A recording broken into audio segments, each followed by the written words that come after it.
चालू हो गया है यहाँ पे। दिल्ली में भी अब तो गर्म मौसम हो गया होगा ना जिनको।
कार्तिक क्या कर रहे हो?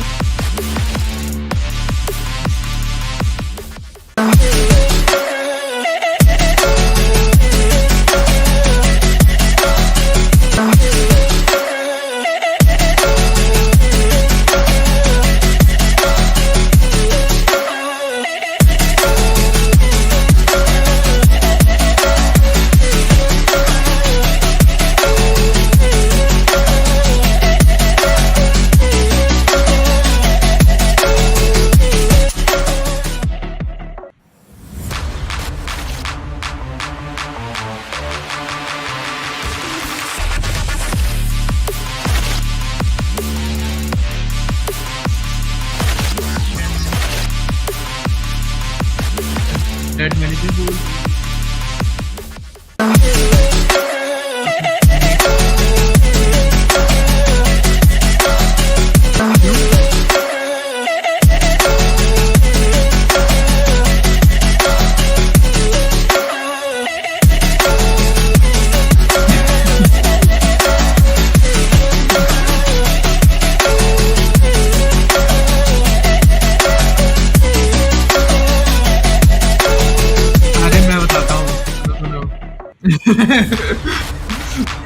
सुनो ना,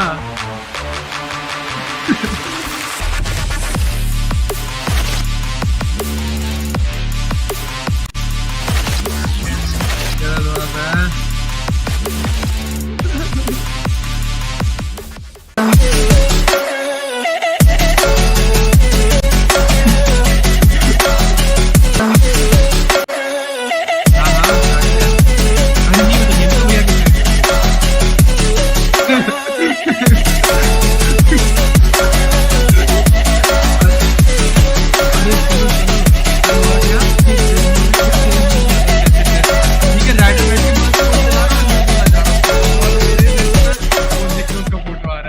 उसका वीडियो आ रहा है।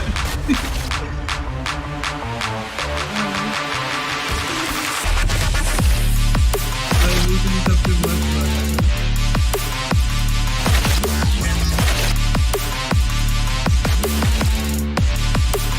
अरे मुझको डर लग रहा था रेडर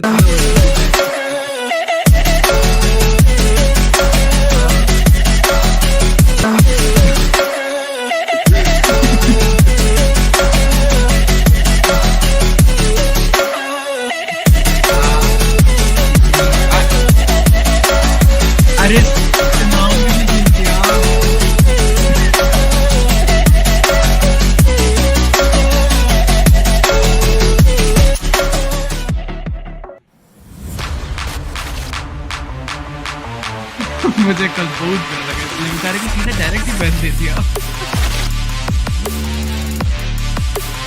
अच्छा कोई बोला कि बैन दे दिया डायरेक्ट।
हेलो हाँ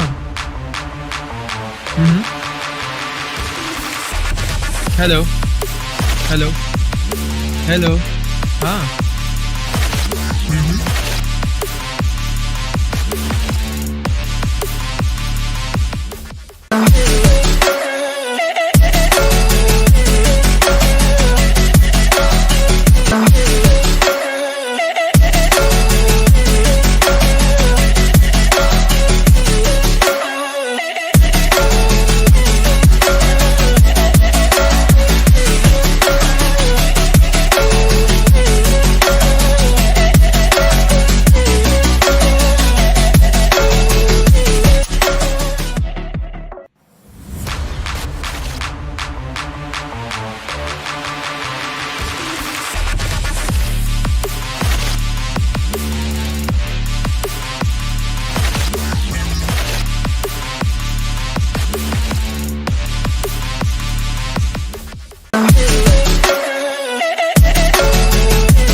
So what is up, guys? Welcome back to Wings Lifestyle Upthrust Esports India Rising Series 2022. The semifinals are on board, and this is going to be the day two, which we are really eager to wait for.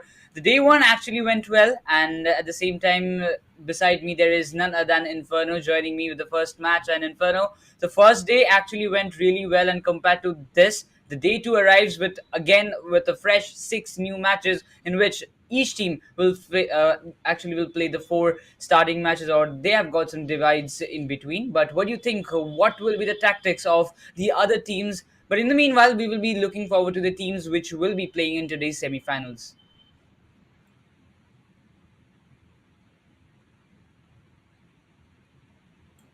Well, I guess yeah, that will take a bit of time, Inferno. But I would like to know about from your side. Well, the groupings have already come, and I guess you can actually get some brief discussion over it.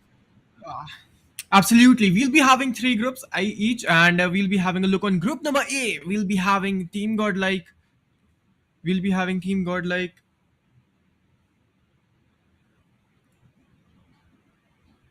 and we'll be having Team Godlike, Team TSM, and Team RNT Enigma, Kemini Esports, Celsius, Revenge Esports, and last over here, we'll be having to team group number B. We'll be having SouL, Seven Seas, Orange Rock, 8-Bit, Hyderabad Hydras, Global Esports, and we'll be having a look on the prize pool as well. Well, definitely, we will be having the prize pool, and this is the beautiful trophy that we were eagerly waiting for. 15 lakh rupees INR, the prize pool distribution it is, and the winner will have the prize pool of 8 lakh rupees. Meanwhile, the runner up will get 3 lakh rupees, the second runner up will get 1.5 lakh rupees.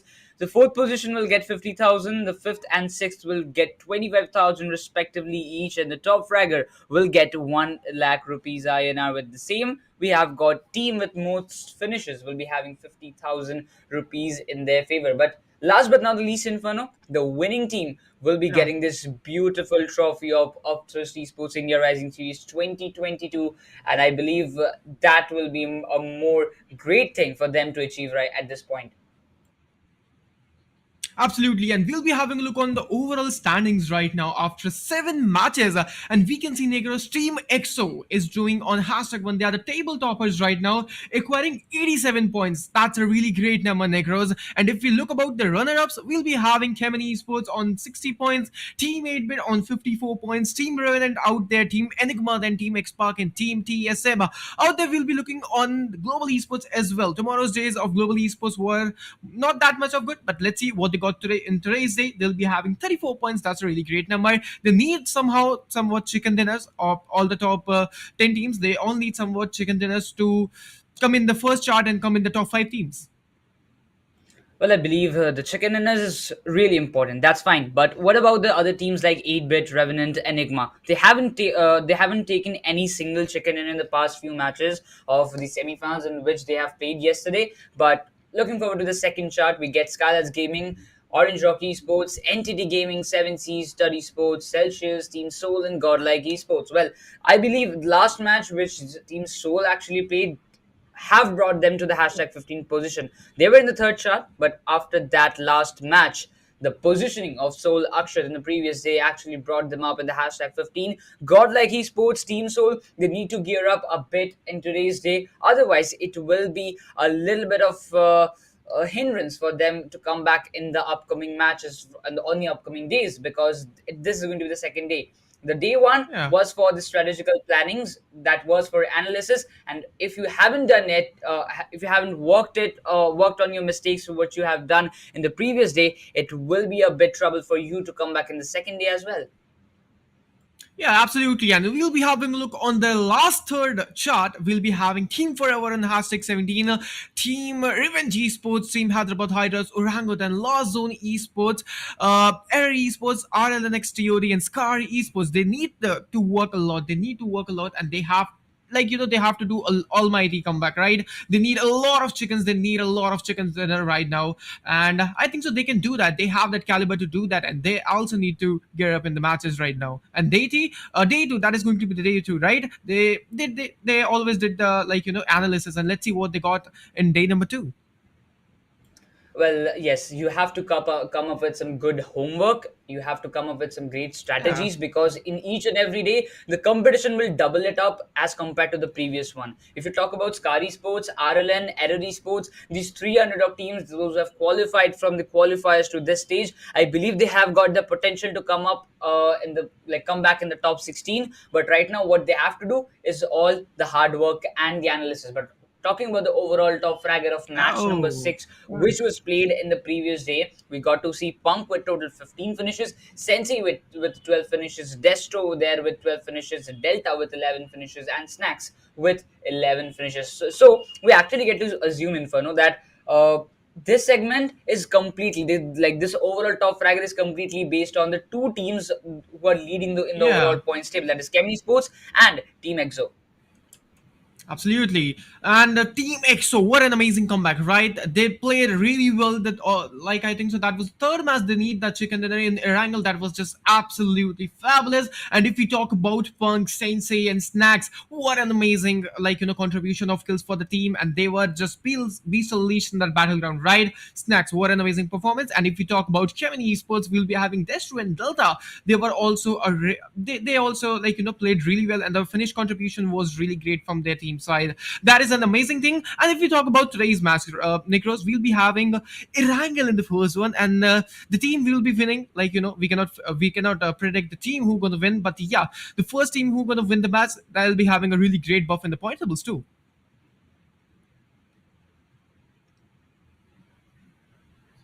Well, the point table will be coming up in a short while, and the same moment we also get to see the discussions will be coming on because the matches, I guess, the match is also coming live in some few moments as well. So we have to be prepared. We have to come up with some good notes, and the teams, those who are in the top, have to retain themselves up and in a very fast, like in such a manner that they can get those leads done in a very fast basis. Those who are leading already, they have to come up with some good strategies to maintain their position because the bottom teams will definitely try to rise up and will create some problem for them in the upcoming days or upcoming matches as well. Absolutely. Right now, every player, every team, the only word is like, flowing with the blood and with the veins is actually domination, right? They need the domination in today's day, and they have to do something out of the box, out of the strategies. They have to apply something, and let's see how it goes in the today's day. And I know every team have that caliber, right? So, Necros, everyone gonna do amazing work and amazing job. This is India series, and top most teams of India are playing in this series. Let's see who's gonna win, and let's see, day two, whose name gonna shine the more. Yes, of course. And with that, if you just talk about Inferno, I am really, really proud of the underdog teams, those who have come across till this stage, Yeah. because out of 4,000 teams, 12 teams managed to qualify for the quarterfinals. They have reached this position, that's for sure. They have worked really hard. Like, without that, you cannot actually reach such a stage. Like, between, like, among those 4,000 teams, when you're in top 12, that's a really proud moment. But after that, the top 12 teams competed with the other 15 teams, those who were invited in the quarterfinals. From there, 10 teams managed to enter the semifinals with another 14 invited teams. A total of 24 teams right now at this semifinals are competing to come in the top 16 chart, because the teams, those who will be in the top 16, will have a chance to qualify for the grand finals of India Rising Series 2022. And the teams those who will qualify for the grand finals, I believe, Inferno, will have a chance to compete for that 15 lakh rupees INR, in which a team with maximum, I can see, like that, if the team is winning the championship, if the team is winning the MVP, if the team is winning that MVP with like the most valuable team with number of finishes, I believe they will take more or less a 9.5 lakh with them if they can collect all the threes. But other distributions are also as follows, we have seen in the previous time. But right now, talking about these Yeah. matches, I really believe this day Exo will definitely try to come and retain their position. They have taken a good lead of 27 points. Kevin Esports are not that far behind. They just need one or two matches with a consecutive gameplay, like one chicken and another hashtag 2 or hashtag 3 will actually work out for them. Enigma Gaming is such a team. I really want to see a great comeback from them. They haven't got any single chicken dinner. Same goes for Revenant as well and for 8-bit as well. But I really want to see these three teams performing really well in today's day because they have got a great caliber and they have Yeah. that potential to come on the hashtag 1 spot. Absolutely, and we'll be having a look on second chart as well. If you talk about Necros, like Team God, like in Team Soul, they have to step up right now. They are on the second chart, and they are the most topmost team of Indian gaming community. We all know that they need to step up, and they need to have shift. They have to shift the sixth gear right now. They have to do something out of the box, and they have to apply some amazing strategies. Let's see how it goes. They have some backup plans. I know it. They did a really great job, and they have to do their analysis. They are ready with their analysis. Let's see. Team Soul, Team God, like we'll be having a look, and we'll be having our eagle eye on them. I'm waiting for their comeback, right? I'm waiting for the comeback. And as follows for global esports as well. If we talk about chart number 3, there are a lot of teams. Revenge Esports, LZ Officials, Car Esports. There are a lot of teams out there, and they also have to do something almighty today to get at least in the chart too. What do you think? Well, definitely. Well, definitely. That's the point. Like you have to come up in the top 16. For that, you have to come up in the chart Yeah. number 2, at least the chart number 2, because I believe the safest zone is if you can manage in the top 8, because you don't have some that much of mind extra pressure that if one match goes wrong, you're out of the top 16. You don't have to play with that intention or that mindset. For that, you have to come up in the top 8, or else you will actually have some pressure on your mind while playing. I believe Inferno, when a player plays or a team plays, they have some great mindset. They have got some plannings. They've got some strategies building upon their mind, and they have to be quite ready for whatever the things are happening at this point, as they need to find a good spot in the circle. First of all, Yep. the IGL calls it is they have to find a good spot. They have to come up with some good loot. They have to go for proper rotation. They have to take the fights. They have to clear the fights, and the process continues in each and every match. Between that, if any team or any player is going and playing under pressure that we have to qualify for top 16, we are out of top 16, or we are in a danger zone, like they might be in hashtag 14 or hashtag 15, and they will have some mindset that if one match goes wrong, we're out of this top 16, and it will be the end for us in this tournament. So that mindset will actually Absolutely. affect in their gameplay, and I believe if that doesn't continue, it will be all fine for them.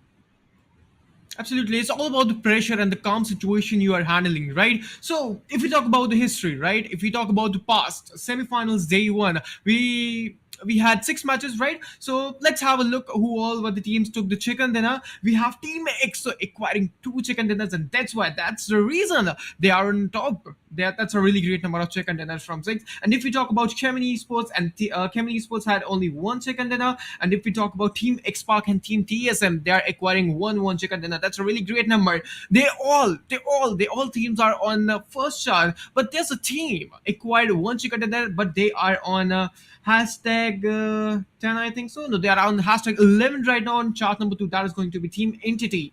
They have to do something. They have to do something out of the box right now, and they can do it. And Skylight Gaming, they are on the chart too on hashtag 9. If they go for only 1 chicken dinner, or if they go with some aggressive stance gameplay, so they can do easily top out, right? Let's see what's gonna happen in today's day. And Nicholas, what do you think? Let's have a question, let's ask to you, what do you think, what's going to be the strategies of team? Like, it is going to be passive, it is going to be, or aggressive stance we're going to see from the side of teams? Well, if you just talk about the scenarios, I believe that top teams will maintain into their strategies. They won't change their strategy with what they have applied in the day one. Absolutely.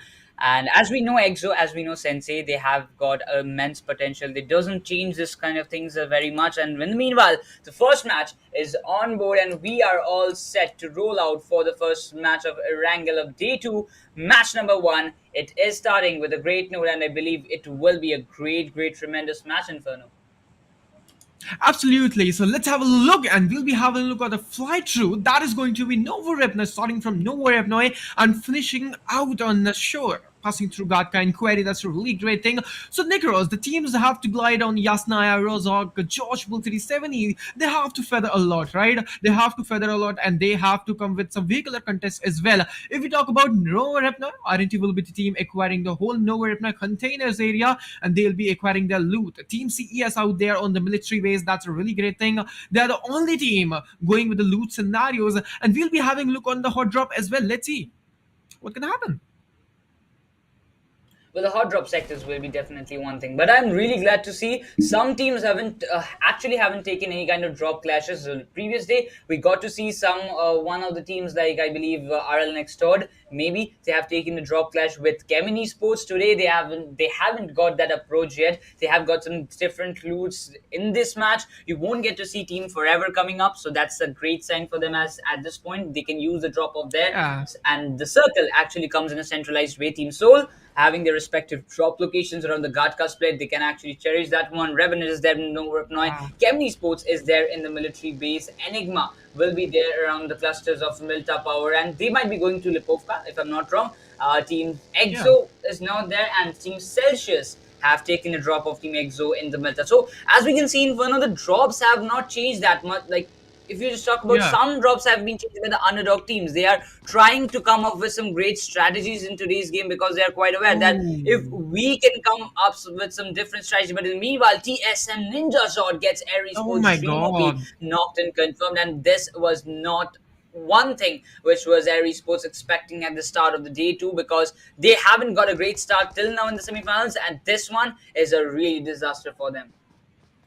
Absolutely. Team Esports, Air Esports actually, they're not doing really well. But TSM Ninja Jord, he's unstoppable. He's the beast unleashed in that Jord's pool containers out there.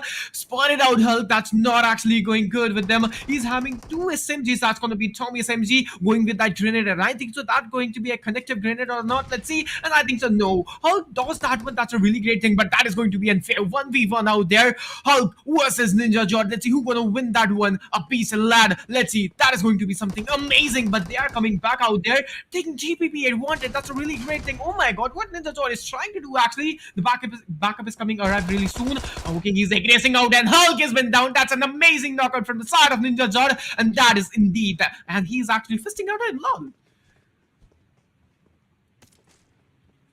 Well, at the same point, if we just talk Okay. about like TSM, we've got two finishes at this starting point, and Aries Sports are still bleeding out. Like I get Seiko Gamer will be also confirmed out at this position. TSM are not in a great position at this point. At the same time, we also get to see that 16 teams and 61 players. So some of the few players have been eliminated. Psycho Gamer's finish point will be also getting confirmed Yeah. by TSM. So the last player surviving from Aries Sports, Inferno, I'm really like disheartened that the start of these teams of underdog teams are actually coming in a really devastating Yeah. way. They haven't expected this one to happen in the day two because they have got some analysis. But I'm really surprised when you are actually aware that TSM's initial drop is the Georgia Pool containers and the city. You have to change up the drops. Like look at Celsius, look at RLN. They're utilizing these things properly. They know about the group changes. They know which team is playing, which team is not playing at this matches, and they're utilizing the drops of the teams those who are not playing. Like Exo's drop has been capitalized by Team Celsius.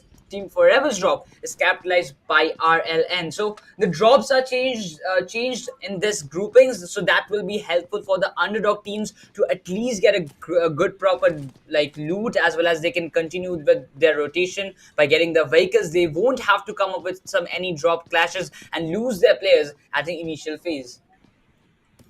Absolutely. Air Esports, the start is not actually good. In first match, they lose three players of them. There will be only Solomon survival. As you said, it is game all about like the analysis. The groups have been changed. They have to analyze and they have to make some new strategies out there. But no issue. Let's see, they got somewhat more matches. They're gonna stand up, they're gonna rise up, and they're gonna jump up, and they'll be like doing something out of the box, and they'll be having some of what like more aggressive stance. Let's see how it goes for Team Mirror Esports. Right now, we'll be having a look on Team SouL. They started rotating. They are done with their loot scenario, and they started rotating. Let's see how they goes for them, and they'll be acquiring some good compounds, and they'll be hibernating themselves in a really great area. But if we talk about Team number 7, Evo Italy, this lad is an amazing player. If we talk about the past, if we talk about the history of this lad from tomorrow's day, this person was just on fire. This person was so aggressive, and he was so on point. And whole Team Enigma was doing really well. Right now, they are actually looting the prison area, and I think so the loot has been also completed. He'll be having Scarl and a Thompson SMG. That's a really great thing, but I think he's going to prefer UMP because UMP meta is something new that all the players are recognizing now. UMP is such a gun, Inferno. Yeah, as you mentioned, the new meta is Yeah. actually coming up in a good flow, and I believe the main thing is that it like as you like mentioned about the meta, it actually comes down to this point. But Team Enigma right now, they're holding this compounds Evo. I guess he was waiting for some planning. Maybe he's changing up some, like he's using the powder on his hand, because sometimes you get sweat on your fingers, and that actually creates some problem when you are playing on mobile, especially if you talk about. But right now, if we talk about the overall standings, Esports again and the hashtag 2 Team Exo will be in hashtag 1 spot. Yeah. The standings are all fine. The top 16 teams are exactly on board. But what about the other 8 teams? Those are not in this top 16 safe category. They have to come up with some great strategies, as we have mentioned earlier. But right now, Enigma, चाहत this is खत्म नहीं होती है, तो इसलिए हर team ये कोशिश करेगी, बट हाँ उनसे थोड़ा संभलना पड़ेगा. उनको ये चीज देखनी पड़ेगी, अगर वो कंसिस्टेंट नहीं रह पाते तो उनसे जो निचले पायदान की जितनी भी टीम्स है वो ऊपर आ सकती है. और हर टीम का सपना बस ये है कि #1 से #16 के अंदर उनका नाम यहाँ पर रहे, ताकि वो क्वालिफाई कर सके ग्रैंड फाइनल. जो हमारा 7 days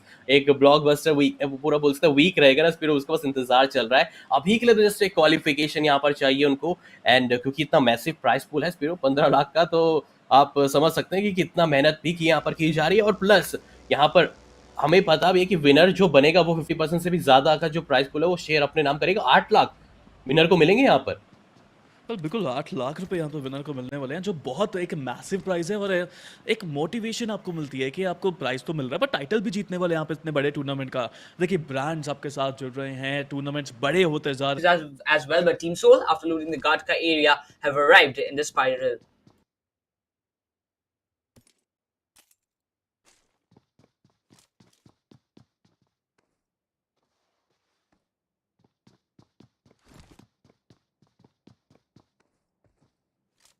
Okay, so there was something technical issues, guys. We are back on the track right now. Okay, so we'll be having a look on OR. So let's see, they are actually starting rotating, and they are on the apps area. They are on the school area right now. There will be no team, I think so, but no, there will be Global Esports Man now, and I think so they can they can come with some early excavation, early fights. Let's see, that is going to be a 4v4 head-to-head fight. But right now, Man is the only person standing on the outermost exterior compounds of Razok. So I think so they'll be spotting in, but 7C7 is just unstoppable, picking out Enigma away. That was the initial pick from the side of Team Enigma.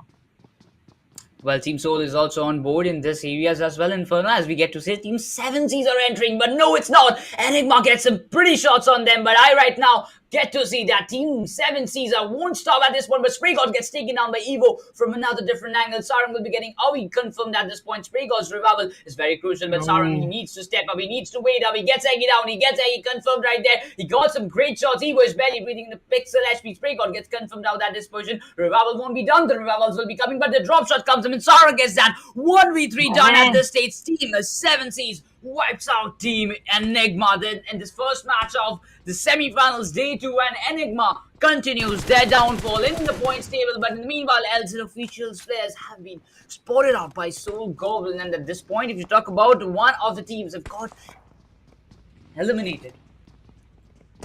Oh, that is just so unfair right now, and they're just so unfortunate, but no issue. They'll be acquiring some more matches right now. But if we talk about Team SouL right now, on the screens, there will be a lot of teams out there, right? I think so. I'm not able to see the team name, but right now, the opponents are close. They have to be so much careful, and it is going to be none other than Team Last Zone Esports. That is going to be LZ officials, and they have to be so much careful because the Predators are here, and I think so they can do that thing. Let's see, LZ versus Team SouL. That is going to be something initial fight, and that is going to be so amazing.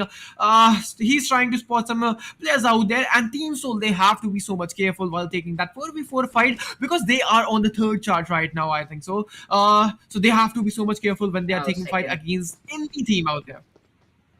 Well, they're all, I'll just make a correction, Inferno. They're in the second chart in the hashtag 15 sport, but at the same point, we get to the life count.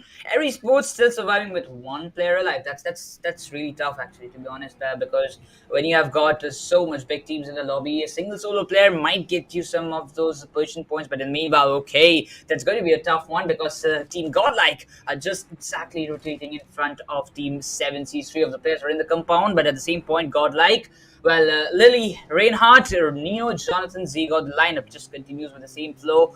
But the main thing, Infant, what about Godlike's performance? They're in the hashtag 16. They need to make a great comeback at this Yeah. point. If they don't, that's going to be really trouble for them. But Godlike are deciding to take some fight. They're holding on the ridges. Oh my Team God. Celsius will be exactly in front of them. So this is a complete open areas. They cannot go in the dip because the dip areas is also very, very, very much risky as these are all experienced team. They know how to tackle those compounds or those ridges or the depths, so they will have a countermeasures as well. But Team Celsius exactly holding in front of Team Godlike. Well, I really want to see, will Godlike go for aggressive gameplay, or they will go with, or they will stick to their strategical gameplay.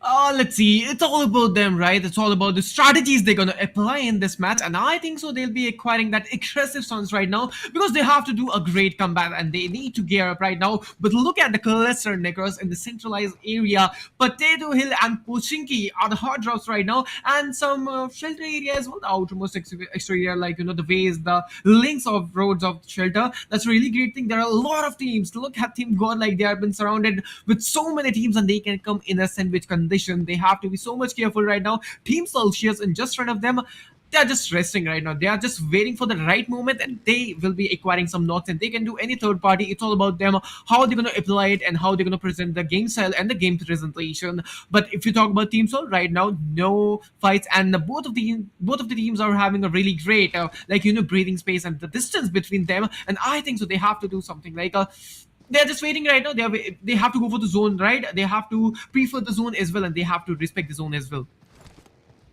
Well, I really want to say, if you can underestimate your enemy, that's fine. But if you anyhow underestimate the circle, it will be Yeah, a absolutely. disaster at that point. You cannot actually underestimate the circle because a player can actually get you knocked out. A player can get you finished, but you might get the revival. You may not get the revival, but a play zone will actually not knock you directly or not finish you directly. Yeah. It will actually torture you to get eliminated from this game, and that's not better in my opinion. You have got some options that you can come up with the same strategies. Revenant will be moving forward with a total of 4 players, and they will be rotating. They have got the eastern part of the circle because they were in the Nova Reply. They have got a great rotation coming up. Eastern part of the circle will be a quiet team. Godlike Team Celsius will be holding on those compounds. One of the players, like we talk about Z-God, he's in a split shack, I believe, and if he's in shack, it might be a difficult situation for him to survive. But right now, the fight actually engages between Team Celsius and Team Revenant Esports.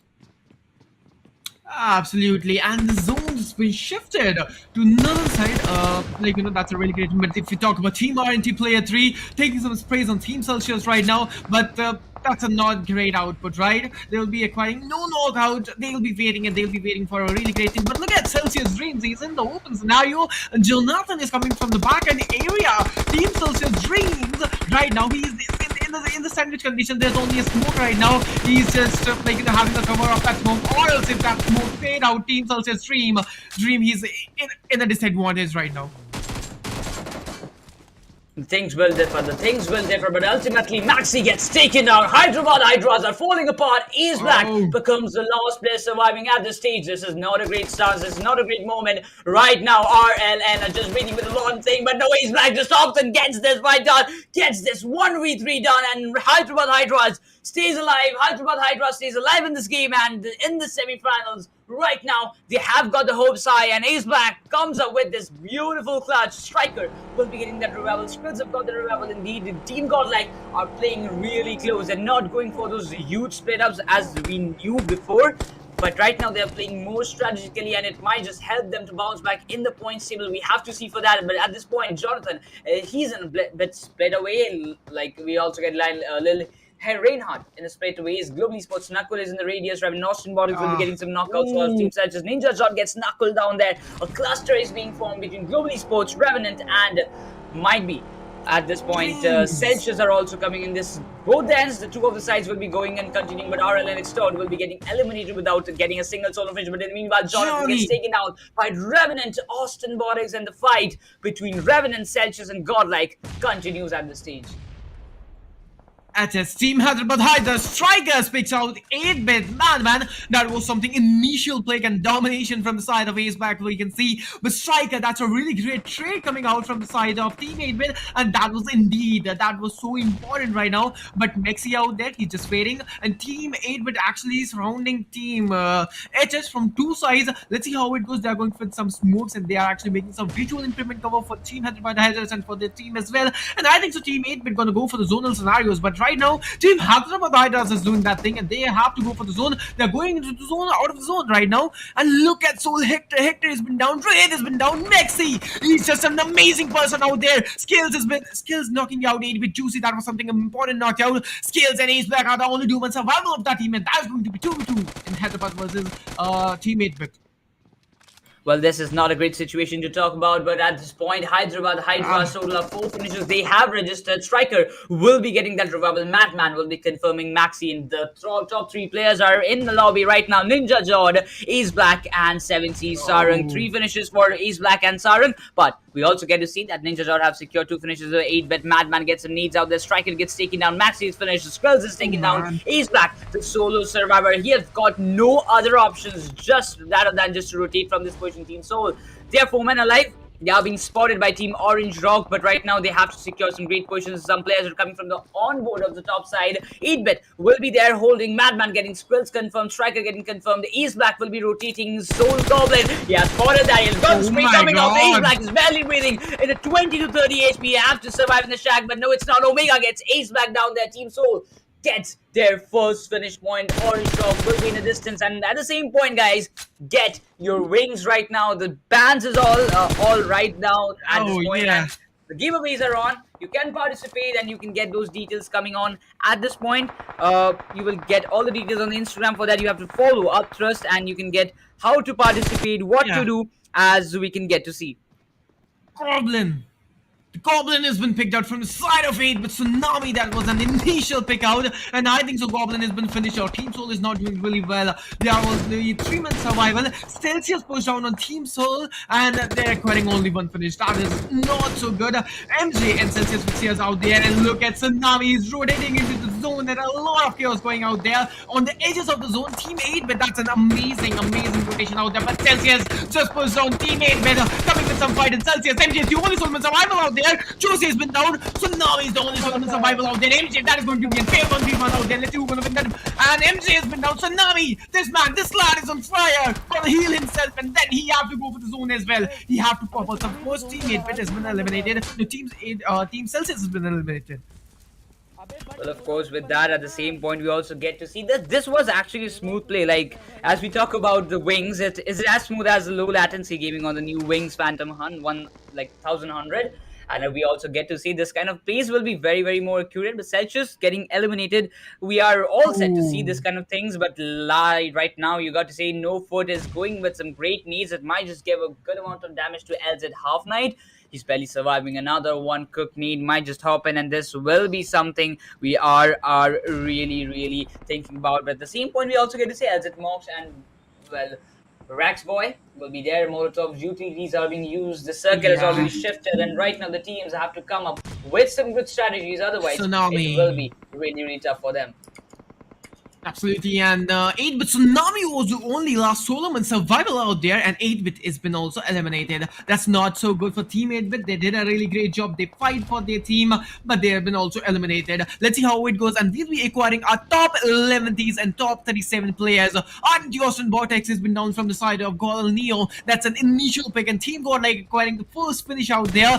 Okay, Team SouL and Team GodL both are doing equally well out there, but Ninja Zord has been down from the side of CES. And that was an initial pickup, but No Foot has been knocked out in trade section. 4 finishes from the side of TSM out there, but yeah, they have to win this one as well. Blaze and Shadows, yeah, the only humans survival over there, but look at the positioning. Comeback and Justin, they all are playing. They both are actually playing on the left hand side corner. They are on a crossfire situation. That's a really great thing. Blaze right now over there. Blaze has been also picked out. Shadows, the only Solomon survival. Foot, okay, he's actually burning out from that Molotov, and Foot has been also down. That is not doing good for TSM actually. But at the same point, these actions won't stop at all at this point. TSM are just going on a roll. The last player is surviving. Shadow OG, can you make it happen? Like, can you make something special for TSM because you have to get inside the zone? Revenge Esports, player one need is coming. Raxboy is in a serious dangerous trouble, but no, the nade doesn't make that much of connection. Orange Rocks, Jellies, nade gets half night down there. Revenge Sonic Box have been taken out as well. Player one with the last player surviving. Raxboy is still surviving, but Team GodL are still there and they're in some serious trouble. Global Esports players are actually creating some hindrance for them. Revan stopped up, will be getting a little Reinhardt down there. Godlike are getting shots from both the ends, but Shadow getting spotted. Shadow will be getting confirmed, and the second finish point comes right for Revenge Esports. TSM will be taking an exit. Good Jelly becomes the grenadier at this point, but what thing we are waiting for is at this point is Godlike.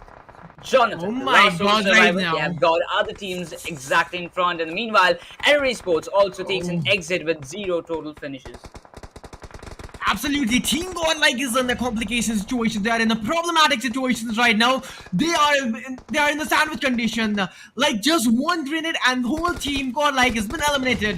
Global Esports Mane has been also picked out. Jonathan is doing some smokes and making that visual improvement cover so that he can give revival point easily. SouL is the only SouL in survival. They are in the mess right now, and I think that SouL have to do something. Akshat have to do something out there. He spotted OR He was trying to take some sprays out there, but I don't know what he's gonna do. Jonathan will have the mini foreign, but out there, Neo has been picked out from the CES Delta PG. That was something initial picked out. Comeback has been down from the side of GodL Z-God, and CES has been down. GodL Z-God has been down. What is actually happening, Necros?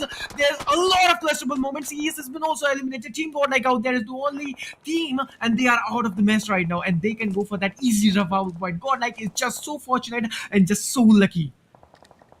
Well, at this point, Team SouL's one player is also surviving Inferno, as we can get to see Omega, Hector, and Goblin. 3 of the players have got eliminated from this game, and this thing is not working out for them as well, because SouL, Akshat, creating the smoke parts, he have to enter the circle. Revenant, as always, playing those consistent gameplay. Global Esports needs a great comeback. Z-God arrives with a nade. Global Esports admin gets taken down. This is a disaster happening for Global Esports. Team SouL is still alive. GodL is there alive. Chem Esports getting eliminated with a total of 5 finishes. GodL's Neo get Global Esports Joker down there. Z-God gets taken down with the vehicle explosion. This is the working a lot of way. A lot of clusters happening, but Revenant Austin, Revenant gets that gets Akshat down there. With that, Team SouL will be getting eliminated at this point in the 7th position. I believe this is going to be, but 7 sees Savitar, Sarang, Aladdin, the 3 players remaining. Global Esports Joker has been confirmed. Right now, GodL with a total of 4 finishes have to enter the circuit, have to create a good position, because Revenge Esports player 1 might be a really big party spoiler for GodL Esports. Absolutely, but I think so. Player 1 is going with some heal battle out of the zone, but right there, as you can see, sees all the boy picking out the top dog. That was something initial pick out.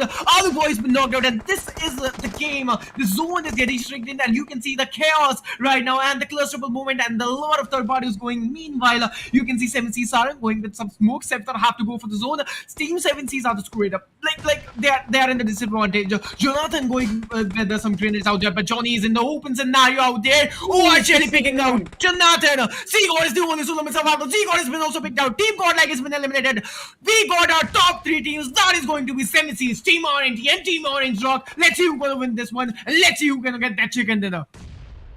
Well, the winning percentage stays alive with Team Orange Rock. The circular advantage is coming up for them. Paradox will be coming with some great needs. Orange Rock needed this kind of comeback. Revenant, as always, the sneaky climbers are playing at the level that Aru might be getting spotted. Some of the smokes are just coming in exactly in that direction. The 3-1 split is being taken out, but the circle stays alive with Team Revenant. That's a really surprising thing, and that will be a single thing to watch out for. But Jelly gets 7Cs, Sarang down there. 7Cs are in a serious trouble. Orange Rock might just not be able to enter the circle, but before entering the circle, they will definitely try to confirm out those finishes, how much they can manage it up. But the man advantage stays with Team Orange Rock. Total of 5 finishes have been taken by Team Orange Rock. Among that, 4 of the finishes solo have been secured by Orange Rock, Jelly, the idol of Team Orange Rock. But in the meanwhile, the players might just get spotted. Savitar is exactly surviving inside the smokes.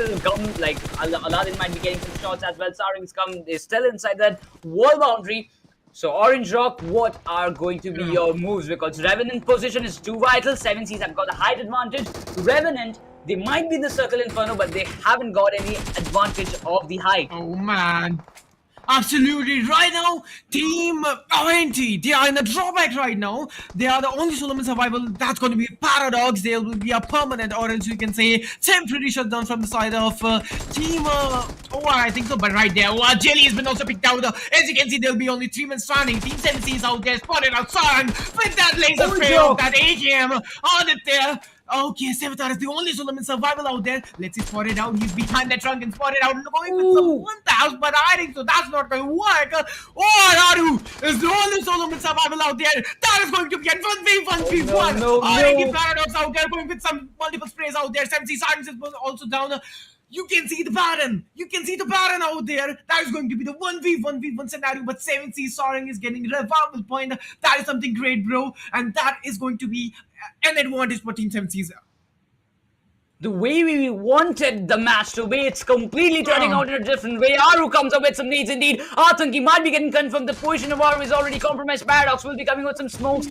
Will be coming up with some shots indeed, but Aru will not have any effect. Aditya will be getting confirmed by Savitar and Aladdin, the two of the players. 7Cs might be able to take the match down. Paradox is not aware of this one, but no, it's down. Savitar gets that nade and Revenant gets eliminated. The top 2 teams we are having right now. Team Orange Rock wants a 7Cs. Savitar gets brought down. Savitar Monsters ended up, and Team 7Cs gets that victory in their favor. The first match of the day 2 of semifinals comes in the name of Team 7Cs, and right now, the start which was expected has already arrived. The team are bouncing back. 7Cs is the name, and here you get the results. They are actually fighting back and they are bouncing back. Team 7Cs, what a glorious victory from the side of Team 7Cs. What an amazing performance. You deserve it, guys. You mean it and you want it and you get it. What an amazing chicken there. And that was something important from the side of Team 7Cs. And I have to say, all the top 3 teams, Team RNT, what an amazing performance. You were in the open scenario, you were in the sandwich condition, but yeah, did a really great job. Let's see, and Team Orange Rock, same as well. You also did a really great job, but what an amazing match, Necros. What an amazing match, full of energy, full of chaos, full of energetic, players out there. As I said in the starting segment, every player is going with the domination in the blood, and every player is dominating. This is India Series 2022, powered by Upthrust. What an amazing performance. Day 2 match number 1 started with a bang. Look at the performance, Inferno. We haven't seen this much of energetic matches, this much of intense matches in the previous day 1. There might be some good matches, there might be some great fights, but this match was something to talk about. Each and every team have proven themselves. The clutches were exceptional. The matches, the fights, the rotation, the points where the teams were entering the circle, the holding points, the way we wanted the match to actually end up actually didn't went that way, because we assumed, I believe you have also assumed, Inferno, that Revenant could have won this match, but out of that box, it is 7Cs. We even didn't expect 7Cs to come inside the circle, because the way Team Orange Rock were putting the pressure, I believe everybody was very, very eager that 7Cs are not going to make it inside the circle, so you have to come on the top. But right now, the way they have played, 7Cs, hats off to your performance, Savitar, Aladdin. You have played it in a tremendous way, and what a game, what a start for the day 2 in the semifinals. The start was warm, the start was hot tempered, the temperature is getting rise, and this is what we call India Rising Series, man. This is amazing, and all the teams are just doing some great stuff, and we'll be having the highlights and the top moments right now of this match, day 2, semifinals day 2, and this was the first 1v1 initiated. Hulk has been down. This was something amazing from side of team, 3SM out there, Team 7C Sarang out there. This was something amazing for V4 Necros we saw. Well, the scene point, if we just talk about Revenant, we're playing tremendously, but at this point, if we talk about Ace Black, this man have got tremendous amount of knockouts. He haven't got one. That last one actually saved Hyderabad Hydras from getting eliminated from that point, because if we could just talk about Hyderabad Hydras, Ace Black actually single-handedly fought really, really well, but their 8-bit came up, spoiled the games for Hyderabad Hydras. Then again, Team SouL got the hold. But still now, if we just talk about GodL, have got the momentum in the first match. But what about Team SouL? They haven't entered the circle properly. The players were taken down simultaneously on the basis. GodL anyhow managed to come up with some good amount of finishes, I believe. 5 to 6 finishes they might have registered for themselves. But at the point, things were going all the way we never wanted it to be. Revenge Esports got TSM shadow out that position. TSM were completely devastated. In the meanwhile, like Gemini Sports also getting eliminated. Global Esports, if I'm not wrong, have got a multiple number of finishes because they were playing tremendously. They were actually dominating the circle. They were dominating the other teams. Those who were seeing, they were spotting the enemies and getting players picked up one by one. Yeah. Absolutely, and what Aditya was trying to do, he was playing Valorant out there, he was trying to do some one-taps, but that was not in the favor of Aditya. No problem, but RNT, what an amazing performance out there. Paradox was just so unfortunate, but the knockout, like that grenade from the side of 7-star, that was so something amazing out there. 7C's acquired that chicken dinner, and we'll be having some statistics out there from the side of 7C, the 7C Sarang, contributing 50%, finishes, and that is going to be 7 finishes. 7th are out there acquiring 4 finishes and acquiring 29 contribution of finishes. Aladdin out there with 3 and Spray got out there with 0.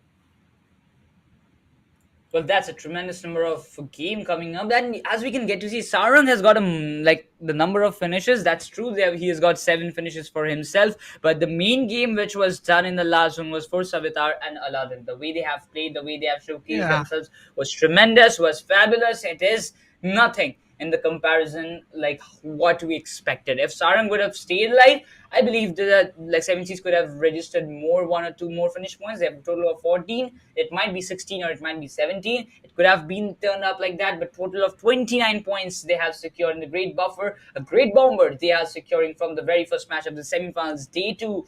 And the run continues. The main thing is that run continues for that top 16 spot. The teams, those who are in the bottom, the underdog teams, will have more and more big consequences coming up. But talking about the match-wise standings, Inferno, 7Cs in top. Second position will be acquired by Orange Rock Esports, total of 18 points they have secured. Revenant consecutively playing in the top 3, top 5, having secured 15 total points from this match. I've got a great start. And indeed, I was talking about Team GodL, they have also got 12 total points in this match. Absolutely, we'll be having the match wise standing out there. This is going to be the match 7 semifinals, day 2, match number 1. Amazingly performed by the side of Team 7Cs. They approximately have 30 points, but if you talk about the solid starts, that is going to be 29. And if we talk about the last team, that is going to be on hashtag 16 RLNX Xtor. 0 finishes. This was the same, I think so. They took fight against I'm not remembering the moments, but yeah, they took some initial fights and they were down. Team Enigma, they have to do something because they are in the top 3 right now. They are in the top 5 right now. Team Esports, Celsius, LZ, Team SouL again, but a great match from the side of Orange Rock, Revenant, and Team GodL. And GodL, that was an important match for Team GodL. They have a really great number of points and they are in top 5 right now, acquiring 12 points. Team Global Esports out there acquiring 6 points. Well, this is going to be a tremendous match. We're talking about the graph charts, finishes, and placement. We get to see 7Cs acquiring total of 14 finishes at the 15 placement points. The graph tells everything in fun. As you can get to see, the teams have performed really well. Celsius were not being able to take any placement points for themselves. Same goes for Enigma as well. Same goes for Hyderabad Hydras as well. But they have somehow managed to get some finishes. In the meanwhile, Adder Esports have secured only 1 position point.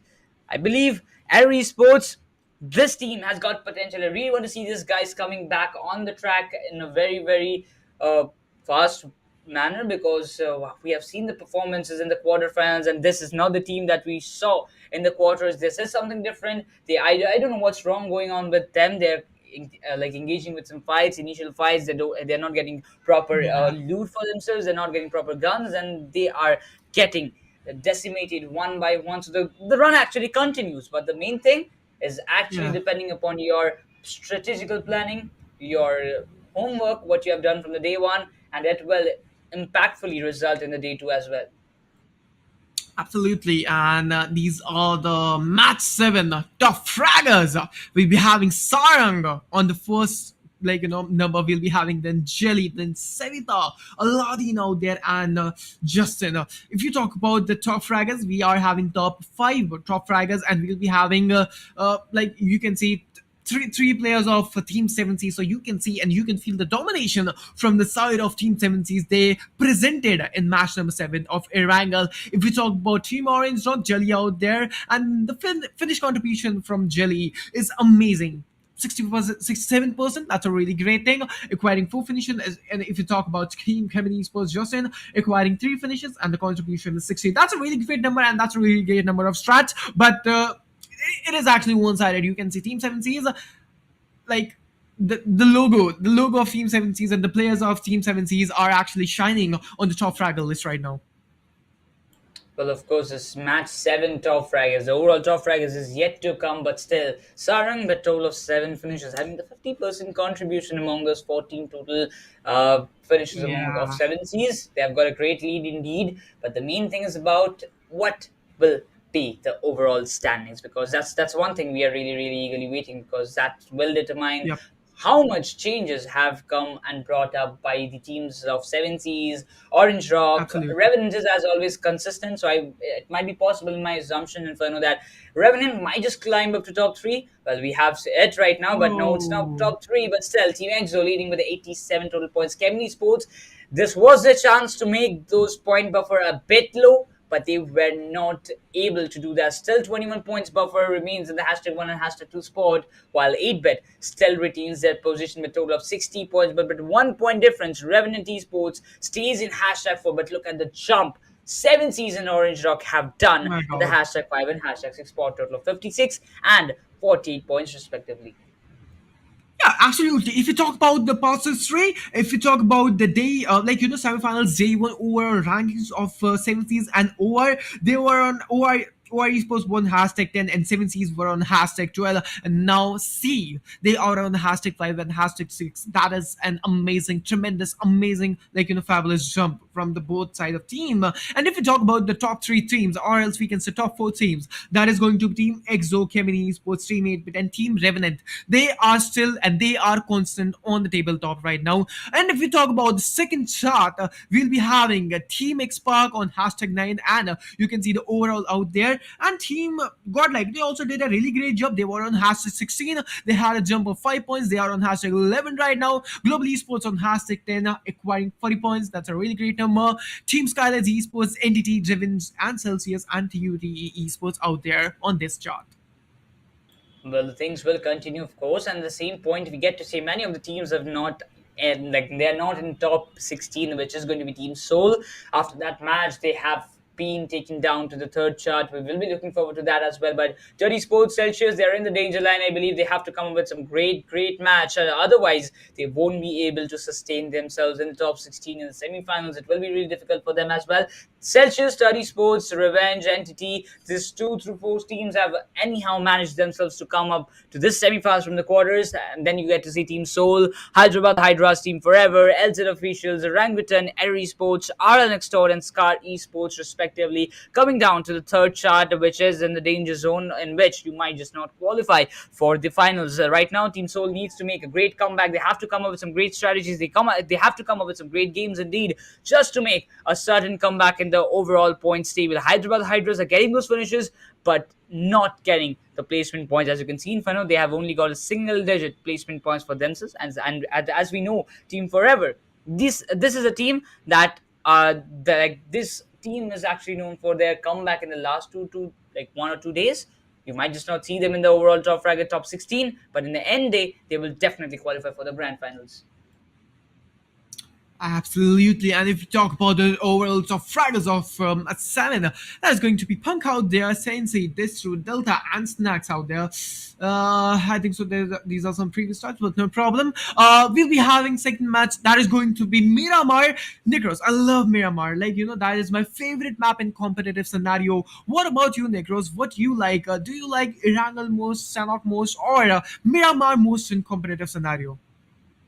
Well, I believe like maximum players will go for Wrangle because those vehicles they are having in the Wrangle will be much more greater as compared to the Miramar ones. You get to see slow vehicles coming up for Miramar, those buses, those pickup trucks, those, like the buggy is all fit and fine. But if you talk about Mirado and other vehicles, those are for slow rotations. But indeed, you get some more advantage in the Miramar that you have got some more like inbuilt covers like the ridges. You get some depths to hold, you get some good spots to come up, you have got some height advantage. But main thing is that, well, I would really want to see that. And if you talk about my personal favorite, it will be like it's out of the box, but it's Vikendi in my opinion. I really love to play in the snow map as it is my one of my there are some more favorite guns out there. That is going to be G36C, MP4, MP5K. If you have played Inferno like Yeah, Vikendi, you will yeah, definitely yeah. get to know that. And the one thing is that the Zima vehicle I get to see in the Vikendi. But still, it's not Oh. included in this tournament maps. But still, if as you mentioned, what is your favorite map? So I just talk about Vikendi, but I really want to know your favorite map as well because you might have some other choices as well. Yeah, absolutely. I actually love Miramar. That map is my one of the favorite map because you have to do a long rotations. You have to do some out of the box strategies, and you can do a lot of things out there. Actually, I like the rich to rich fight and that sniper rifle action. And personally, I love to use I GMR guess and long that. range fight. They are actually I love. guess They are that. actually love in BGMI scenario. Yeah, we all Yeah, like when we started playing the game, we used to do sniping. I was like, तेरा भाई sniper बनेगा. We used to like use these kind of lines. But yeah, Miramar is one of the favorite map, and the map is so beautiful. I love that map, and all the strategies we used to apply, they are just so amazing. That's why Miramar is one of my favorite map, like the land of snipers, we can say. yes, like as you mentioned that your favorite map is Myanmar, I just assume that there might be a bit possibility, a little bit possibility that you are a fan of sniping. You are a sniper fan or Yeah, something like that. It's definitely yeah, possible. absolutely, So, I am. and, and like in that the view, I just guessed it right now. So I'll get those Oh points man. done by myself. That's no issue, guys. I have got some good assumptions. For that, you can just go and follow me and Inferno, and you can get those Instagram links in the description, or you can just Yeah. follow us on Instagram. You can just type Inferno, you will get his profile. You can also tap on Necros. You can also get my profile. There's backend Raider is also waiting to come and join from the third match. You can also get those things done. But right now, the phantom of the match arrives. Inferno 7C Sarang, total of 85 rating, 75 finishes, match contribution of 50%, total finishes 11 have secured. But the MVP rank, he's ranking and hashtag 6. Absolutely. He's actually a beast, but did a really great job. Sarang, what an amazing performance. He's just a beast unleashed in that arena of Erangel. But let's see what he got what he got in next matches, because we'll be having Miramar in second one. Let's see how it goes for the players and for the teams. Miramar is just a whole different era. It's just a whole different era of strategies out there, because you have to apply a lot of different strategies. You have to apply a lot of long rotations. We can see a lot of rotation cutout and a lot of rotation clashes out there, and we're gonna see a lot of bolt rifle actions and sniper rifle action out there. I'm actually waiting.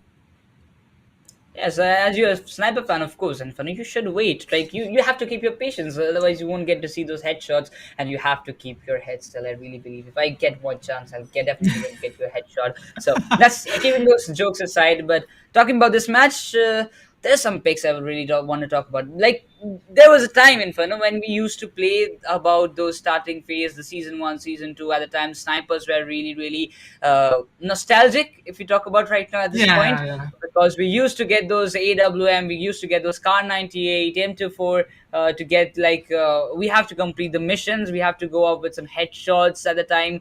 And right now, this meta is changing up to those DMRs and the UMP, especially if you talk about. You won't get to see yeah, anybody like in their angle or Miramar, especially using those snipers. If they even get that, they will only pick up the ammunitions for their gun, and that's done. Now we're not going to use those snipers. We don't need that because right now each and every competitive players is just more focused on the DMR actions and the UMP yeah, meta because they want to take those close fights, they want to get those sprays done there, but nobody's interested in those Khan editors because the one thing is for sure. If you want to use the sniper, the opponent needs to be stable, and the way the game has yeah. evolved, the way the drills have evolved, not a single player stands still at any point in the match.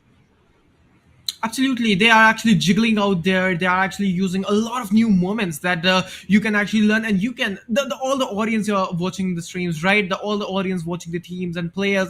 You can learn a lot of things out there. But like keeping these things aside, yeah, you cannot use bolt rifle action. That's why players are using actually DMR meta right now. And if you're using something bolt rifle action like Khan and Chetam 2 for AWM, like AWM is just a one-sided bolt rifle action. If you did a body shot, you're gonna get knocked out if the waist and the HP is low. But yeah, if you use K9 and if you use M24, you need accuracy of headshots, right? You need to go with the headshots, right?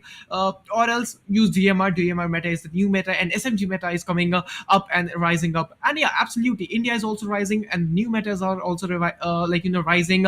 That's why the esports is coming booming out there every day in India. Yes, of course. With that, also we also talk about the Wings Phantom giveaway is already going on, guys. If you haven't participated Yeah. yet, you can just go and check those details in the Upthrust Instagram. You can get all the details done. You can get all those information that how you are going to participate, how you are going to win this beautiful Bluetooth devices. Because, like, believe me, I have got my own stuff out there. You can already enjoy with that. Yes, yeah, like Inferno, I've also got. I have my box. I don't have my box near, but definitely, like, if you just talk about the giveaway, you can predict and win it. The step one is to follow Upthrust and Wings Lifestyle at UE India Rising on Instagram. You have to follow three of these pages. You have to comment down and predict the match winners on the giveaway post with day number, match number, and group fixture before the match ends with your favorite Wings Phantom accessory. Option one or Absolutely. slash option two. You have got those divisions. You will actually get on one of these two, but believe me, I personally recommend to get the option one because it's really freaking cool. So, and on the other hand, if you just talk about No. example, you also get those things done. Last step, Inferno, you just have to share the post. Like, you have to share and tag Yeah. Upthrust Esports, and that's done. You are almost in the giveaway. You can do it in each and every match, and that will eventually get you more chances in winning one of these beautiful goodies. Absolutely, and then you are directly in the giveaway. And what an irony, Negros! You like the option one, and I like the option two. That is just looking so sleek. That is just so clean and looking. They are just only meant for gaming. They are just so amazing. And guys, I'm sharing my personal opinion.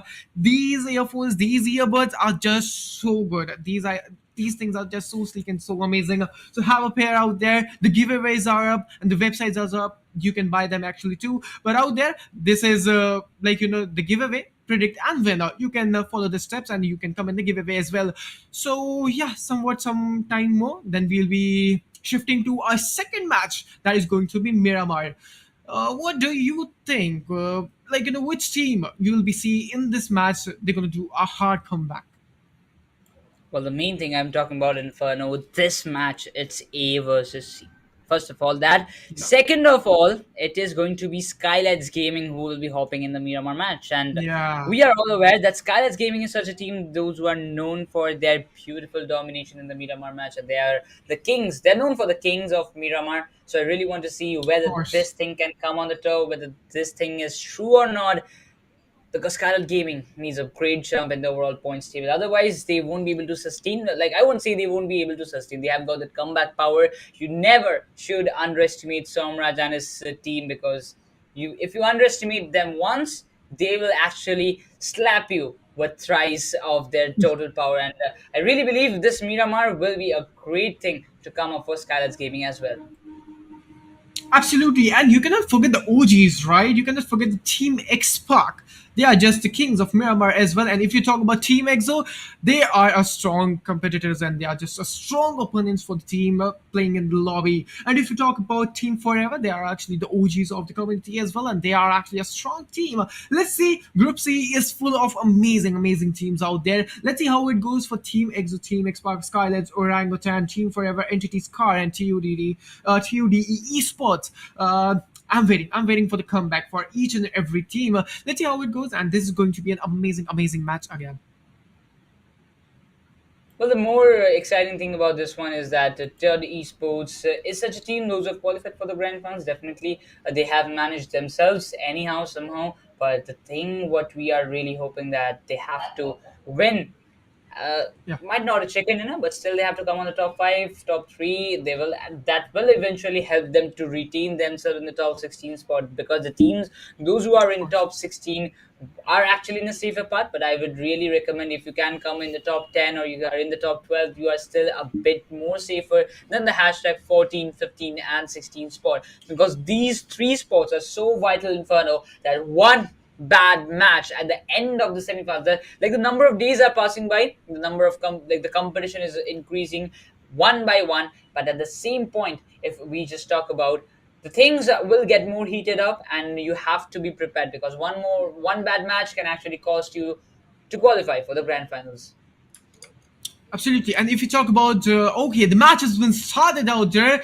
If you talk about the flight through, starting from Campo Militar and finishing on the Monte Novo and passing a lot from Monte Novo out there. But if you talk about the hot drop scenarios, right? San Martin and Picard, the heart of the map going to be Picardo. That is going to be an hot drop scenario maybe. But if you talk about Los Leones, a lot of teams are out there. They used to prefer go on Los Leones. So they have to do a lone feather, and they can come in vehicular contest. So they have to be a lot careful. Look at El Azhar. There are a lot of teams, and I think so there will be a clusterable movement, and there will be a lot of relation clashes we're gonna witness in this match. Well, we have to see. We have to see, like, RLN are having a Dottoria Armada split for themselves, but at the same point, if we just talk about this one, this might be some difficult situations for them as well. But what we are really hoping is that the circle actually arrives in the northern side, and with that, we also get to see these circles will eventually help down, because Revenge Esports is having that northern side spread. RLN is there. Scar Esports will be taking some drop clashes with which team, we have to see. Scarlet's Gaming in the El Pozo area. Revenant will be in the Montenuevo, and simultaneously the flight path continues. The circle is already done. The teams will already start looting what they require, and the game will be like, the fights will be just coming up in just a fraction of minutes. Absolutely. And if you talk about the zone, the gods of BGM are actually favoring teams. The zone is really well, and I don't think so that like zone is going one-sided. The teams are happy with the zone, I think so, and the IGLs are the happy. The team, everyone is happy with the zone, with the zone out there. And guys, just go out there and predict the give your prediction and follow all the steps for the giveaway. Go out there and follow Upthrust Esports. You'll find each and every step and how you want to participate in the giveaways. Have a look out there. But if we talk about Team Scar Esports, they have to do something in Miramar, and Miramar map is obviously is known as the maps of comeback necros, all we know. And OG is friend of them, Elazar. We'll be having two teams out there. That is going to be in 4v4 head-to-head contest. Let's see who's gonna win, or both of the teams are gonna fall out, and they will continue to the next zone, and they will be playing a passive game. If we talk about team TSM, okay, but no, Enigma is not stopping. Sonic Fox has been down from the side of Team Enigma, and Enigma will be acquiring the first blood of the match.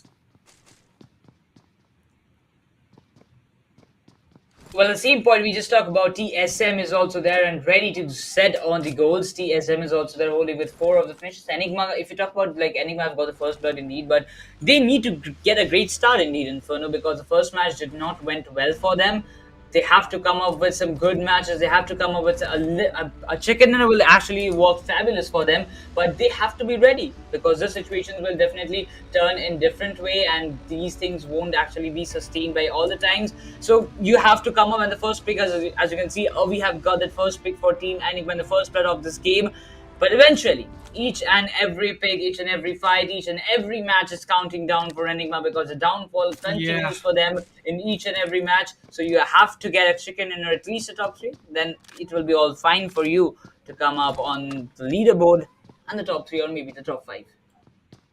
Absolutely, Team Enigma out there, they are doing really great stuff. They are so fortunate in this match, because they have the first initial pick in just 4 minutes. The 5 minutes even are not counted in the match, but they have that first pick. That is so fortunate for team, and they are just so lucky. But if you talk about another team, that is going to be Team Revenge Esports. They are so unfortunate out there. That's going to be an irony. But yeah, Sonic Fox has been knocked out and full finished out, and Enigma acquiring the first finish. That's a really great thing. The first player has been counted out. We'll be having top 16 teams out there, but no one is taking fight, right? the Miramar is right now like so cold right now. Nothing is happening, no fights, nothing. The drop clashes and the initial fights are not happening.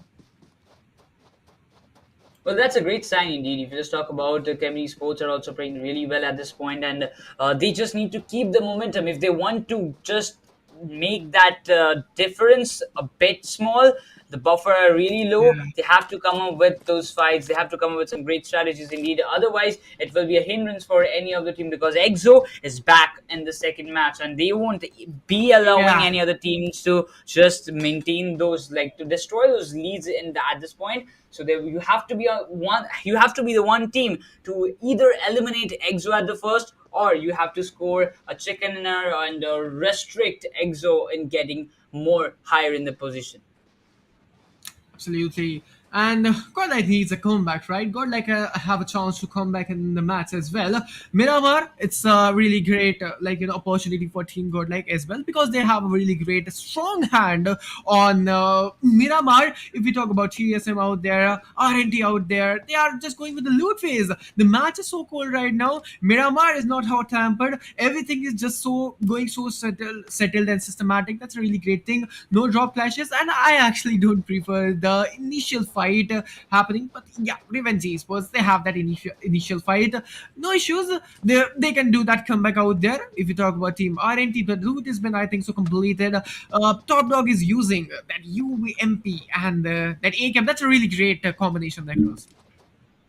But of course, the UMP is always a great. Like if you add one thing to your like library, if you talk about, I bet that UMP will be one of the greatest thing you can actually add up at this stage, at this point. And at the Yeah. same way, we also get to see the fights are getting more and more intense. In some meanwhile, we also get some more actions coming up. And Skyless Gaming, as I mentioned earlier, is the king of Miramar, is already live, and they have already arrived with a great thing. They have to come up with a good chicken. They were in the second chart, I believe, as I have seen earlier. So one good match will bring them in the top 8 categories, but a chicken dinner is actually ready. But as Somraj says always in Yeah. front, that we don't play third party tournaments that seriously as we play like the official one, but they still managed to come up with some great performance and surprise us, the casters, the audience, really Yeah. much. Absolutely. If we talk about Team Celsius out there, they started rotating from the side of Picardo. That's a really great thing. They are all the 4 players, and I think so they can rotate into the zone, but they are in the zone. That's a really great thing out there. Let's see, Team Celsius not having any kills, and Team EXO, they are a strong contender. They are a strong team out there in the Miramar for. Esports, if they want to extend it more like a 30-30-40s, they want to make that one, they have to come up with another chicken. In the previous day, EXO took consecutive 2 back-to-back chicken as the MVP for Team EXO continues as none other than our Punk, and with a total of 15 finishes with a 3.8 match finishes per match rate with a finish contribution of 33%. Team EXO are looking really strong contenders in holding the #1 spot in the semi-finals. But main thing I was actually concerned, if Team EXO is playing with everything they've got in the semi-finals, what will happen in the grand finals of this India Rising series? Because if the teams are giving their level best in the semi-finals, how much more overextend or more best they can provide in the grand finals to Ah. win that trophy and the prize pool. Absolutely. And if you talk about Team X-Park out there, they are the OGs, the OG IGL, we can say. That is going to be Mavin, not OP, going to be Scout. What an amazing flank he gives, we all know. But like Team X-Park, they are coming up with some sprays, and I think so they have to hibernate themselves in the compound. That will be a really great option for them. But they are initiating their rotation, and I think so they're gonna go with the Banos. Let's see how where they're gonna go. We cannot predict where Team X and what Mavi is doing. Actually, Mavi is rotating his car again and again, and he's actually thinking where to go and what decision he actually right to make. But Mavi out there, he's stepping out there, and Team Godlike is just so close. Team X versus Team Godlike, that is going to be a legendary fight, and that is going to be a rise of fight. This fight would be a legendary fight. What do you think, Akuros, if it happens? Well, definitely. If we just talk about that kind of fights, we have seen in the early stages as well. But right now, if we talk about the other teams as well, Inferno, and those are just going on the way. But Team X-Park, again, if you just talk about, they have a great start in the previous day. They have got a good momentum with the last match. They have taken a chicken dinner of day one. I really want to see Xpac taking on more and more, but Team Forever's Zelchid gets taken down by Revenant's top dog will be confirmed by player 3, and Team Forever, those were not the team who was not there in the previous match have arrived in the match number 2 as group number C. But the main thing is that the teams have to step up. Team Forever, they're out of the top 16 box. They need to make a good comeback to qualify for the grand finals. Team Forever, if you talk about Revenge Esports, you talk about Scar Esports, they won't, I believe, in today's day, they won't again try to come up against Team Godlike or any other team in the drop clashes, because the results they tried in the day one have already resulted. But TSM versus Scam Esports, the day arrives and Blaze will be coming with some tap shots and these, but the damage won't be more much sustainable. On the other hand, TSM players are getting too much damage. The vehicle will be shattered around, but Scam Esports are just going with everything they've got against TSM right now. Absolutely. Shadow OG going with that medkit application, but the van is right now is not shattered. Hopefully the vehicle is not burst, but he's actually bursting out for making that artificial cover in the open scenario. He's having that rich cover as well, and he's having that burst out van cover as well. But the sprays out there, look at the sprays, they are unstoppable at the moment. Shadow is in a critical condition right now. He have to go and he have to regroup with his team, and he have to step out. He have to initiate some escape plan, or else he's gonna die real soon, because Team Esports, I don't think so they're gonna give any chance for TSM Shadow to go out there, and absolutely coming with the sprays, and here we go. Delta PG coming with a really great knockdown on side of Shadow OG. That was something initial, but Team Xpac is also coming with fight against Team Godlike. That is going to be a legendary fight, and the fight has been also initiated. 2 fights on the same part.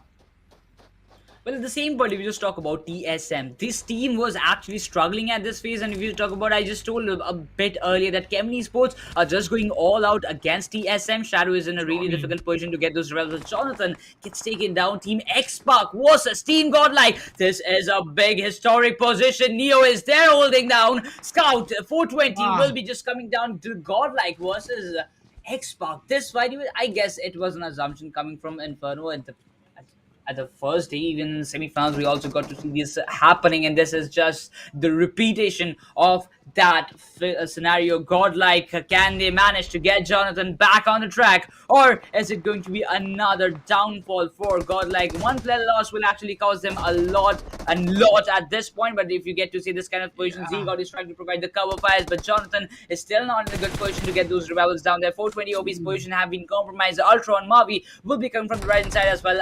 Not OP, and at the point, 420 will be there, but TSM Shadow gets picked up, and that pixel HP will be a more and more thing to damage out there. No point. He's barely surviving the very low HP. Footstep is down. Shadow is not getting that revival. Now, Moby gets taken out by Clutch. Got out that position. Team Godlike are just trying to make some counter fights at this point, but the no footstep will be taken down. Kevin Esports are not stopping. TSM losing the players one by one, and this is not the way TSM expected the fight to turn out to be. Blaze is barely breathing in the very low HP. Ninja have to be the key player. He has to be the man who can get the things done, but right now Clutch got with some different angle, got in the position. Jonathan have got that revival, but Godlike are again back on with the 4-man standing. But Team Xpac versus Team Godlike will turn in a different manner, because in the back ends I can see another team hopping in the fight.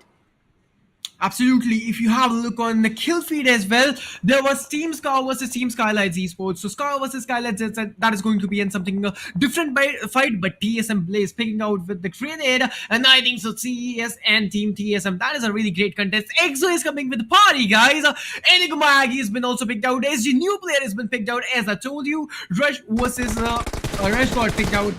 Team Skylights Gaming, but out there, Ninja Jody is the real Jody out there. Comeback is the only solo survival out there, but Team CES, look at, they were so critical. Three players were picked out, temporarily shut down, but out there they're gonna go with the revival point, and that's a really great thing. If you talk about Team Skylights Gaming, so Skylights, Somerals out there, they are only 2 women survival. Scar is doing really a great job, and I think so they are coming with the comeback out there. Look at the damage predicted. Somerals, you are just a beast, but you are the only Solomon survival out there, and I think so Team Team Skyless Gaming, they are not in a good condition. They are in a critical condition, and I think so they have to initiate something or somewhat in escape plan, and they have to eject from here. Gamla Boy on the back end, I think so. Gamla Boy don't have any vehicle, so I think so. Gamla Boy is in the open scenario. Eggs of Fears has been picked out from the side of Vixie. Multiple fights are happening on the same time.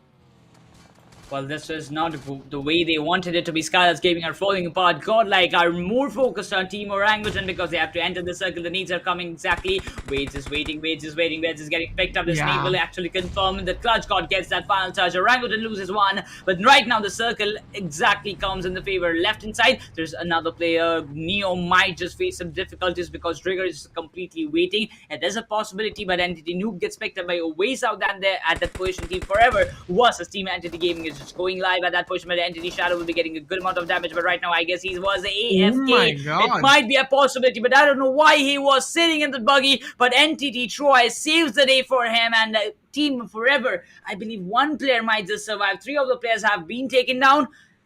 Well, we have to see right now this position Inferno whether Team Forever's one player is surviving or not, or whether they were coming for 3 finishes only. Team EXO, on the other hand, they have got the hill areas of San Martin in the back end. They have got another team to come up, but Team Godlike entering the circle from that right inside of Team EXO won't have that much of seconds, but in the span of 7 seconds, the zone shrinking is getting started. But Esports was Orangutan just happening in the down compound, but Broken will be taken down, and Orangutan have got a lead in that fight. Inferno. Absolutely, the 4 zone has been also started, and the 4 zone gonna get shrinking real soon. But if you talk about Team EXO, their movie has been down out of this zone, and Fierce is coming with a really great knockdown. And I think so multiple players has been starting. Orangutan, Ash picking a lot of players out there. But if you talk about Team EXO, they've been covered by 3 teams, right? They are in the sandwich condition, but they are having a really great reach and the cover of Shax. That's a really great thing. But Team Orangutan, they have to go for the zonal area as well. 100 meters. That is going to be really a far journey for them. If you talk about Revenge Esports, out of the zone, Akshay has been down. Entity and Shadow, Entity Troy and Shadow are the only dual survival. They are coming into the zone. Team GodL is coming with a party, and Jonathan has been picked out from the fight side of Fierce. That's a really great initial pick down. Alson has been down, and I think so Team X-Park has been eliminated. But out there, if you talk about snax, okay, so this is going to be a legendary fight, and that is going to be an amazing fight. EXO versus Team Godlike. Neo out there behind that dredge. EXO hacker is going with their utility usage, and Neo has been down. Only Solomon survival out there from Team Godlike is going for the revival point. Z-God with a full HP out there. And I think so Team Godlike has been eliminated from the side of Team EXO. What an amazing performance from the side of Team EXO. And these guys are rising their hands up. Well, this team is not stopping, not at all at this position. Orangutan, the 2 players are remaining. AKOP Wades have been eliminated, but this point, it was quite unexpected. Team X-Park was also eliminated. Team Forever is eliminated. TSM is also down right now. We get to see Celsius. This team, I'm really more concerned about this one, as they have got immense potential at this point. This team have got the height advantage. They have got pretty much players in the down areas. The Team X-Park have eliminated with 2 finishes, as we can get to see. And the total overall rankings are exactly in front of us. We get to say 87 total points by Team EXO. They're on board. Tud Esports are still waiting. Kevin Esports have got all of 66 finishes. 8-bit is just waiting with 60 finishes. And Revenant at the hashtag 4th spot, hashtag 5, hashtag 6 for 7. C-Scar Esports again getting eliminated by Team Revenant. The sneaky climbers are not going with sneaky approaches. They're just going all out. They're just showing everybody what Team Revenant is made up for. They are just if they have not taken a single chicken dinner, that's fine. The way they are playing right now, it is possible that you might just see this team coming in top 3 in any moment at this stage. Let's see what Team RNT have the caliber to take the chicken dinner.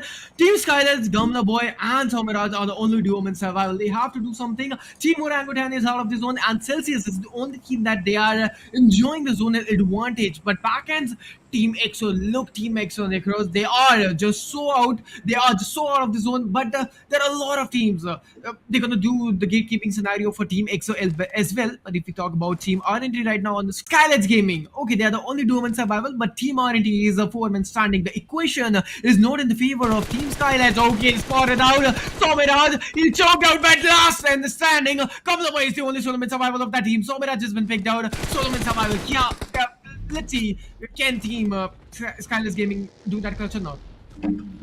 Well, that has to be one thing, but one thing is for sure. If you want to win more and more Wings goodies, guys, you have to go for this giveaway items, which will be already live. You have to follow 3 of the pages of Upthrust Esports, as well as Wings Lifestyle and UE Rising, UE India Rising page. These 3 pages you have to follow up, and with that, you have to write the winner chicken dinner. The winner, you have to predict the winner with the match number, group number, and the match A versus B or A versus C or B versus C. You have to go with that, and at the end you can win. You can also you can actually participate in the giveaway, and you might just win one of these beautiful goodies of Wings. And as we can say, these things are actually very, very much important. You can actually get it for free. The post round, you won't have to pay. You just have to predict the winner, and you can be the one among all that you might just win this one. There are numerous amount of goodies, so you all can participate. It's not just limited to some person. But right now, coming back to the game, Celsius are just going on rampage, getting 2 of the picks of Team Revenant. Paradox becomes the solo survivor to be left from Team Revenant's side.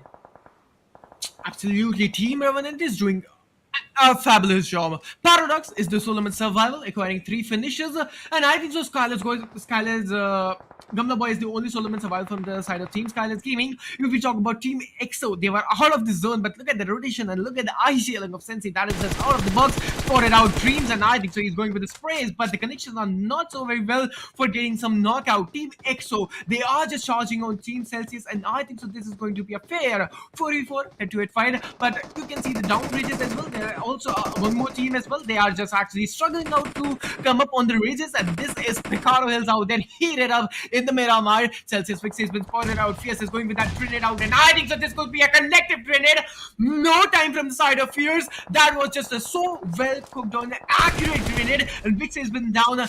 This is going to be so much drastic change for Team Celsius out there. Sensei is going with some grenades as well, and team, oh my god, that was just so out of the box for Sensei out there. MJ is so close. Fierce has been down. 2 players of the Team EXO has been down. Solomon Survival Hacker, only Solomon Survival. Punk has been also down. Celsius out there.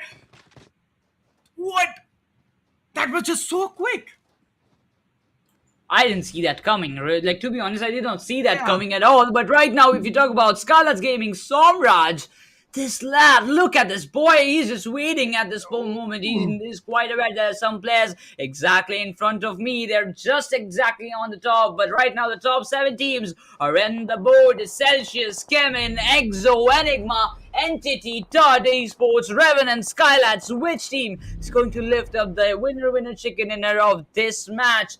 If you just talk about Kemin Esports, it needs a vital match, but Team EXO, with total of 4 players surviving at this point, they're not willing to back off at any cost at this position. They are willing to take up the risk, they are willing to take up this fight, but Enigma, on the other hand, are just trying to spot up some people out there. They want to get those things done at this point. Enigma Galaxies, MJ, Celsius players are exactly at this position. Some nades, some smokes will be done for sure. Enigma will be waiting on the other hand. Sanity Shadow gets a Revenant Paradox down there. And with that, Team Revenant will definitely will be taken down. But at the same point, the action won't stop at this point. I believe the actions won't stop. And as we talk about our Wings, those have got a 60 hours of massive playback time. You can also get those things live. You can get those things, the Wings down there. It is available on Flipkart. If you want to buy it out, you can also get these things done. If you want to participate in the giveaway, it's all open for you, as you can participate and take part and win your one. But coming back to the game Inferno, Enigma Gaming are also getting eliminated at this point. Absolutely, if you talk about Team CES, but yeah, we'll be having a look on Enigma Sagi out there. 3 months standing, but these guys are just so on point, and they are actually a lot powerful. Top 4 teams out there in the 6 zone. Let's see who's gonna win. The top 9 team, top 4 team, and only one champion of this match. Enigma is charging on Team Celsius streams. MJ has been spotted out. MJ coming with that insane 1v1 then on Saggy. Avi and Idli are the only doom and survival of Team Enigma, and I think so. Team Enigma on a sudden setback. They are on a drawback. They are on the disadvantage right now. They have to come back and they have to rise up right now. But look at the spray from the side of comeback. MJ has been picked out. Celsius stream is the only solo survival out there, and I think so. If Team Enigma is reading the kill activity, so they can push out. But Saggy has been also down. Only doom and survival of that team. Idli, I think so. He's trying to spot the dreams, and I think so. He can grab both of the kills from the side of Team Celsius, and he is actually waiting for Team Celsius to get out. Team, oh my god, look at the sprays from the side of comeback. They are just so on very point.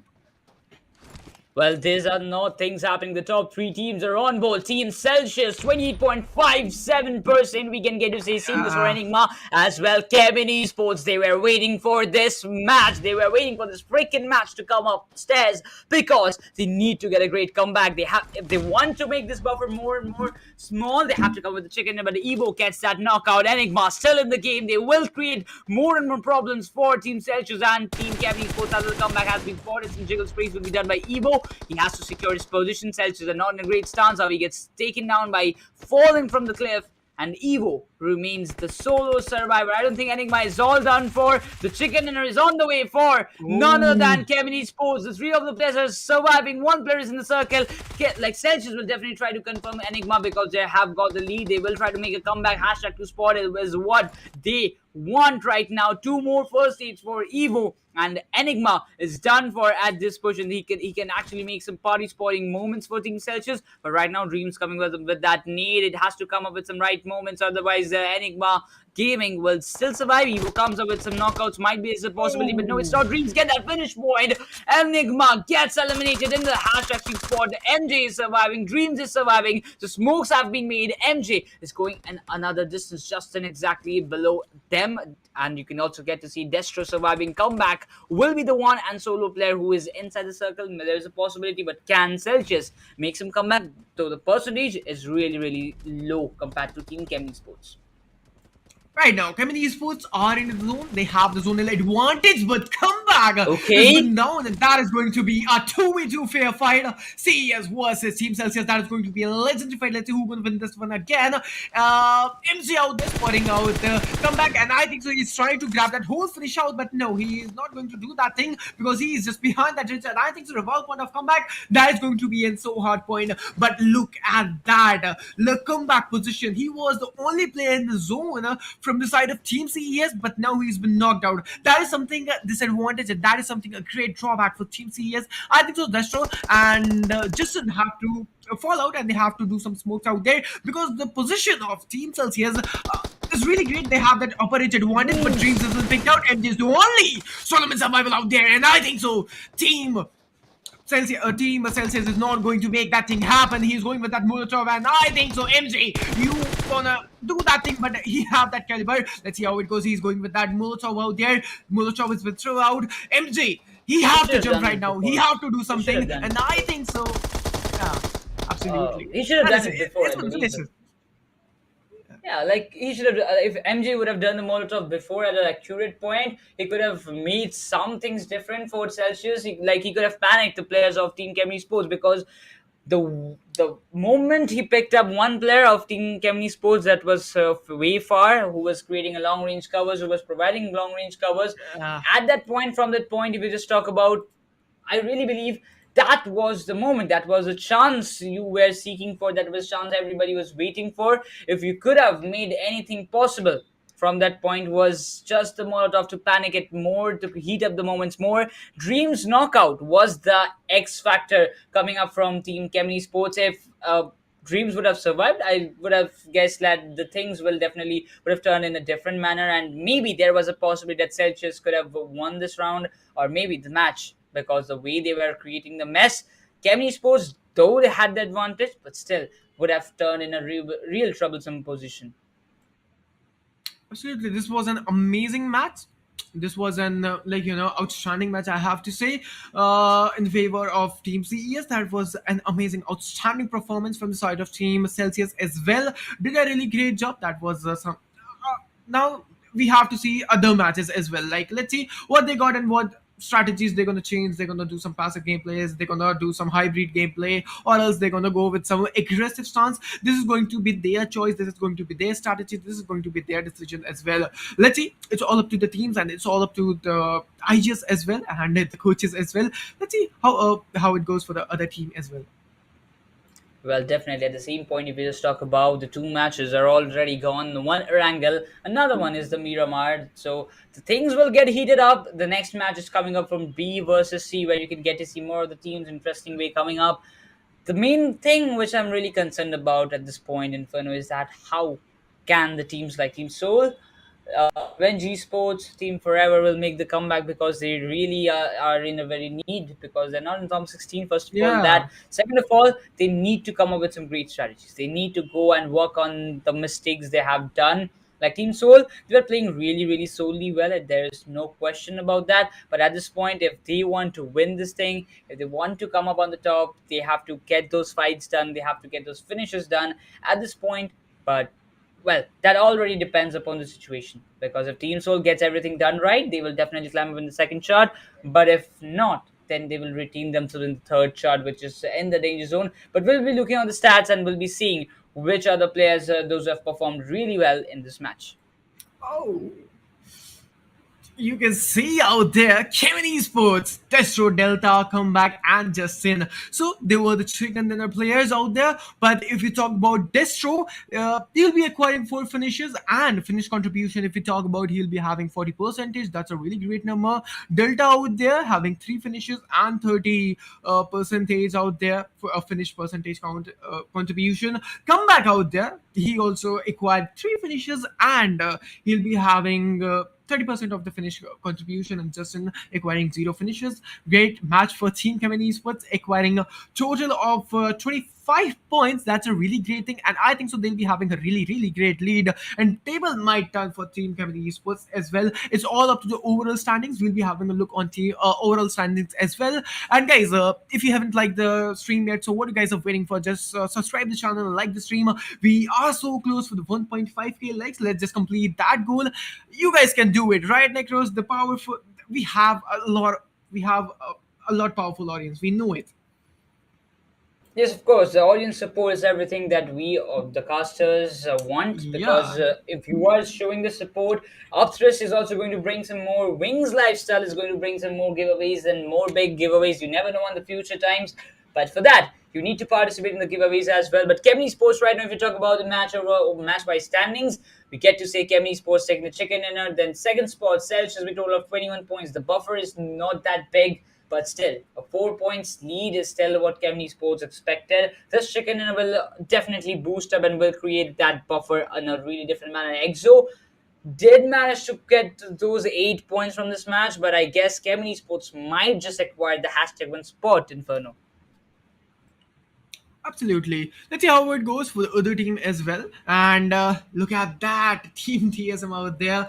They were the early, pick out, and the team got as well. They were eliminated so early out there. This was the overall match-wise standings of match 8. We will be waiting for the overall standings as well. This is semifinals day 2, and the things are getting heated again, slowly and steadily. But first match and the second match, both the matches were so amazing, so on very point, and we enjoyed it a lot. Kevin Esports, what an amazing match! Congratulations, guys! You were the winner and you were the champions of second match. I'm waiting for the third match as well, and third match will bring a new story for us, a new story for the audience, and a new story for the idols as well. But if we talk about the overall top fraggers of Miramar, it is going to be Destro, Deem, Spheres, MJ, and Delta. If we talk about MJ, this lad was just so on fire. This person was so on fire, and all the frags he actually counted as but just so amazing. We all just witnessed it. Dreams, Celsius Dreams, what an amazing performance, man. Finished contribution, if you talk about that, is going to be 44%. Celsius were the #2 team, and Dreams were one of them. Dreams played a really vital role in that. If we talk about Team EXO, all right, Team EXO, the match was really well, but they were taking fight on Picaro Hill against Team Celsius, I think so. Yeah, that was Team Celsius. They were wiped out there, but what an amazing performance. MG out there and Delta on fifth number, acquiring 3 finishes, acquiring 30 finish contribution from his team. Well, I really want to see this kind of things. The top fraggers have already arrived. Destro, it's not like new faces we are coming and seeing in this today's day, but Dreams is the Yeah. one player I'm seeing, and especially to be honest, Dreams is one of my favorite idols I've ever seen. Jelly, if you talk about Dreams, but the overall standings are exactly in front of us, and we are really hoping that this thing will come up in a great position, as we can get to see Exo still remaining and maintaining that #1 spot, but still, the buffer. I believe it's really hampered. Like the 4 point difference just remains at this point, and but in the meanwhile, Kemny Sports have got a good lead. Revenant are back in the #3-bit total of 64 points, and 8-bit Enigma still maintaining #4 and #5 spot, while 7 Season Orange Rock will get a good downfall. Celsius coming on the #8, and the things are going all at this point. Absolutely, Revenant Esports, they were just coming up with a slight rate, step up. If you talk about Team 8-bit, they just degraded in this one as well. If you talk about Team 7Cs, Team Enigma, that's the right kind of pattern. Enigma also rise up, but Team 7Cs just degraded a little bit. If you talk about Team Orange Rock, same out there. Celsius Esports, this was a really great match. Team EXO, Kemny Esports, what an amazing performance. You guys are the table toppers out there. But if you talk about Team Community Esports, they are the runner-ups. But if we talk about the second chart, we'll be having TSM. They just degraded a little bit. Acquiring 43 points. Team Xpark, same 43 points. Amazing performance from the side of Team Xpark in this match. If we talk about Team Entity, Skyless, Global Esports, got like TUDE, and G Esports, they are doing really a great job, but they also need to do something in the upcoming matches, and they have to apply some new strategies. Right now they have to work on the strats, and now they have to work on their strategies as well, and have to present some really great gameplay. Of course, all the teams in the second chart and the third chart needs to gear up, because the matches one by one are getting shorted. And as we move on with each and every match, you get the chances more and more low. So you have to be quite prepared. You have to be mentally and physically prepared, because of this circumstances is going to Yeah. hit you hard. Is SouL, Hyderabad Hydras team forever, LZ, Orangutan, RLX Toad, Error, and Scar still in the bottom chart. They need one good match. They need a one chicken dinner to just change off everything what they have faced. But right now in this match, you get to see Team SouL coming back on the track. You get to see Team Hyderabad Hydras, Forever, Orangutan, LZ, every of the teams will be just hopping in. Error, Scar will be also hopping in this fight as well.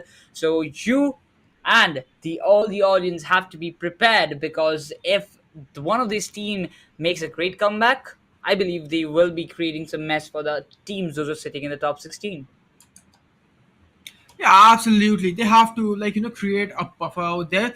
If we talk about Scary Sports, the things are not going in the favor, man. They have to do something, now they have to take the thing seriously. If they cannot step up, they are in a worse situation out there. Error Esports, all the underdog teams are downfall right now. They are feeling that downfall. LZ's out there, team RNNXT, Error Esports, Car Esports, they are on the downfall right now.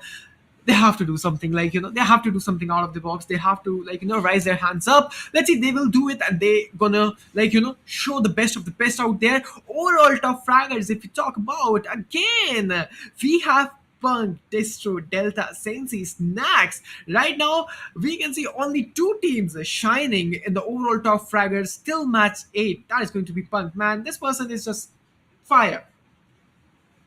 Well, still, after the match number 8, the leaderboards are not turning on any other team's favor. Kemny Esports and EXO. These are the 2 teams, those who we can see actually maintaining these graphs. And are actually having, like, we can just say they're the leaders right now in the overall standings and overall top rankers. So it will be something that we will be maintained.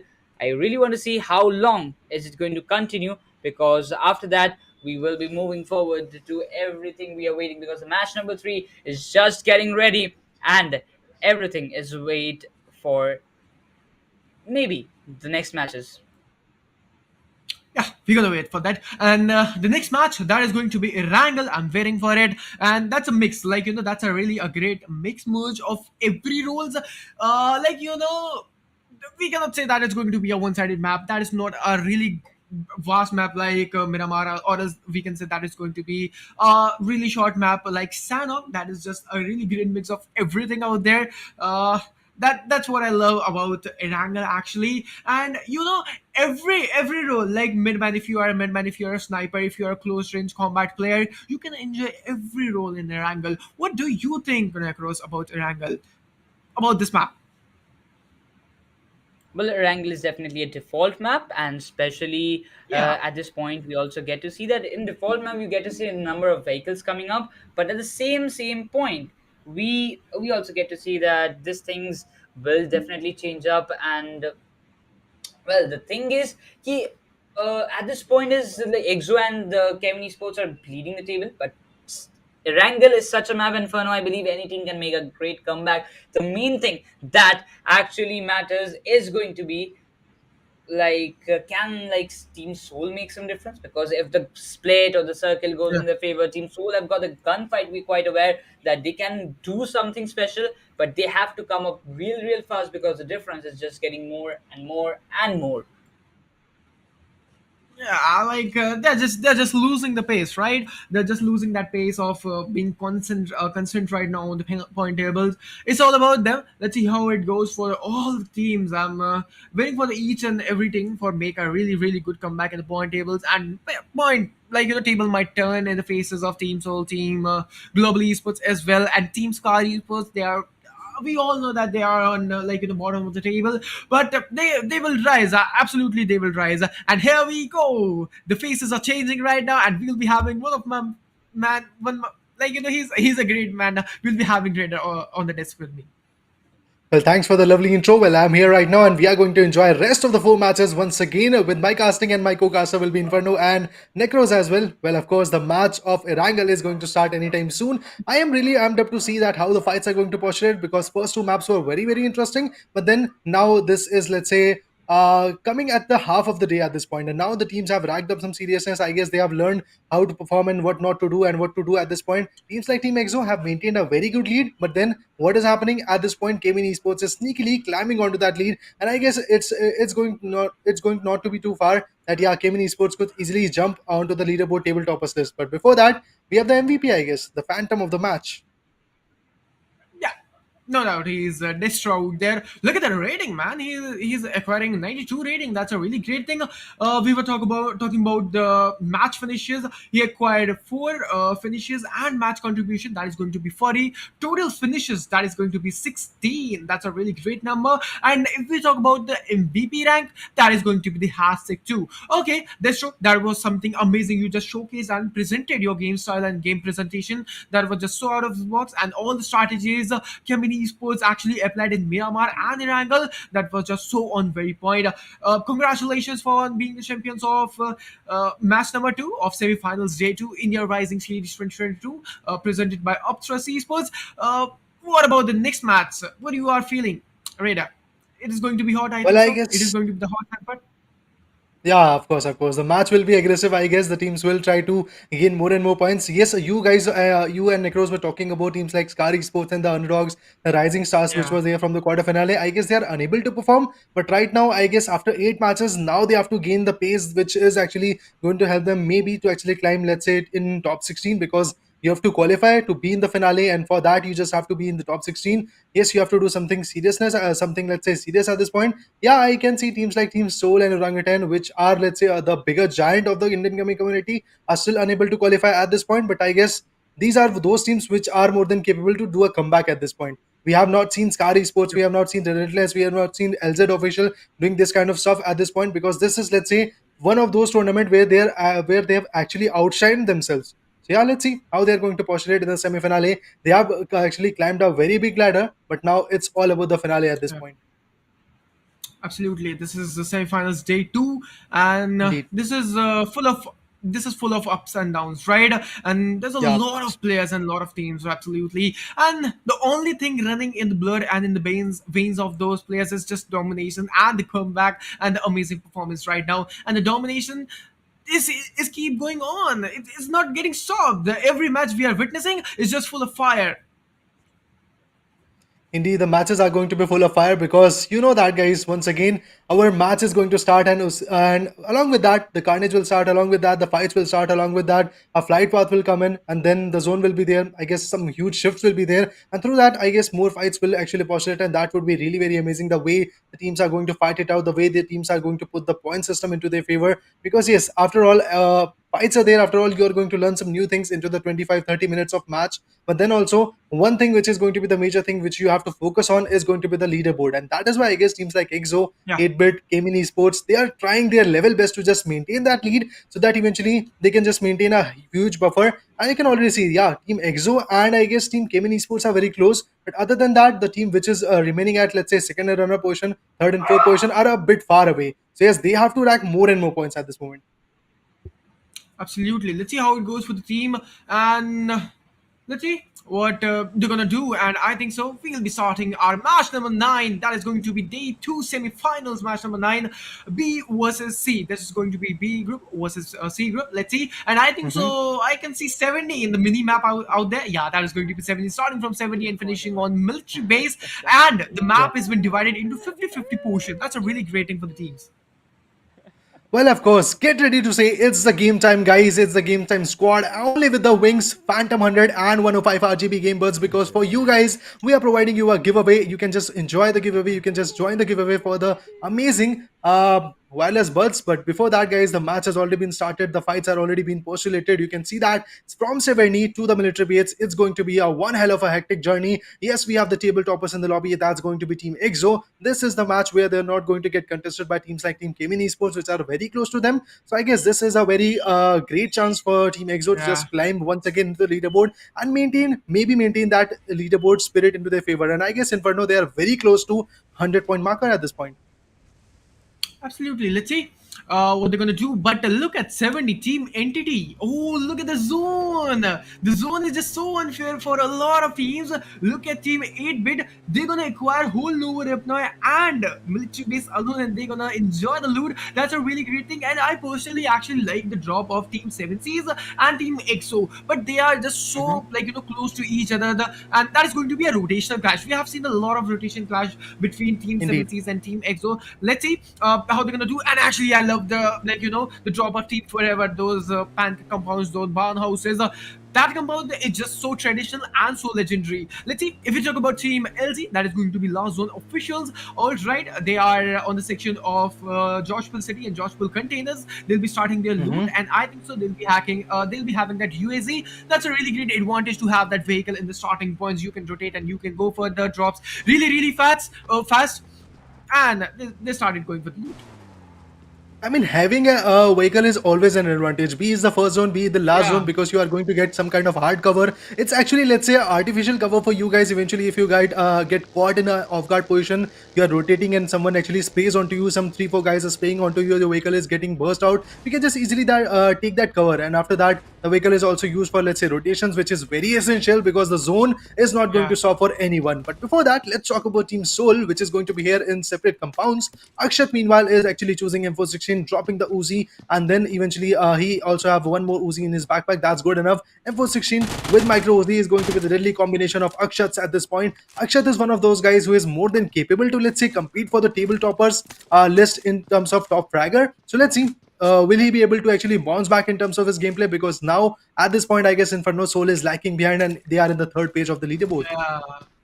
Absolutely, they are, and they have to rise, right? And this is Rising series out there of 2022 presented by Upthrust Esports, and they will rise. We know this team have that caliber, and they're gonna gear up real fast. Let's see how it goes for Team SouL. Akshat out there completed his loot, having that M4 and UMP, and we were talking about the UMP meta, and he gonna follow that UMP meta and the 17th meta out there. If you talk about Punk, he'll be having that M16 with himself and a Scarl. Scarl is a really great gun, and I love the close range of Scarl. It's all about you guys. Tell me in the comment section what you all guys like, Scarl or M416. Absolutely, that is going to be M416. But yeah, let's see somebody have the different choices or not. But yeah, Team EXO, they are the table toppers right now, and they deserve the win, right?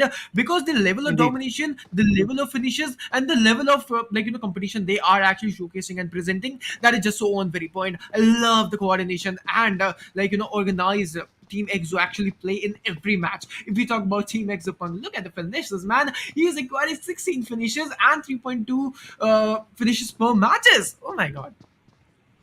So that actually depicts that whenever Panku plays, he is going to get minimum of 3 finishes. That's beautiful. Now that play was as smooth as the low latency gaming of the new Wings Phantom 1100. So of course you guys can enjoy it. You can just let's say purchase it, or you can just enjoy the giveaway by following the steps which we have earlier described to you. But before that, let's talk about the Pochinki vicinity. It's going to be Skylights Gaming looting it out at this point, scavenging it out, picking by Bone and Bone. Somraj on the church location, new player also actually joining him. Gamla Boy in the compounds trying to locate the vicinity, trying to loot some good possibilities. Eventually, he doesn't have, I guess, let's say AR extended mag. He just have to find it up. Then eventually 40 bullets in his gun is going to put a lot of chaos in the map, and a lot of team are going to face the wrath.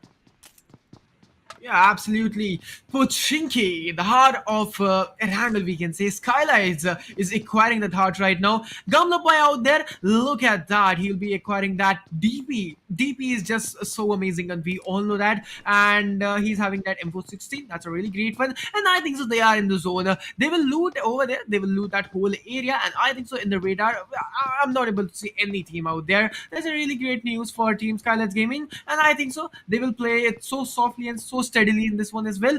And if we talk about hashtag they're Skylights Gaming on hashtag 12 right now, so they have to step up. Oh, indeed, they have to step up. They have to get some good points at this moment, because hashtag 12 is not the position they want, because they have been the champions of tournaments like this. So, of course, they have the capability, but at this point, I guess every other team which is in the lobby is more than capable to just punch them out, and that is what Team Skylights Gaming is facing at this point. They are fairly onto the average locations, let's say, because 24 teams are there as a total. If we include all the 3 groups in which they are actually placing themselves onto hashtag 12, it's good enough, but then they are actually on the verge of getting qualified. I guess getting the position between top 5 is going to be the choice for Skylights Gaming. So let's see how they are going to pan it out. But before that, Inferno, the first zone, is actually going to shrink in, and Team 8-bit is cheering it out in the let's say military base area. Absolutely. Right. If we talk about the second zone cut, what do you think? It is going to be a hard shift, or else it is going to be centralized shift? And actually, we cannot predict it, right? It's all about the BGMI gods, what they're gonna show, and the zone. The zone is the play. The zone is the steering wheel of the car, and the cars are actually the teams. Where the zone goes, where all the team goes out there, and the strategy is all about the teams. Let's see how it goes. 8-bit has started rotating, and look at that madman out there with Juicy on the buggy, and they started rotating in the zone. That's a really great thing. And guys, the action won't stop. Just like Wings Phantom, up to 60 hours of massive playtime. That's a really great hours played. Oh, indeed.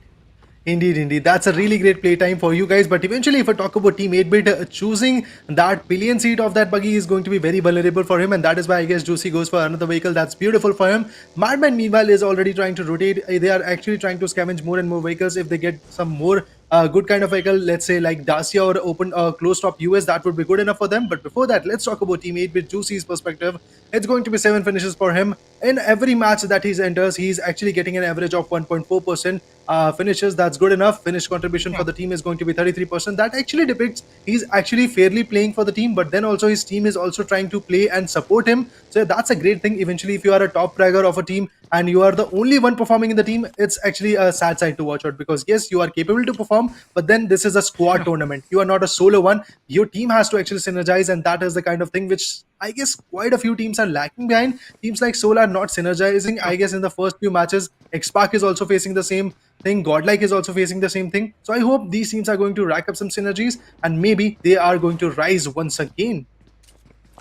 Absolutely. If you talk about Team Xpark and Team Forever, the breathing space between the team is so middle range right now. And I think so, absolutely. 7C's playing God is coming up with a really great knockdown and full finish off on OR Aditya. That was a need and that was so, needed. That's a really great thing from the side of Team 7C's and they'll be having an advantage on OR. And I think so, they'll be acquiring that treasure. But look at that! Oh my god, 7C's Simitar picking out Aru and VLT Atanki. There's a lot of teams and a lot of chaos going, a lot of, fights are going at the same point out there. But if you talk about Team Forever and Team Xpark out there, both the teams are so close to them now, and they spotted each other, right? And 7C's all the boys been knocked out, and I think so 7C's only Solomon survival, that is going to be 7C's Sarang out there. Indeed.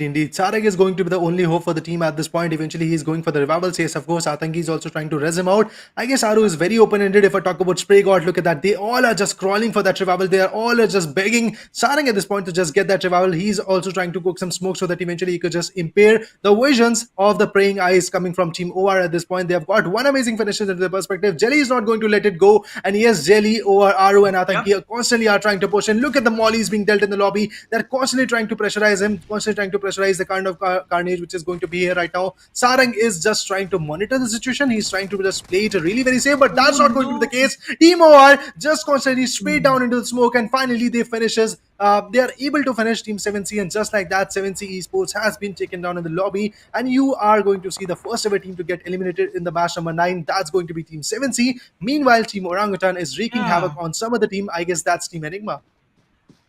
Absolutely, and that was not good for Team 7C's, right? That's a really big disadvantage and bad news for Team 7C's because they were actually popping out in the point tables. But now this match, this was not favorable. They are the first team eliminated in the game. They are on # 16 and eliminated, but no problem. I think so. They have to do something out of the box right there. But Aru has been picked out. VLT Atanki out there in the shack and the smoke, going for the revolver. Look at the mini red zone out there.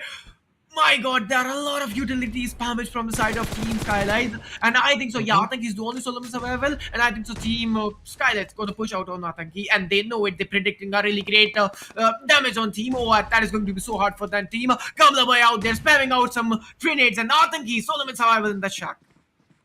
Oh, indeed. Atanki is trying his level best to actually, let's say, give a breathing space. But then also Pukar puts a beautiful nade, and just like that, Atanki goes on along with, I guess, Aru. And now Jelly is going to be the only hope for the team. And I guess Somraj spots him out and he's going to push onto him. But now we are going to see the big dogs in the lobby, and that's going to be Team SouL facing Team Forever very soon. Well, this is the compound which I guess Team Xpark was holding for a prior moment. But now this compound is pretty much vacant, and I guess Team SouL could be the one filling the spaces, filling the void. But then Team Forever is also very close, and I guess there could be a fight coming up. But I guess the teams are trying to play it safe for the first few zones, and then eventually when the zone will be there into their favor, I guess the teams will fight out.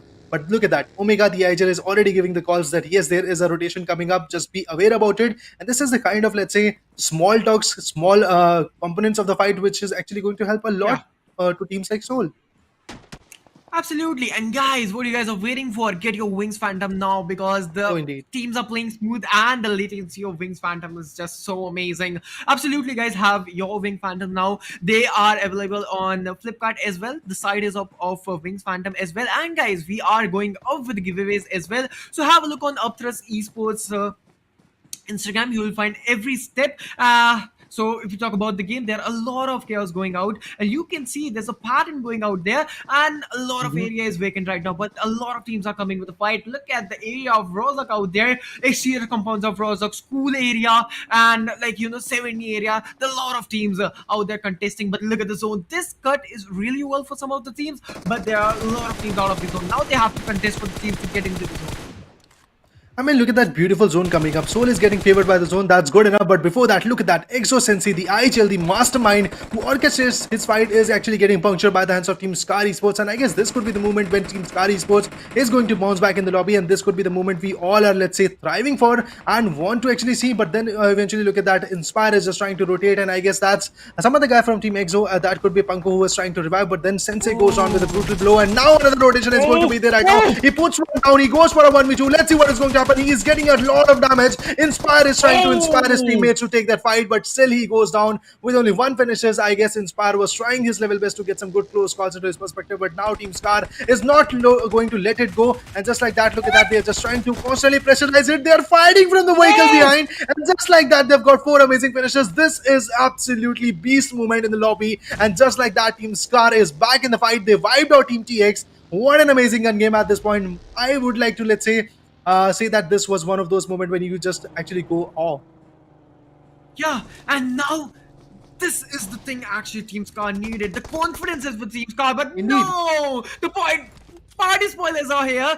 Exo Snax coming with that third party. The only doom and survival from Team Scar is going to be Austin and Tamanna, I think so. I'm not able to read the name, but out there, Hitman. if you talk about the Austin, Hitman actually. But if you talk about Austin and Hitman, they are the only doom and survival of that team. Let's see how it goes for Team Scar, and they're gonna initiate and exit. Then I think so. They're gonna go and fall out from this fight because Team Exo is so very powerful right now against Team Scar, because the equation of numbers is with Team Exo, and I think Team Exo can aggress in this fight. But GE Mania, HHA is black. Team Hyderabad Hydras is coming into action. Mania has been finished out, and Entity Shadow coming out of nowhere and picking out the kill of Team HH. Okay, kill stealing are on point, and here we go. Team Orango Waits has been picked out. OG Ash, Trigger are the only moments about that team. Team Orango 10. There's a lot of chaos, and there's a lot of crushable moment, and fights are going on very single point.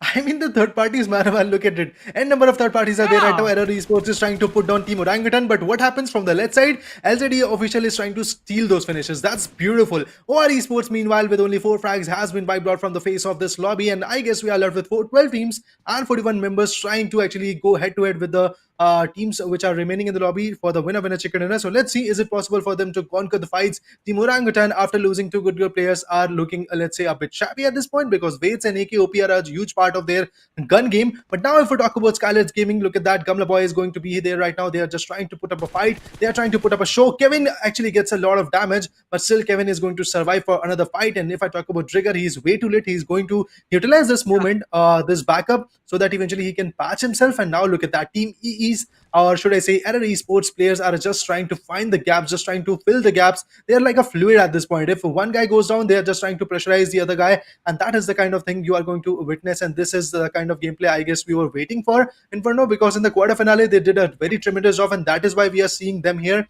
But in the semi-finale, day number 1 was not that favorable, but day number 2 is surely but shortly a comeback for them. Absolutely. Let's see how it goes. Team Orangutan, the duo and survival is out there. Error Esports, they need the comeback, and I think so they can get that comeback out there. They can get that at least 2 finishers, right? Trigger has been down. Ash is the only solo survival from Team Orangutan, and that's an instant 1v2 from the side of Hulk. He's justifying his name, the Hulk. He's smashing out there, and he's doing the Hulk smash out there. But if you talk about Mexi, he's just running out. Dalcheat, one of the most amazing snipers out there. But right now he's using that Scarl and showcasing some of the sprays. But the connection is not so on very point. Team Forever out there. If you talk about Team EXO, he's playing some sprays on Team 8-bit. But the connections are not just so on very point, right? They have to do something, and I think so. Team EXO is playing on the edges of the zone. They are favoring the edges of the zone right now. Sensi, the mastermind, what he's thinking, let's see. Well, he's just trying to actually orchestrate a fight at this point, because since he's out of the equation, well, he's going to, let's say, move his teammates to a victory point at this moment. Yes, they have got 3 amazing people still left in the lobby. That's going to be Panku. Other than that, we also have Fierce in the lobby. Then we also have Snax in the lobby. They have got, and they have acquired 3 amazing finishes into their perspective. That's good enough. If we talk about teams like Team SouL, they are empty-handed. But then Team TOD is going ham on to Team Global Esports. Let's see what is going to happen. Is it possible for Global Esports to just survive in this fight? Because Enmino is going to be, let's say, last man standing of his team. He's going for the revival. That's beautiful enough, but zone is something which is not going to let him do that. Absolutely. Let's see. TOD, if you talk about them, they'll be acquiring only 1 finishes. They need some finishes out there. Edmino and Nakul are in just front foot, and they are out of the zone out there, as you told. And I think so. Edmino, okay, they are just going some sprays. The tracing is not so on very point.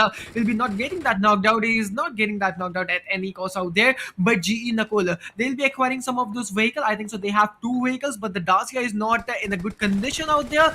And Nakul and Edmino have to make some smoke screens, or else Team TOD will not give permission, and or else they will not grant any permission to come into the zone. Team Global Esports, they are in a really big disadvantage and in a problematic critical situation. But if we talk about Error Esports, Hulk, here we go. Let's see Hulk what he gonna do right now, acquiring 3 finishes, and Error Esports need that come back out there, but Kevin's been down.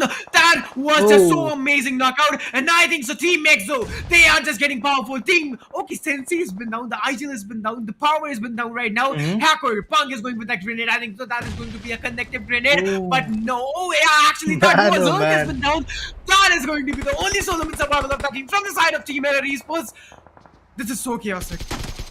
Oh, the chaos is already here, man. Oh man, Error Esports getting the taste of Exo. Let's go Exo at this point is going to be the, let's say, situation coming up. And look at that, the finishes are there right now. They have got 6 amazing finishes. Yes, the snax has been finished off. That's a sad side to watch out. But eventually, if we talk about some other guys, look at that. The last one standing from Error Esports also gets wiped out.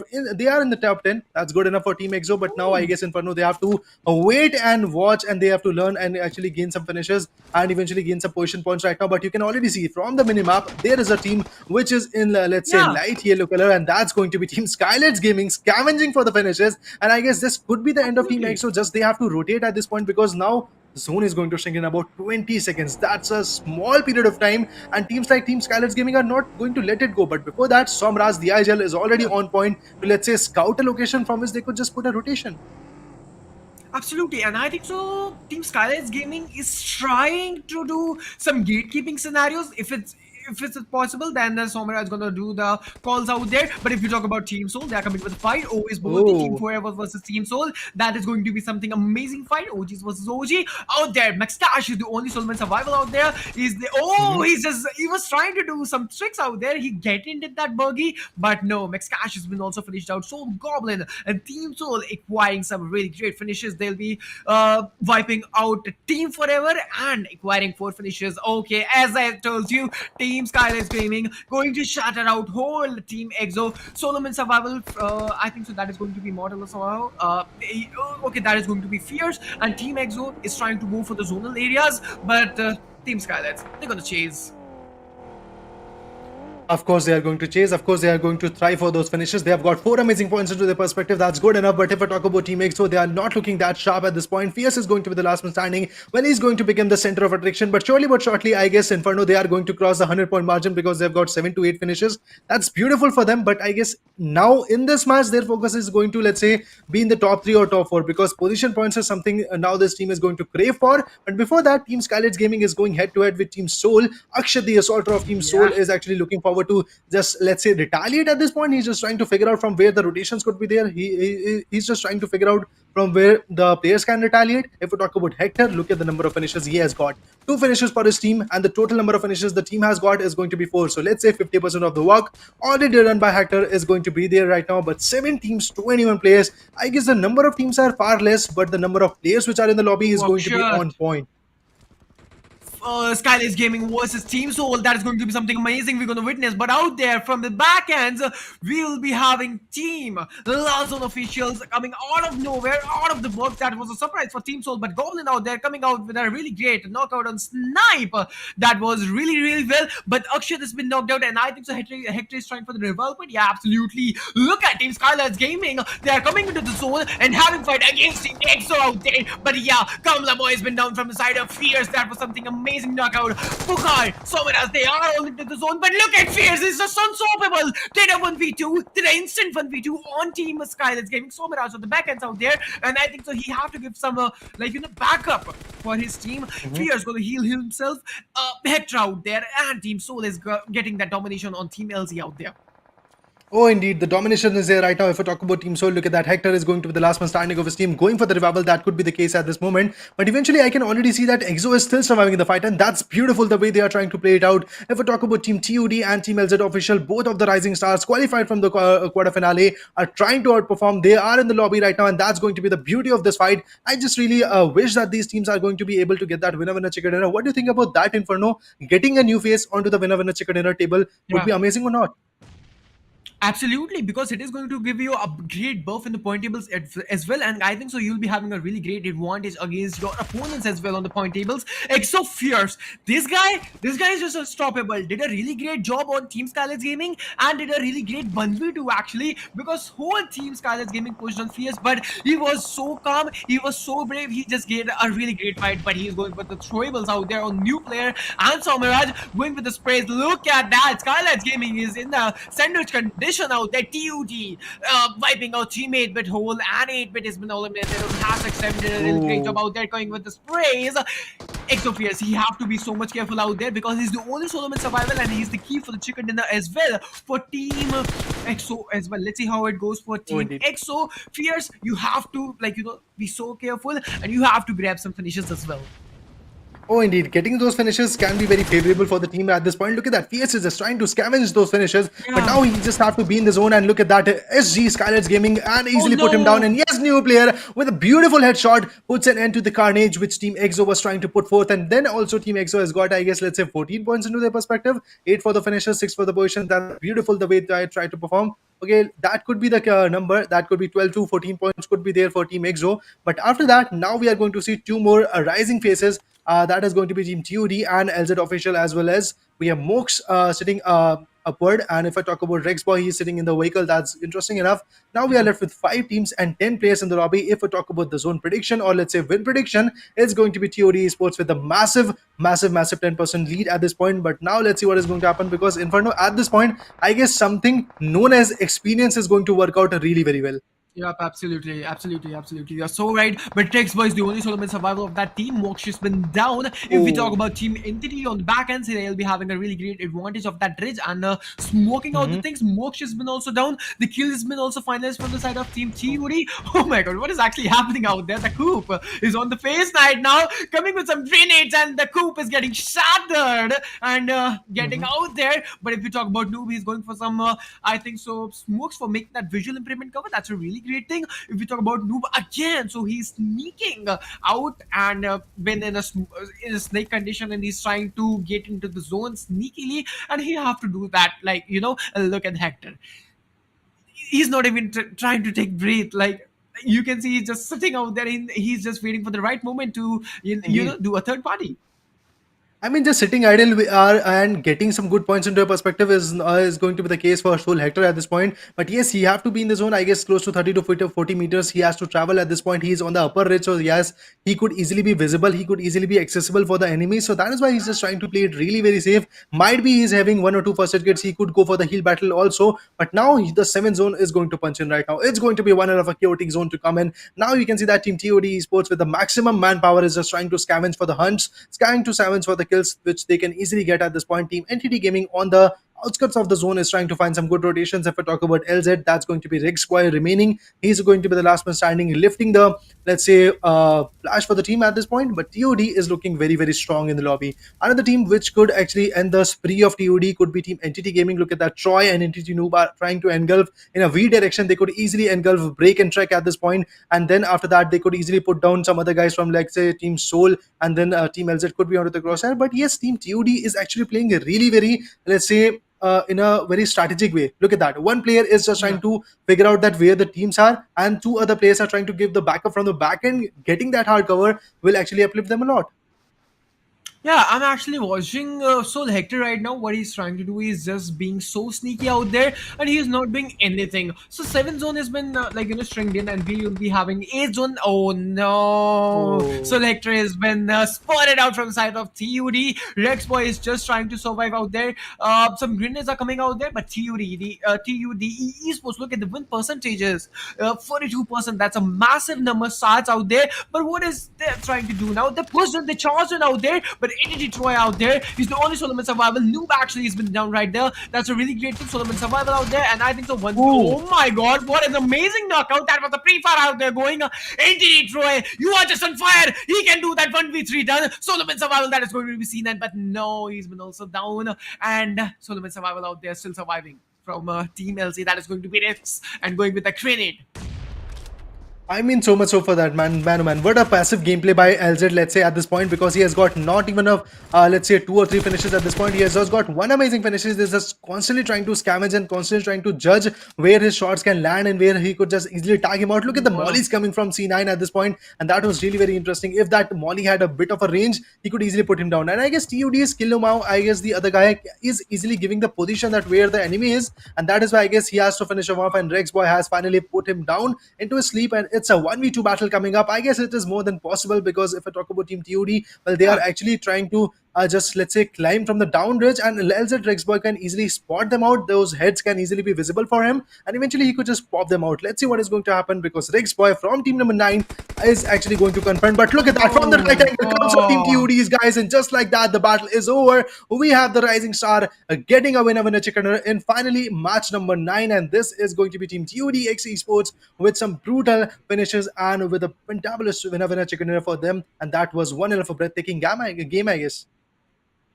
Absolutely, stand up, get up, and rise up. Here we go, Team indeed. TUD Esports. Finally, they're getting a chicken dinner. Rise up, guys, rise up. That's what you have to do in this Rising Series, in the Rising Series 2022. And they are doing really a great job. They did a really great chicken dinner out there. TUD Esports, congratulations. You are the champions of match number 3 of Erangel. Let's see what they got in the another matches. I'm actually waiting for the performance of TUD Esports in the another matches as well. Now I'll be keeping my eagle eye on them as well. And if they can make the flow, if they can make constant flow out there and going to play matches like this only, so I think they can do tabletop on chart 2 or else directly landing on chart 1.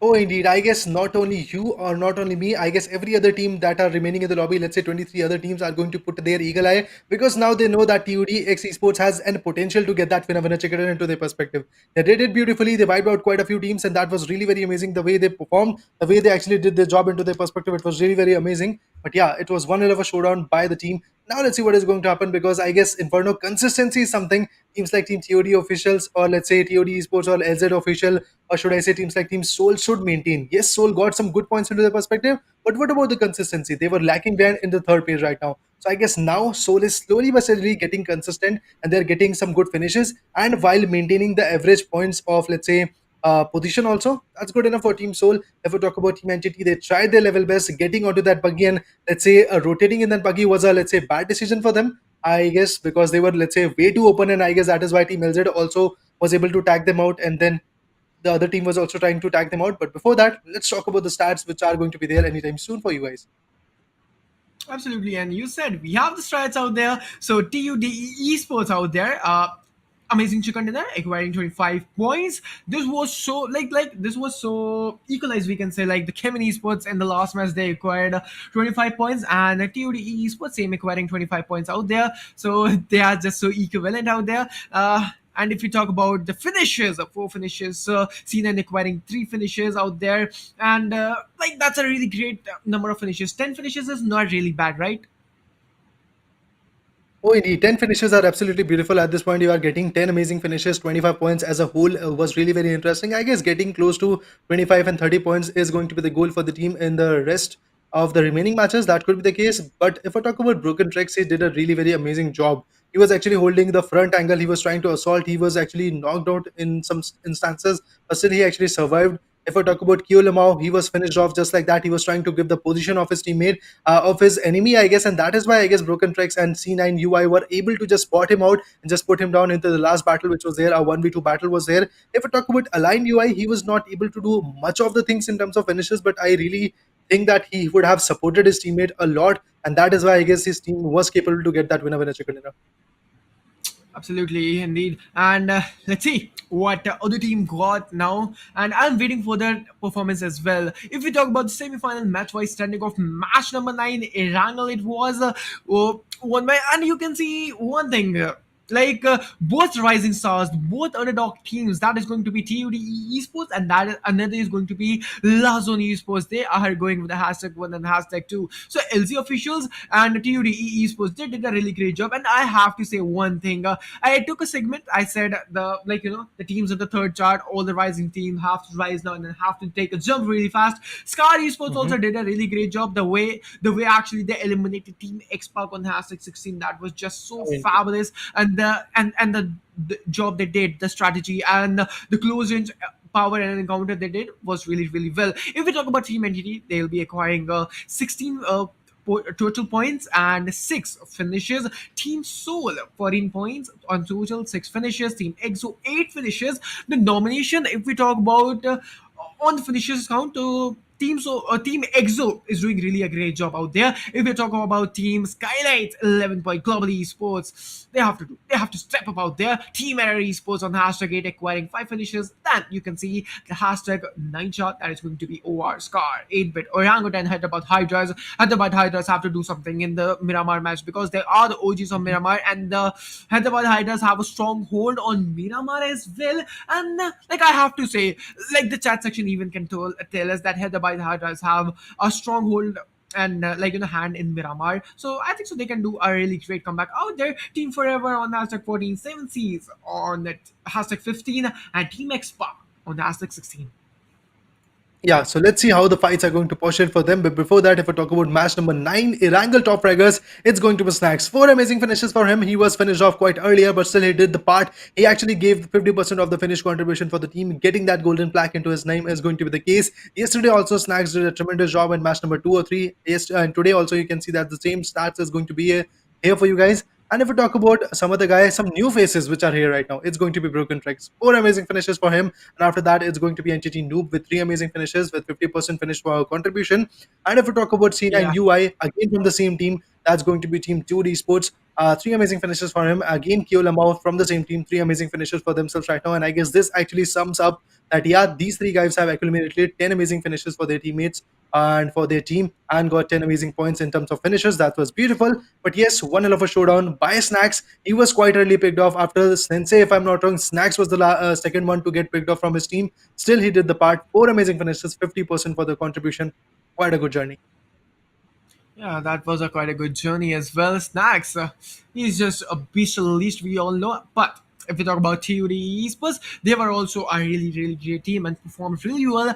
We have the top fraggers, and we have the 5 top fraggers, and we have the 3 of them from TUD Esports. So that's amazing. That's actually amazing. Meanwhile, guys, if you haven't liked and subscribed yet, so what you guys are waiting for, go and like the stream and subscribe the Upthrust Esports channel, and follow us on Instagram as well, because you'll get each and everything out there. You'll get each and every information, all the point tables, all the top fragger lists, all the teams, what they are on and what they are actually doing, and guys, giveaway as well. The giveaways are on. Have a look on Upthrust Esports post. You will find the Wings Phantom giveaway out there is up. So follow the steps, and you will be easily in the giveaway part as well. So if you guys are loving the casting as well, myself Inferno, and with me, this is going to be Ray the Beside. So please, guys, follow us as well.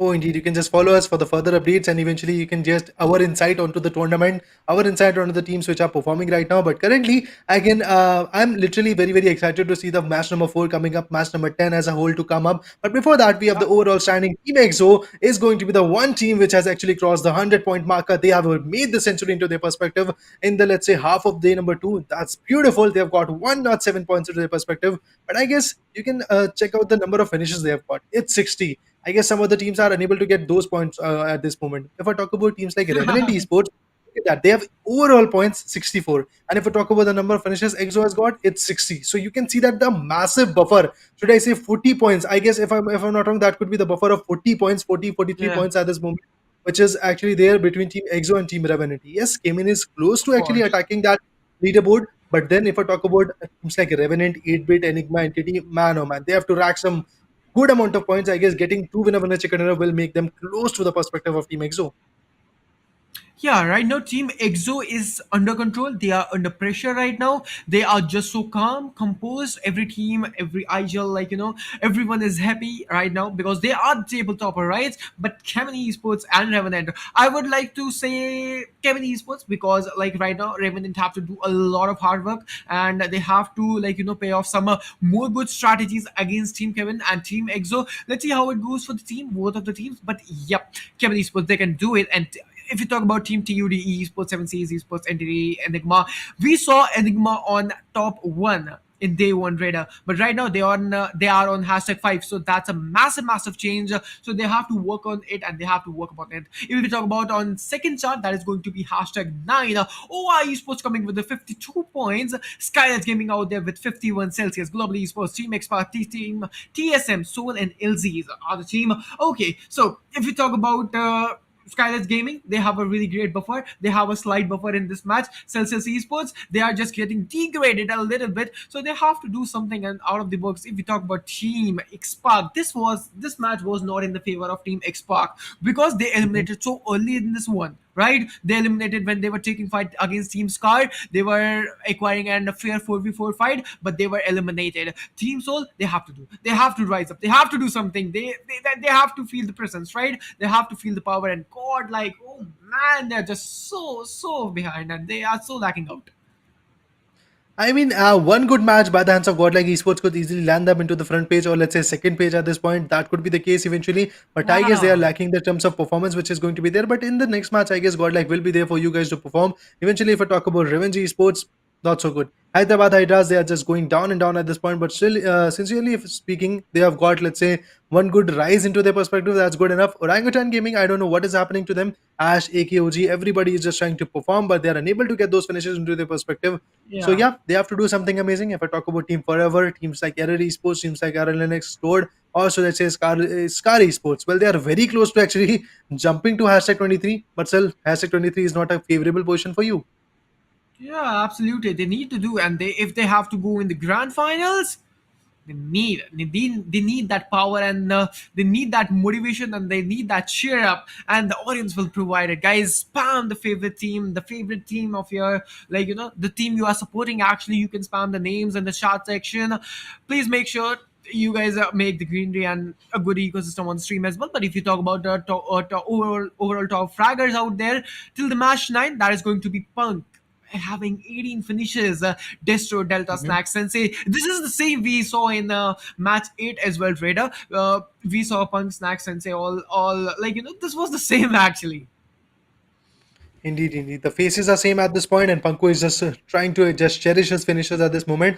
Panko, if I'm not wrong, is the guy which is actually trying to nade everybody out from the lobby, and that was interesting Yeah. the way he Error Esports, if I'm not wrong, into the pressure. It was really very amazing the way he's trying to perform, and I guess this kind of motivation, this kind of confidence can lead Team EXO to lift the trophy and eventually get qualified into the finale, and after that, lift that trophy. It is going to be really very amazing the way they are trying to perform. So if we talk about Destro, he's trying his level best. 16 finishes into his perspective. Delta is also lacking behind with only one finishes at this point. But I guess from Destro and Panku, two finishes are the gap which is going to be there. And I guess in this next match, which is going to be there anytime soon, Destro and Delta could Absolutely. easily rack up those finishes and maybe just turn the table. But till then, you can already see from the overall top fragger list, we are going to see Panku reigning into the golden plaque once again, still on the top. Okay, so now I'm waiting for the fourth match because there will be a new story, a new strategic wise game. Let's see how it's gonna happen, and I'm waiting for that one too again. And guys, I want to tell you that giveaways are up. Please have a look on Upthrust Esports Instagram. You will find each and every step how you can win these beasts. And I think so Raider also have the same, right? So yes, I guys, mean, you can I win would. these Wings Phantom. Yeah, absolutely. So these are actually amazing, right? You can give your Indeed. views, like you have used, I have used, so you can use you can give your views on them. It's absolutely lovable. The game latency, the lower latency that this earbuds provide you will actually let you know about the sounds before actually anything messes up with your game. And eventually, I guess in the terms of TWS, we are going to see some other brands giving you the TWS, but then eventually the latency is too much. You are unable to judge from where the players are going to attack you, and eventually you just go out in a crate. So yeah, that is why I guess choosing Wings will be your wiser decision over some other earbuds which you are going to get, some generic earbuds or some other brand earbud. I guess Wings will be the greater choice for you. But before that, yeah, match number 4. I'm really very excited about the match which is going to be there, because the map which is going to be there is going to be the map of Miramar, where you are going to see a lot of open-ended fight, where the sprays are going to be burst on from multiple directions. You never know how the fights are going to be there, and it is a map where the third parties are, let's say, a part of a map. When you talk about Erangel, you are going to talk about Georgopol and Pochinki also, if I'm not wrong. And when you talk about Miramar, there is two things that you never misses. That you can never miss: the long range fights and the third parties. Those are some things which is absolutely going to be there. But before that, Inferno, we have the Phantom of the match once again. Oh yeah, that is going to be the snacks. This guy looks beast, and he is actually a beast. If you talk about him, the rating that is going to be 92, as the same as Destro, acquired in the last match. If you talk about the match finishes, that is going to be 4. Match contribution, that is going to be 50. Total finishes, that is going to be 15. And MVP wise rank, he's on hashtag 5. Oh, damn, he's a beast. Actually, he's a beast. He's doing really great job from his team, and he's contributing a really, really great number of finishes from Team EXO. So, yeah, strength of Team EXO, that is going to be Sensei. The power, the backbone, that is going to be Punk, Immortal. Everyone fears. They are actually playing really well, and I think so. They are the predators, and they are actually rising, and they rised enough on hashtag 1, and now they have to make that consistency right. And Team EXO is the synonym of consistency, we all know. Oh, indeed. The kind of performance by EXO is absolutely lovable at this point. If we talk about every other guy from Team EXO, let's talk about Sensei. The IG sense, the game prediction, the zone prediction is absolutely lovable. The way he tries to actually push his teammates into the zone is absolutely lovable. Not a loss is there at this moment. But eventually, if we talk about snax, you can already see he is becoming the top fragger in every, let's say, 1 or 2 matches at this point. Every day you are going to see him in the golden plaque. Other than that, if we talk about Panku, what more do you have to say about him? Because he is getting some good nades and eventually throwing onto teams like Error Esports, teams like OR Esports. He's just punishing the team so very harshly at this point with his nades at this moment. Let's say the best grenadier of this lobby is going to be Panko at this moment, because the kind of performance he's trying to put forth is absolutely lovable. Now, if we talk about the fourth man, it's going to be the Fierce. He's absolutely really very fierce in terms of, let's say, performance, because in the previous one, in just match number 9, you saw that how he can just survive in the zone, he can just how retaliate, because Skylight's Gaming, despite of having the 4-man power, they were unable to push onto EXO Fierce, because they knew that the capability of that guy is, let's say, a bit far away, because he was on the higher edges, he was in the hard cover, he was able to read every other movement from Skylight's Gaming, and that is why, despite of having 4-man power, they lost their 2 good men onto the hands of Team EXO Spheres. So yeah, I would like to say Team EXO is absolutely doing a great job at this point. Every member of Team EXO is equally putting an effort to get that winner chicken dinner. Even though they are not getting that winner chicken dinner, still they are trying to maintain that, let's say, 12 to 10 points of average in every either match. And yes, they are the first one to cross the 100-point margin also. Yeah, absolutely. They did their century, and Kevin Esports is also going to do their century really fast in the second match, I think so. And I'm waiting, and you guys are waiting, and everyone is waiting to complete that thing. But I think so. We can say this tournament is not going one-sided, right? Every team is doing really a great job, and in every match we are getting somewhat other, teams getting chicken dinner. Team EXO is the only team they acquired 2 chicken dinners, or else we are getting new winners, we are getting new phases, we are getting new teams, we are getting new strategies, strategic wise teams getting chicken dinner. So that's a really great thing. Team EXO, the only team they acquired 2 chicken dinner. That's a really great title for them, and that's why we say that they are the synonym of consistency. Amazing performance by them as well. So if you talk about Miramar, and I think so Hyderabad Hydras will be in the next match, I think so. So yeah, they have a stronghold on Miramar as well. I'm waiting for them, how they're gonna perform him, and you guys can actually share up in the chat section as well. You guys can spam the names, and guys, if you haven't followed us yet, so please guys, what you guys are waiting for, follow us as well. My name is Inferno Spirit with my man, my boy Raider OP.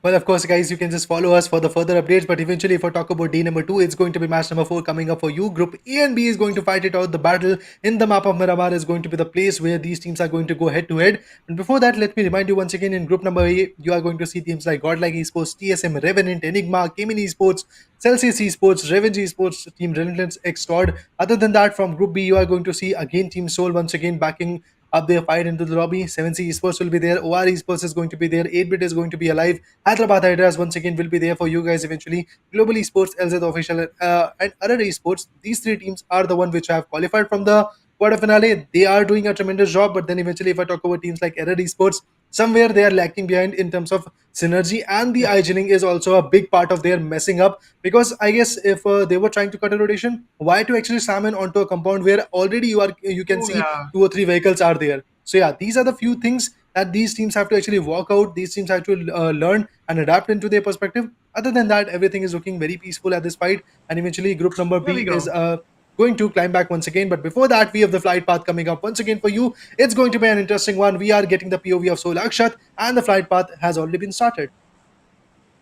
Let's go. The pilots are here and the players are here. If you talk about the flight trajectory, all right, starting from Campo Military and passing from Los Angeles and finishing on a soul, that's a really great thing. That is going to be an one-sided, I would like to say, flight trajectory. But if we talk about the hot drop scenario, that is going to be the heart of the map, Picado, the biggest city of the map, going to be Los Angeles, and the luxurious compound going to be Hacienda, then Petro. Let's see how many teams going to arrive out there, because I think so there will be some there will be some of the opponents for GodL on San Martin, because GodL going to go on Hacienda, then Petro, and will be enjoying that luxurious Mirado that is going to be golden Mirado. If you saw the rotation in the golden Mirado, trust me, they are just godlike. Yes, of course. Godlike could be there right now, and Jonathan could be on the driving wheel at this point. But eventually, before that, we have Team SouL aiming for Pecado straight away. But then also, you can see that one more, I guess, team number 17 is going to be there, which is going to jump onto that same location. And there could be a fight, there could be a clash coming up. That could be Team LZ Official to be exact. But other than that, let's see what is going to happen. Yeah, there we go. LZ Official already reaching on the banks. And I guess now Team SouL has to just glide it out and maybe go onto the further compounds. And eventually, if we talk about Team LZ, if they successfully get a gun, they could just easily drop these guys from Team SouL like a snowball from the skies at this point. So let's see what is going to happen. Let's see how the fights are going to postulate. Every other guy from Team LZ is also gliding it out. And Oh if we talk my about god. Goblin is close to getting a loot at this point, and I guess Team SouL is actually a bit scattered, and that could be the reason where Team SouL could easily go down. But then Goblin goes and jumps onto the rooftop. Just one good gun, he could easily end the spree of Team LZ at this moment. But eventually, look at that. Goblin gets a gun. He has he's going to put one No. down, and yes, that's what happened. Goblin puts one down, another 1v1, but Oh. then upside taken down. That's 8-8 coming up from the back angle. Akshat puts one down. Oh. After that, taken down. Team SouL is getting crushed at this moment. Look at that. A 2v2 battle is going to rise once again. Akshat, on the other hand, has got the micro Uzi in his hand. That is going to be beautiful. Team LZ is meanwhile also trying to res their mates. Omega, the IGL has been picked off. Akshat, Goblin, and Hector are going to survive. The supporter is a bit far away. I mean, Hector is a bit far away at this point. And if we talk about Team LZ's guys, they are just absolutely trying to go on point. They're absolutely trying to push the hopes. Look at that. The pressure is already there right now. The fight started in the casino. Team SouL were like the stumbling blocks right now, before some past moments out there. But now they are actually trying to be like really well, and they are being very well composed. And so Omega was the first person to be get picked out from the whole match of the series. That is going to be Miramar. 16 teams are still there, no fights. We'll be watching only LZ versus Team SouL. That is going to be the fight game to be initiated, and casino out there. That is going to be 3v4. And let's see, I'm waiting actually what's going to happen out there. Oh, indeed. A lot of chaos is going to be out there at this moment. If I talk about Team SouL, look at that. Just lurking on the shadows, getting those ceiling covers. That is going to be lovely for Akshat at this point. He has got the ScarL. It's a good gun to actually combat with, but eventually in the backpack, he also have Micro Uzi. That could be the beast gun for the close combat, and he's just waiting for his teammate to just gather around. And look at that team. I guess SouL's Goblin and I guess Hector is actually a bit far away from his mate. But I guess the rotation will be there, and eventually you can see that Akshat is just trying to prone himself, trying to actually learn from where Team LZ could be holding off. And I believe Team LZ is unable to just fall back at this moment, because they are going to get gatekeeped from multiple angles. He got the 6x into his perspective. If we talk about Rex Boy, is going to be there, Mox is going to be there, and loss of Omega is going to be detrimental for the team, but still they are going to survive. They have to do the job. They have to get that winner chicken into their perspective eventually, because maintaining that consistency is going to be the key for the victory and for the, let's say, upliftment. But now the zone is also shrinking in about 6, 5, 4, 3, 2, 1. And there we go. The zone is going to start once again. The first zone is going to end. Countdown. Yeah. Absolutely. The countdown has been started for the teams, and the second zone has been also going to get cut out really soon. And let's see, now SouL and the team LZ, both of the teams are doing a patience game. They are actually trying to do some mind games. Actually, they are waiting for Team SouL to push, or else Team SouL is waiting for the Team LZ to do a real mistake, or else they are trying to, like, Team SouL is actually anticipating the things, and they are like trying to analyze the position of Team LZ. That's a really well thing. Look at the position of Akshat. Akshat can be a crucial man in this fight because Akshat positioning is revealed. But yeah, the angle is really good. RNL theory, if you talk about them, the criminal out there, he's having that AKM and that M4. The combination is one of the best combination and one of the best traditional combination, I would like to say. And Locker out there using that SMG UMP meta out there with that Scarl, and I think so he's going to change the Scarl with that M416 because M416 is love. We don't love that gun because that gun have that laser spray, like, accuracy. But out there, LC is pushing one Akshat. That is not so very good. Akshat has been picked out. No, as I said, the positioning of Akshat has been down. But yeah, the decision from the side of LC was really well. And right there, Doom and Survival from Team SouL. That is not really well. And that's not in the favor of Team SouL. I mean, what just happened at this point was really very, let's say, sad for SouL at this moment. Akshat was trying to hold a very good ridge, but then eventually LZ was tired of actually waiting it out in this compound, and then they just actually climbed onto the roof and they just actually wiped him out, and that was a great strategy by the hands of Team LZ. I guess these underdog teams, these rising star teams to be exact, are actually evolving a lot, and they are evolving at a greater pace. So actually brace yourself. The big dogs in the lobby have to actually evolve themselves also, because now these new teams are actually building some new strategies, and that is why you are going to see some new strategies and new faces being developed in the fight right now. If we talk about Goblin, again the TPP strategy is going to be there, and Hector is also actually maintaining a TPP location. Look at that. Goblin is trying to pad the gap where Team LZ official could choke out, and that gap could easily turn and really very bad. But now I believe Team SouL's positioning is a bit too scattered, and that is why if Team LZ decides to do the same kind of thing which they did earlier onto Akshat, that pushing a 1v3, I guess Goblin could easily go down at that moment. Actually, Team SouL gets shattered in EMIs, I would like to say, because one, the first player was Omega, and then that was Akshat. Let's see, that's a really great crossfire settle out from the side of Team SouL. And look at Team LZ. They're actually being the bulls right now. They're actually trying to spot the players of Team SouL, but they are actually not able to do that because Hector and Goblin, that's an amazing crossfire settle out by them. Let's see. This time this is aim dual times, and Moksh open the door. SouL Hector is making some sounds, and I think so he's trying to make some distraction out there. And yeah, the smoke has been done. He's going with the grenades. SouL Hector is going with that pre-grenade, I think so. Yeah, he's cooking that grenade, and I think so they need that one opening, Raider. If there will be one opening, that after it, that is going to be a 2v2 fair fight.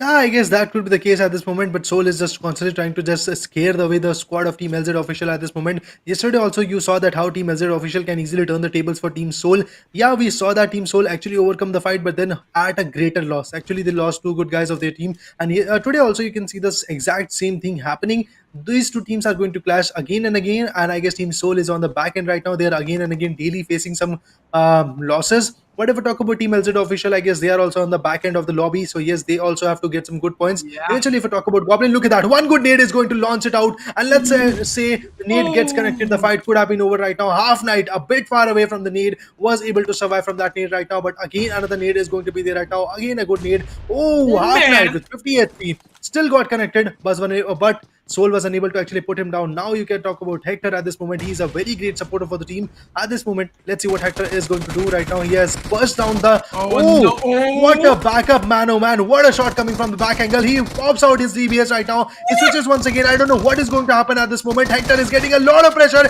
He goes for a 1v1, but he chokes out once again. The shots were not connected. Now Goblin is going to be the only hope for the team SouL at this point, but n number of nades are going to be there. Look at that. Half Knight on the back end is just trying to find the gaps from which he could lay down the shots. And the nade is going to be there, but nobody got connected. Goblin, you have to do the 1v3. You have to do the job. Actually, that could be the 1v4 from his angle right now, because Goblin already have picked one frag from Team LZ official, and now the remaining 3 frags are onto the crosshair of Goblin. And let's see what Goblin is going to do. Team SouL is suffering from actual hashtag third page, and now they are going with that 1v1 fight, 1v3 actually fight. Team SouL is getting shattered, and they are getting blasted and destroyed from the side of Team Lost on Esports. Goblin is the only sole survivor of that team. Half Knight is trying to spot the player out there in the casino, but right now Goblin is just so sneaky and he's just standing and is not doing anything out there, going with the smokes, making that visual improvement cover, and Enigma Aggie, the sniper rifle action out there, picking out GodL Neo. That's a really great thing, and I think so. I would like to say this fight is going somewhere around St. Martin Hills, and I think so. Yeah, absolutely. It's Jacinda then Petro, and even though Team Godlike didn't pass real fast, the door has been open, and Team LZ is actually throwing Goblin right now. Yeah. I'm waiting for the push. I'm waiting for the push.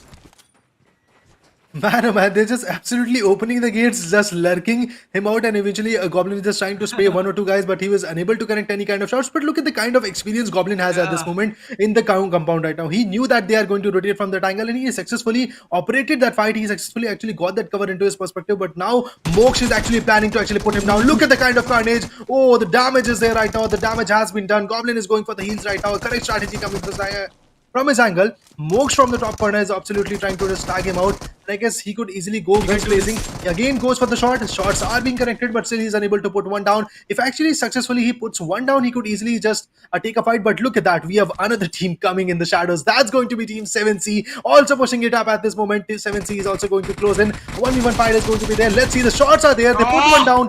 That was a good one. Drop shot is going to be there. Go very close to doing a 1v2. He does a 1v2. Successful in doing that kind of stuff at this moment, but now 7 is going to be the team which is going to pressurize him right now. But Goblin with the first aid kit is going to cope himself, going to brace himself, and eventually this first aid kit actually lend him out. But now let's see what Goblin will do. Team 7Cs has been eliminating Team LZs out there. SouL Goblin, the fight is getting reset for you, and the casino area is getting resetted for you, because now 7Cs is over here and you have to do a 1v3 witness, and I think so he can do that. Oh, actually that is going to be a 1v4. The nade was very on point.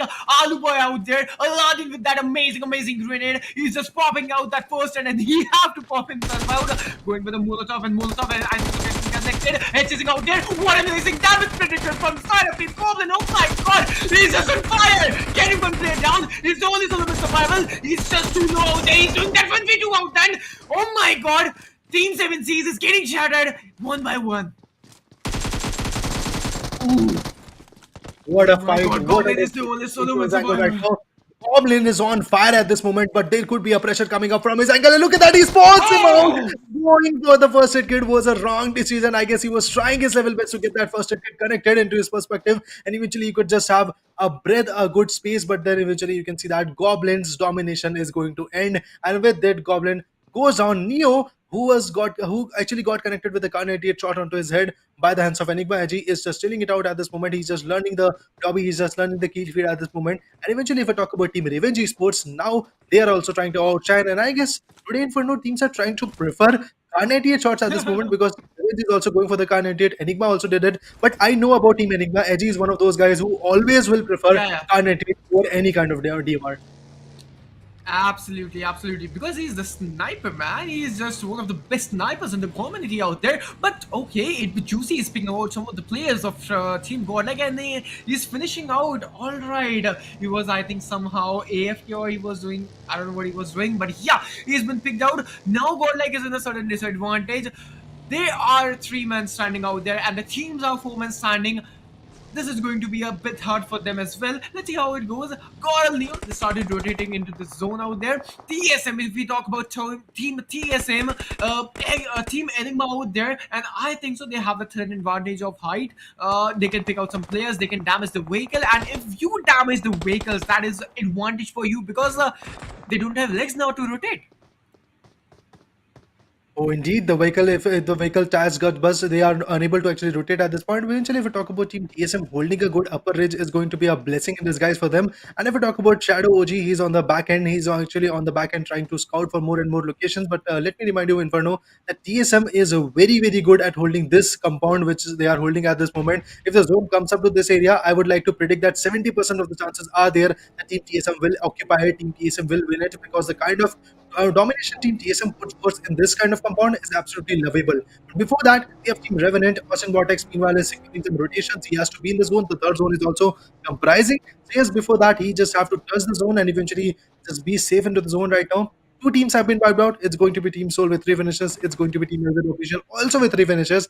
That's good enough. But I guess Team SouL is not going to get any other point except the finishes they have got. Same goes for Team LZ Official because 3 points will be there awarded into their credit. But then eventually, let's see what is going to happen because now in the leaderboard, you can already say Team EXO is just chilling it out onto the top location, 107 points for them. Yeah. And I guess this is the moment where Cayman Esports could actually do it because EXO is not there in the lobby. And this is the moment where Team Cayman Esports could get a good victory and maintain the buffer. Look at this amazing aerial view. Team Godlike out there. Team Global Esports spotted out. Alright. Z-God can grab the knockout on Knuckle, but he was not able to do that thing. Z-God is going with the grenade out there, and I think so that could be a connective grenade if he is fortunate enough. But yeah, that is going to be Godlike R&D and Team Global Esports on the arena, setting out the fight. Also spotted out. Amazing spray from the side of Neo, getting one knockout. That was something important from Neo. Look at those reflexes. Oh my god, Neo, you are just on fire, but he's been knocked out of the zone. That was just not so favorable for Team Godlike out there, and that is going to be a 2v2 fight versus Team RNT. Let's see how it goes. Jonathan out there, and I think so they are setting out some crossfire. You have the chance for the revival point. Spray God is coming with the grenades on Team RL and Theory Gunmaster. He's inside that arena out there, but Spray God is not stopping out there. He's just pushing in, and I think so he's just hunting for that kill. Oh! Meanwhile, man, that beautiful lead puts Aladdin down at this moment. Another 1v1 is going to be there right now. Let's see how Sappy can he take it up. Look at that beautiful jump shot. He just got a beautiful cover and he just successfully puts one down. That's going to be Gunmaster from Team Relentless, which is going to take a nap at this moment. If I talk about Jonathan, where he's going to get contented once again. Top Dog is going to be the guy which is actually going to put Z-God and the other guy down. Now Global Esports, Knuckle is also very close. The R&T's Top Dog has been finished off. That means Team Revenant spree has been finished off. And now Jonathan has to do something amazing. He has got the ScarL, he has got the EMP45 meta into this perspective. And he's a man who can easily break a gun, putting the spray into their perspective right now. It's going to be amazing the way Jonathan is going to pan out the fight right now. Yes, of course, he's going to get the IGL license from his IGL. Advantage is going to be into the hands of Jonathan. But before that, Aladdin puts one down after busting this open top Mirado. That's going to be Team Relentless, missing a lot of wrath. Then they are also retaliating. That's going to be Frost, and the other guy from Team Relentless is going to be Criminal, trying to put some good space into the perspective so that eventually they could just take out Team 7C's one good guy. Sanang already been finished off, so I guess that's a loss for this team. But eventually, look at that Inferno. The zone is already going to punish them a lot. Now this is the match I was waiting for, right? This was a great hustle and bustle going around every team. Now 7Cs is going to rotate into the zone. That's a really great thing. And I think so there's a team out there, and that is going to be RL and XTOD. They are actually suffering from Team TSM and they are getting into the fight. Criminal has been down. Revenge Final Boss has been down from the Cayman Esports Delta PG. That was a really great knockdown. Hyderabad Hydras, Ace Black, wanna come HS family. How are you guys all doing? Support them, cheer up Team HS. They're gonna do that at anyhow. But okay, that's a really great advantage, height advantage acquiring from the side of Team TSM. Look at that. 7C is Aluboy eliminating Team 8-bit. Tsunami has been also down. That is an instant 1v2 from the side of him. Ooh. Look at that team. TSM was lurking on the shadows right now. They were just trying to wait and trying to just eliminate those finishes right now. But now look at that. This compound is going to be favorable for Team TSM. And I really very wish that at this moment TSM could easily occupy this compound. Meanwhile, if I talk about Jonathan, well, he's going for the rotation. Getting some mini 14 shots is going to be the end of Jonathan. That could be the end of Jonathan at this point. Jonathan is way too late. He is at 45 HP if I'm not wrong. But then Ninja Jod is not going to let this opportunity go. He is going to scavenge for the hunt, scavenge for those finishes right now. Yes, Jonathan is a bit close to the zone, but after the elimination of Team Relentless, now the focus has been shifted to Team GodL at this point. And look at that, Jonathan is constantly trying to figure it out, that where he could just rotate, where he could just actually turn his tables. But at this moment, I really think that Jonathan is actually pinpointed. Yeah, absolutely. He's out of the zone, and TSM is trying to do a gatekeeping scenario against Jonathan and for the whole team godlike as well. Let's see how it goes for Johnny, and he'll try his best to survive out of the zone, and there will be a lot of damage per second out of the blue zone. And I think so. Team godlike is in a real big disadvantage there, and a drawback out there. But if you talk about Celsius Apollo, he's out of the zone and he's doing some of those heal battles. But look at the Molotov. Oh my god, that was an on-point volley. But I think so the range should be shorter. But light over there. CS Delta PG out there. He's just popping off. Look at the zone. The zone is actually having a centralized action. That's a really great thing. Team OR Esports can have the zone because the IGL is in the zone. And I think so IGL give the call real fast. Come into the zone. We have the compounds and you can hibernate yourself real fast. Oh, indeed, that could be the case at this moment. Jonathan is just trying to barely survive in the fight right now. He's in top 10 right now, but meanwhile, Jonathan is also trying to retaliate. Look at that. He's going for the rotation. There could be a possible rotation from Jonathan's ends, but he's way too late. And yes, Jonathan is not going to survive just because the zone is not going to bless him. And yes, that's what happened. Jonathan goes out. Team Godlike has also been terminated with, I guess, 1 or 2, 3 of finishes. So that's it for them. Eventually, the teams which are left in the lobby are going to be Team TSM, Enigma, Cayman Esports, Revenge Esports, and I'm glad to watch that Cayman is still remaining in the lobby right now. I mean, Cayman is just putting one hell of a show for Team EXO. Team EXO is trying to breathe let's say, a sigh of relief after getting 1 or 2 match into their perspective. But then after that, what happens? Cayman Esports is already trying to score, already trying to set a new marker from which they have to rack some more points. But before that, Team OR Esports is actually going guns blazing and they are trying to put some frags. Look at that. Cayman Esports Delta PG once again acquires one good knockout. Celsius has been topped out. Celsius has been finished off. That's a bad side to watch. Eventually, if we talk about Cayman Esports, looking sharp in the lobby. But yeah, Team TSM, man oh man, one hell of a donation for their angle. TSM Shadow OG out there coming with the 1v1. The 1v1 has been completed. He's going for the 1v2, but now the trade is coming back out there. Blaze out there. Shadow OG has been knocked out, but now the Blaze is out there. And they're really straight trade knock. If you talk about Team Revenge Esports, they are on the raid. They are out of the zone. 3 players of them are out of the zone. If you talk about Team OR Esports out there, he's equipping that MG3. That gun is just so beast. Let's see. There's a lot of teams against Team OR, and they have to be so much careful if they're taking any step, if they're applying any strategy. So they have to be so much careful because there are a lot of teams and they are in the sandwich condition. They have only a cover of ridge. TSM Blaze has been knocked out from the side of Akshay, and he's been also full finished up. The trade has been done, and look at that, the mini 40 action. This is what I was waiting for, right? And the Ninja John is showcasing one of them. Finishes, Carnage, and the Chaos, which is there right now in the lobby, is absolutely amazing. Look at that. His OP has been taken down, but now Team Revenge is actually going to get the pressure. Look at that. Team TSM is not going to slow down, that's for sure. Team TSM is acquiring some good number of finishes. They are getting the upper ridge into their perspective. Meanwhile, Team Revenge is absolutely trying to learn from where they could just easily bounce back. One good nade could end the stories, but I guess Team TSM has already, let's say, used all of their utilities. If we talk about teams like, let's say, Esports, look at that. They are just trying to constantly push, and nades are there, and damage is going to be there. Delta PG on the crosshair right now. Got the blow into his perspective. He's retaliated, and Delta PG is at same HP. Oh, no. But one good nade, just like that, turned the table. Esports, man oh man, what a showdown by the team. They are absolutely setting a scope for Team EXO to break the next match. Absolutely. Let's see what TSM got right now, right? TSM Shadow OG. Look at that old gangster out there acquiring 4 freaking finishes for the team out there. CS is out of the zone. They have to come up with the zonal scenarios as well. Revenge Esports. Look at the gatekeeping scenario. Look at Team Enigma out there. The only team have the upper edge advantage. Team Enigma, no doubt they can do that chicken dinner. They are in the very center of the map. They have the centralized zone action, and I think so they will be keeping the eye out there. Absolutely spotted one play, knocked out one play. See, Destro is knocking out Revenge final boss as well, and Destro is doing that instant 1v2 from the back end. Team CS is also coming into the zonal scenarios as well. Team Global Esports is still surviving. Mane and Joker, look at that. Knuckle has been knocked out, and I think so the revolve fund for Knuckle is going to be so very hard for Team Global Esports. They are coming into the zone. The sprays are coming for Team Global Esports as well. They have the dredge advantage. That's a really great thing. Final boss has been finished out, and the kill has been also final. Joker is knocking out EXL. That's a really great thing, and I think the Team Esports is getting shattered one by one. They are getting shattered, they are getting contested at this point, but the brighter thing is going to be that which team is going to get that victory into the perspective is going to the main question.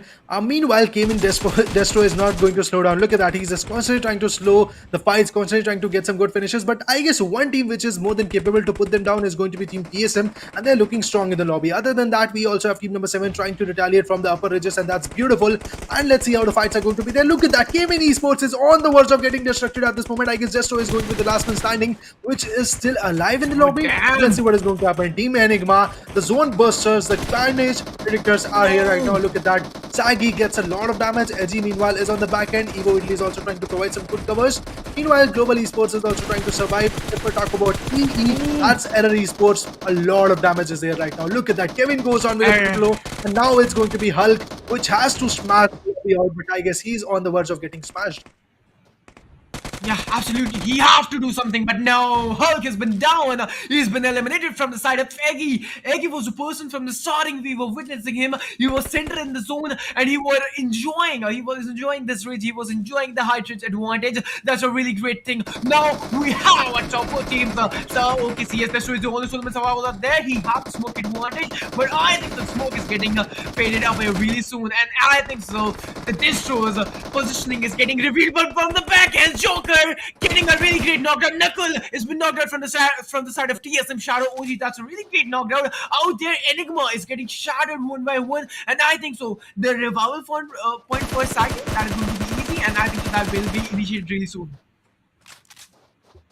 Carnage is there, the fight is there, the restriction is on at this point. Enigma is looking sharp in the lobby. They have got 5 amazing finishes. Yes, the manpower is there. Saggy meanwhile has been put down, but he is going to get that revival. Of course, if I talk about Cayman Esports, look at the decimation they are trying to put forth. I guess Destro is going to be the last man standing, but the scores they are trying to put forth is absolutely amazing. Destro meanwhile on the back end got the damage. He's at 45 HP right now. One good nade could end the story of Destro at this point eventually. Look at that, guys. They're just constantly trying to scavenge the hunt, and eventually Destro could go down, and yes, Evo Italy puts a full stop onto Destro, and just like that, Cayman Esports is out of equation. Now it's going to be a battle between a team TSM, which is holding the major chunk of the zone.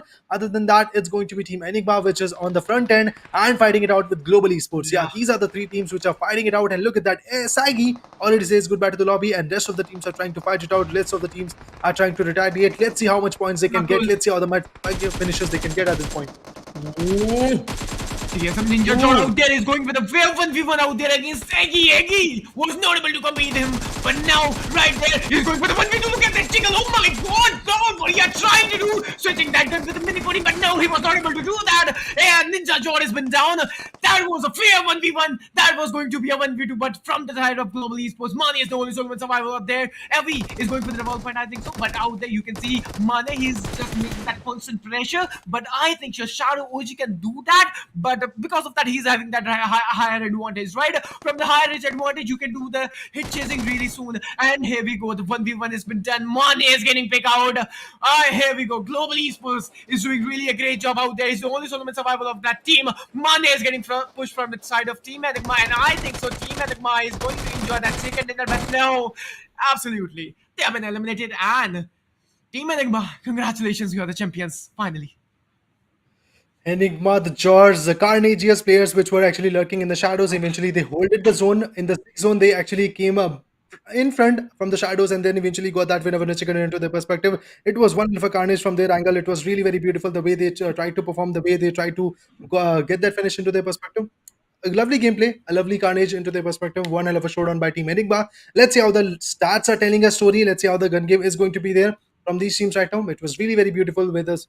Actually, let's say the way these teams performed and the way these teams actually got the points into their perspective.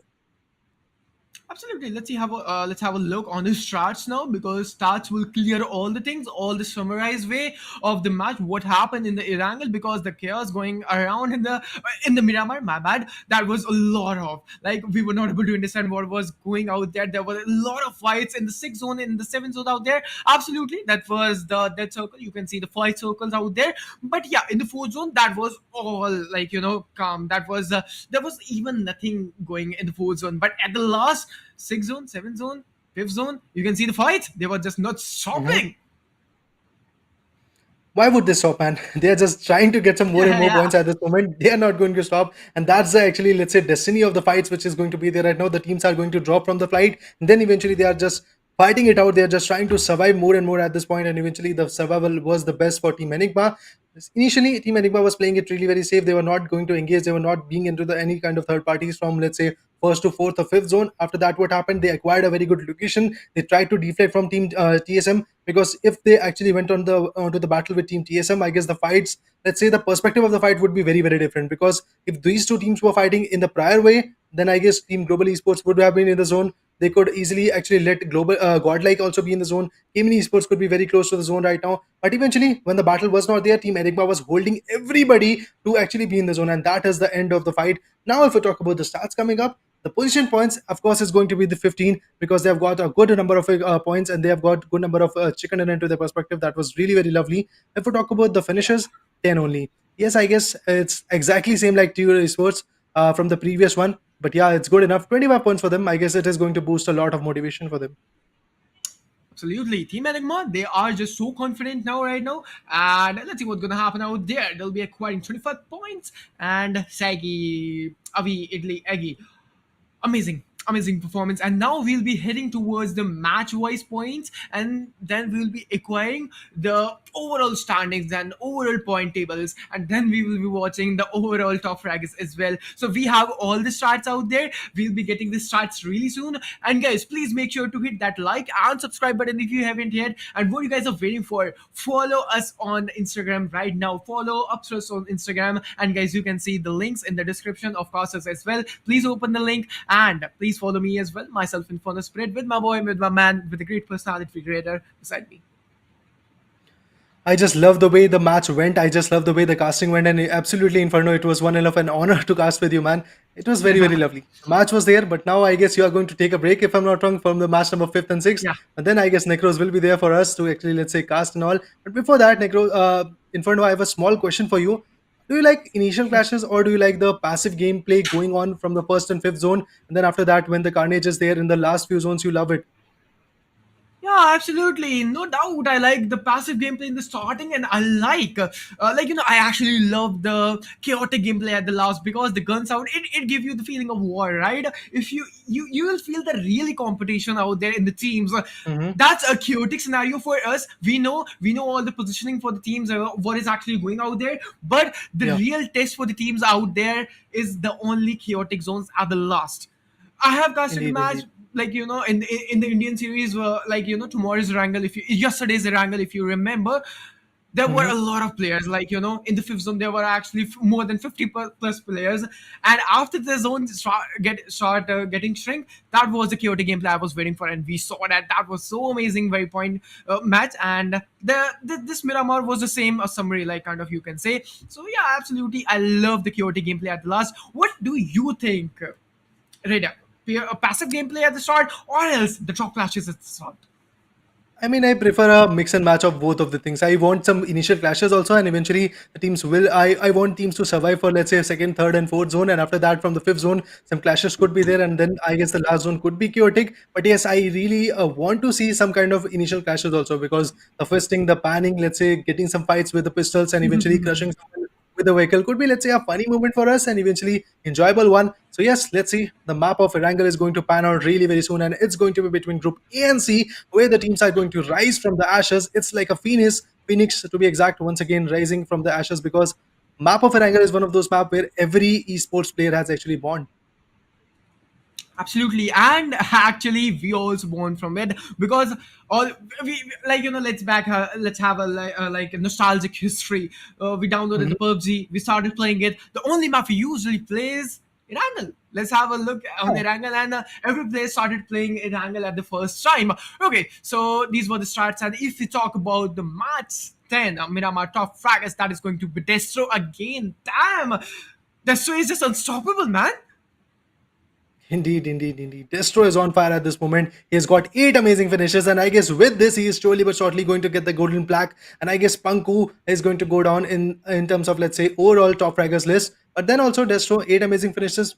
Finish contribution for the team is going to be 62%, and these kind of aggressive gameplay will take them a bit closer to actually getting that winner chicken dinner, or let's say getting that #1 position in terms of the leaderboard. Yes, they are not going to get that #1 position just because Team EXO has maintained a great amount of buffer, but then also they are going to actually, let's say, be a bit closer And if we talk about Shadow OG, 4 finishes for them. Nakul, 3 finishes for him, 50% again contribution, just like Shadow OG for the team of Team TSM. And meanwhile, if we talk about Global Esports, Nakul is going to be there, 3 finishes for himself, and eventually the team contribution is going to be 50%. If we talk about Goblin, 3 finishes for him. That was an amazing gameplay, man, oh man. Picardo, the initial clash, that's what I want to watch. And eventually, I guess, Inferno, you also love that initial clash because where LZ Yeah. official gave a very hard time to Team SouL, it was amazing. Look at that. Game in Esports Oh coming on top. man. It's absolutely lovable. 1-1-2 points for them from group number A. The team which is outshining every other team. Remaining 23 teams is going to be Cayman Esports. One hell of a showdown by them. But now it's all about Team EXO because now one more match for Team EXO could easily turn the tables. I guess 5 points of difference is there. It could easily be accessible, I guess. Actually, they can do that now. This is going to be an amazing competition, right? This tournament is getting heated up on #1 and #2, and absolutely #3 Enigma, Team 8-Bit, Revenant Esports MCs are also getting ready and also getting ready with the dominations out there because Team Enigma, the level of game sense and the level of presentation they did was really amazing. Look at the points of Team 8-Bit as well, 69 points. That's a really great one, and I think just they can rise as well. They need a chicken dinner. They need a almighty chicken dinner with an amazing kill and amazing frags out there. We are waiting for that one too again, but Kemini Esports, amazing performance, guys, amazing performance. And I have to like say, Destro, you are the real MVP. You are the person, like, you know, getting your team up right there. Indeed, he's doing a great job at this moment. But eventually, if we talk about teams like NTT and Tude Esports, they've played only 6 matches at this point. They have got, let's say, #9 and 10 position. Yes, they are in the qualifications. But eventually, if we talk about, let's say, teams like OR Esports, teams like Skylights Gaming, they are facing a downward arrow, which is not good enough for them. In the last match, you saw Skylights Gaming rose up quite a bit. Eventually, if we talk about teams like Skylights, to be exact, Celsius Esports, Xpark, SouL, LZ Official, they are remaining and chilling it out onto the same exact position. But this is going to be really very vulnerable because some other team from the back end, teams like, let's say, GodL Esports, Revenge Esports, or Error Esports could easily gain some good points and eventually rise back once again. Hyderabad Hydras looking not that sharp with that downward arrow is not going to help them a lot. Eventually, if we talk about teams like Orangutan, they are also facing the same arrow. Forever is also going down and down. Brilliantless also going down at this moment, and they are just leading with 1 point from Team Scar Esports, which is at the bottom of the lobby at this moment. And I guess Inferno, Scar Esports is not looking that sharp. They have to gain more and more points so that eventually in the upcoming leaderboards, they might be in the, let's say, #2021 position. Absolutely. Let's see how it goes. And Sky Sports, they need to have a really great jump. The matches were going really great, and like Team Forever, they have to do a massive jump, right? Orangutan Gaming out there, and here we go. We have the overall top fraggers for the match. And Destro out there, surpassing Punk out there. Oh my God! And Knuckle, the new faces are joining us the top fragger list. Destro. Man, oh man. 24 amazing finishes into his courtyard. Man, oh man. What a contribution for the team. 43%. That's absolutely beautiful. Look at that. He has got 24 finishes. Still, the contribution is going to be 43% because some other guy that's going to be Delta is actually providing some good number of finishes. But now, Sensei is out of equation from this leaderboard. And you are so seeing Nakul that has got 15 amazing finishes with 43% team contribution. Again, if we talk about Panku, he was getting the golden plaque. He was reigning on top from let's say match number 6 or 7, 8 and 9, but eventually at this moment you can see that Panko is out of equation. He has got 18 amazing finishes into his perspective. Team contribution in terms of finishes is going to be 30%. Delta on the other hand has also occupied 30% finishes, 30% team contribution in terms of finishes. And if we talk about the number of finishes, it's 17. Snax, meanwhile, 15 amazing finishes into his courtyard right now. But I guess in this next match, Snax is going to be there onto the bench, testing it out, grinding it out and getting more and more points. And I guess that could be the case for Snax and Panku. And once again, the team EXO will thrive, maybe on the leaderboard's tabletoppers list. Absolutely, you explained it really well. Absolutely, and let's see, there will be a lot of new players and a lot of new faces. They're gonna join the top fraggers as well. Let's see how it goes, and that's amazing. And let's see now. Yes. Necros is going to join with us really soon. Indeed. Necros is going to be here anytime soon to actually glide us and co-pilot with me in the match number 5 and 6. And absolutely, it's going to be amazing. Welcome, Necros, once again onto the caster deck. Well, thank you for the warm welcome, Raider, again. But now we are back again. Like match number 5 and match number 6 are just going to be live in just a few minutes, or we just can count out, like the way the teams are playing, the day two actually arrives in such a way. We were actually hoping, like, we want some comebacks from the underdog teams, and what Tadi Sports did in match number 3 was really tremendous. Then again, Enigma Gaming, the one who was performing really well in the day one, they got the 2 matches well. After that, the next 3-4 matches did not went well in their favor. But indeed, they have got a chicken dinner at last for them to bounce back in the table, and I believe it will be more sufficient for all of us just to get to see, like, Enigma Gaming. In the recent times, we have seen, Raider, the performance these teams are holding, it's quite fabulous. And in the meanwhile, the phantom of the match number 10, we are arriving with that. It's none other Oh, of than course. Esports Destro. Of course, why wouldn't he be? 8 amazing finishes in a single match. That was one hell of a showdown by Destro. He provided his team with a great buffer and eventually rose up in terms of the leaderboard. Rating is 98, and Destro, if I talk about the number of finishes he got, is 8. Match contribution, particularly, is going to be 62%. Total number of finishes he has got in the terms of leaderboard is going to be 24. MVP rank is going to be number 1 because he's reigning on the top at this moment. Yeah, Panku was contributing. Panku from EXO was trying to actually compete with him, but now a number of gap which is there is going to be 6. That's a massive jump for Destro and his team at this moment. That's going to be good enough. But let's see how the team EXO is going to fight it out in the next upcoming match, because Group A and C, if I'm not wrong, is going to fight it out. And it's going to be amazing the way these teams are going to retaliate. Day number 2, match number 5 between Group A and C. It's going to be the map of Erangel where the teams are going to go head to head. And teams like, let's say, EXO will be back in the lobby, and I guess a new level of fight, a new level of showdown could be there anytime soon. GodL Esports surely but shortly will be there. ESM on the verge of getting that victory is going to be there. Teams like Revenant is going to be there. Team Enigma, Gaming Esports, Celsius Esports, Revenge is going to be there. But one small question for you, Necros. Don't you think teams from Group A actually did a tremendous job in the match of Mirabar in match number 10? Yeah, if you just talk about group number 8 teams, they are actually performing really well as compared to Group B and Group C. But Indeed. I really expect there are some teams those are making a very, very small mistakes, and I really want to see those mistakes getting actually fixed up in the upcoming days, because as we were mentioning, that was the day one in the previous day. It was your day for analyzing, it was your day to get your homeworks done. You had an entire daytime, almost, as we mentioned, that you have got almost 10-15 hours. Okay, so like 10-15 hours you have got a gap for the next day two, and right now when you're coming back to the day two, you have to improvise those mistakes and you have to work hard so that that doesn't get repeated and you make the things right. Many of the teams, like if you talk about Tadi Sports, Enigma, they have worked on that. They have done a great job. 7Cs have got a great comeback in today's day. But some other teams haven't made a comeback yet, which will be Air Esports. If you talk about, you've got more of the teams like Orangutan. They're still in the third chart, I believe, Raider. And if they want to make a comeback in the top 16, they have to come up with some new strategies if the old ones are not working. Some new one and some bold one at this point, because 10 matches have been passed out and eventually the pressure onto their heads is going to be immense. Yes, I guess, of course, the teams which are on the top are also getting a pressure to maintain that buffer so that eventually they can just pass out into the leaderboard and eventually get some good number of points. Yeah, they are actually getting pressurized. The teams at the middle are also getting a pressure because they are getting pressurized from top and bottom also. They want to go up, but the teams at the bottom list are also trying to rise up once again. So yes, every team which is actually, let's say, from 21, so let's say from 1 to 24, every team is actually facing the pressure. Let's see which team is going to cope with the pressure, because after all, if you are an esports athlete, pressure is something which you have to live, eat and breathe.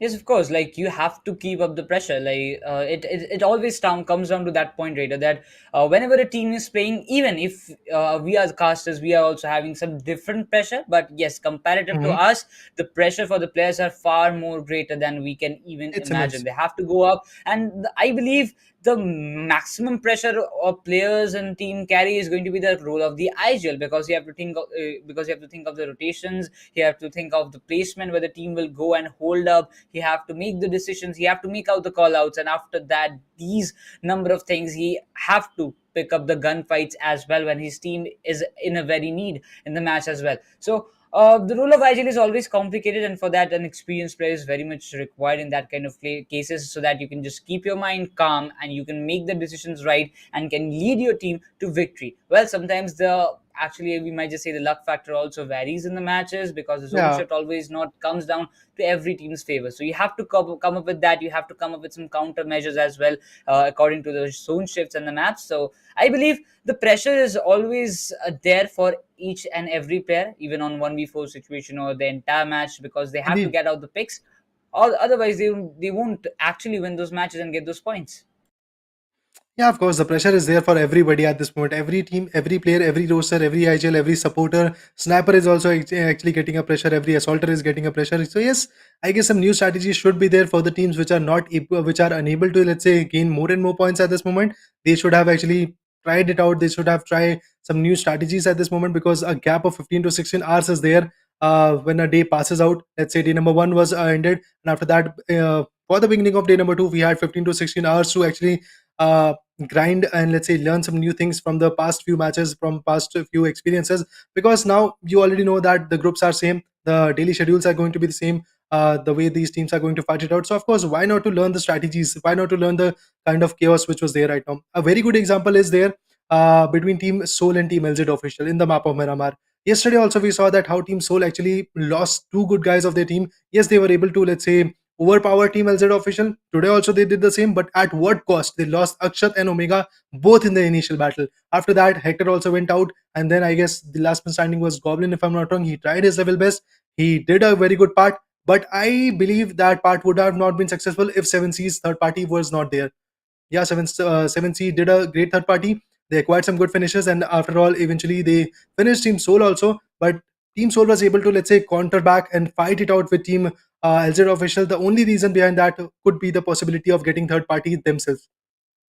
And of course, like in that kind of situations, the LZ and SouL in the Picado, we would like to say Mhm. that when you are getting eliminated in each and every match, I'm not talking about, so one time SouL have got eliminated, so other times LZ official are getting eliminated. But the main fact is that when you are getting eliminated in such a stage of semi-finals, when you have to qualify for the grand finals, and if you talk about Team SouL, Team LZ, both the teams are not yet in the top 16. Maybe SouL have got a good comeback. They are They there. have, there's a possibility, but LZ is in such a position they cannot afford any bad matches. And that kind of scenarios, if I was the IGL of LZ, I would have said that we have to change the drop, or we can actually take the drops around the Pecado area. Well, if you just talk about Team Mm, SouL, actually prefers the red building and the arena. You can come down to indeed. Pecado, you can loot the areas of the big building, you can secure the vehicles at first, you can get the loot, at least you can get some initial loot for yourself, at least some one or two guns, you can get some healings for yourself, then you get the vehicles done, you get onto the other places, you loot the cluster compounds, and your loot is done.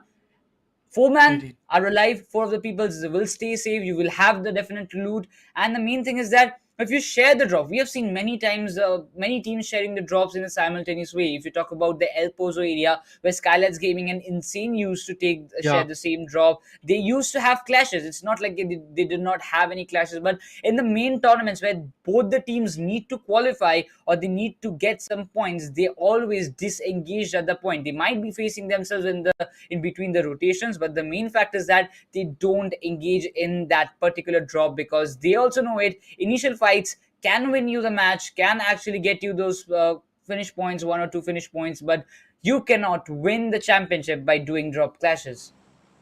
Indeed, drop clashes are something you have to be aware about, and eventually, if you are unable to take it out, you should actually, let's say, decipher some other thing. You should absolutely disengage from the fights. But now, match number 11, or should I say, match number 5 for today has already been started right now. You can see that it is going to start from Prismark vicinity. Center point is going to be the Pochinki one. School is also there as a hot drop. Eventually, Josor could be there right now. And then the drop is actually going to go towards Kameshki, where I guess teams like Team Revenant could easily jump.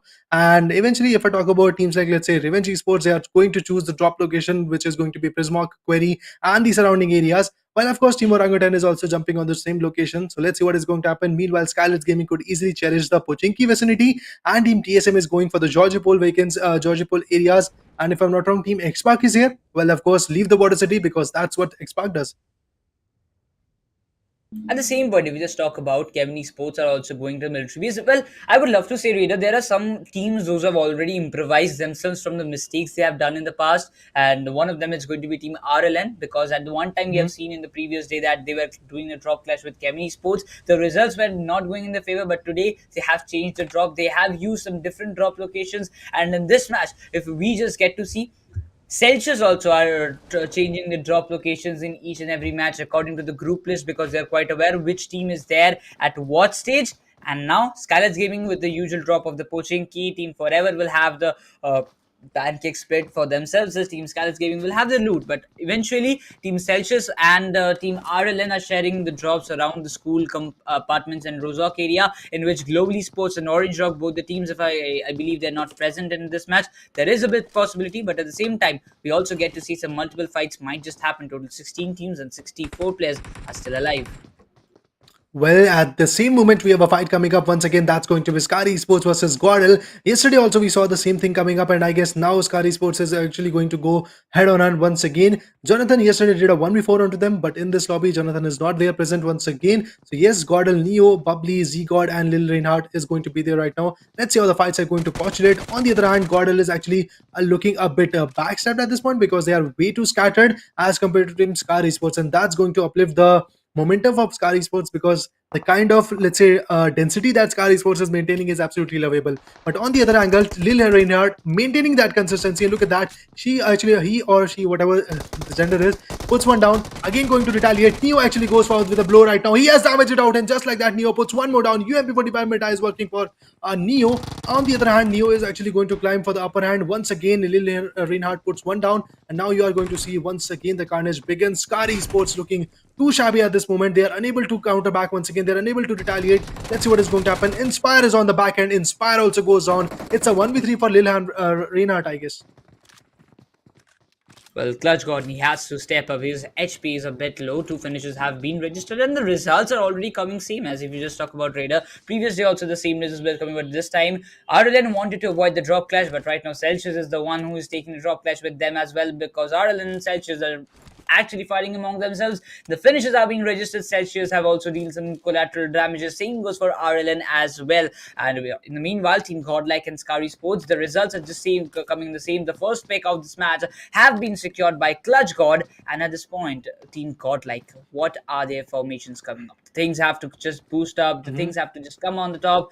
Whether Team Godlike can make this completely under their favor without having any casualty, or Scar Esports might have a chance to get 1 or 2 players of Godlike picked up.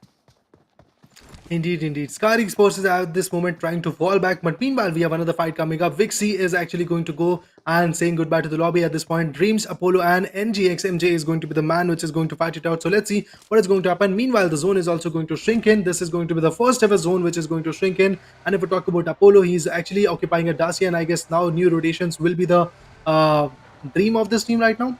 Other than that, this team is actually vacating all the other fights right now. NGX MJ is actually a bit far away, but now Apollo is there to actually drive in through for the further fights. He's going to get that 4x spray into this perspective. 4x is there for him. I guess now these scopes can actually provide a great level of opportunity for him. But then GP28 with 4x, I guess that's a deadly combination, Necros.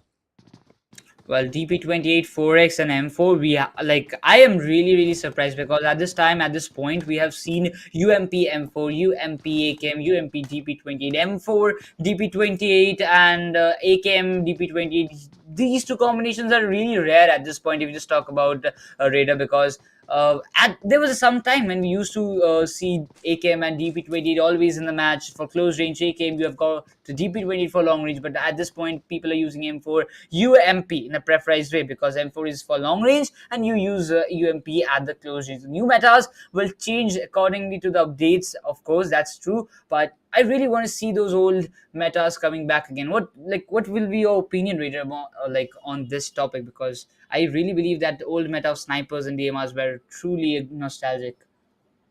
Oh, indeed, that's a wonder to watch out. Eventually, it's a very nostalgic moment to, let's say, learn about it.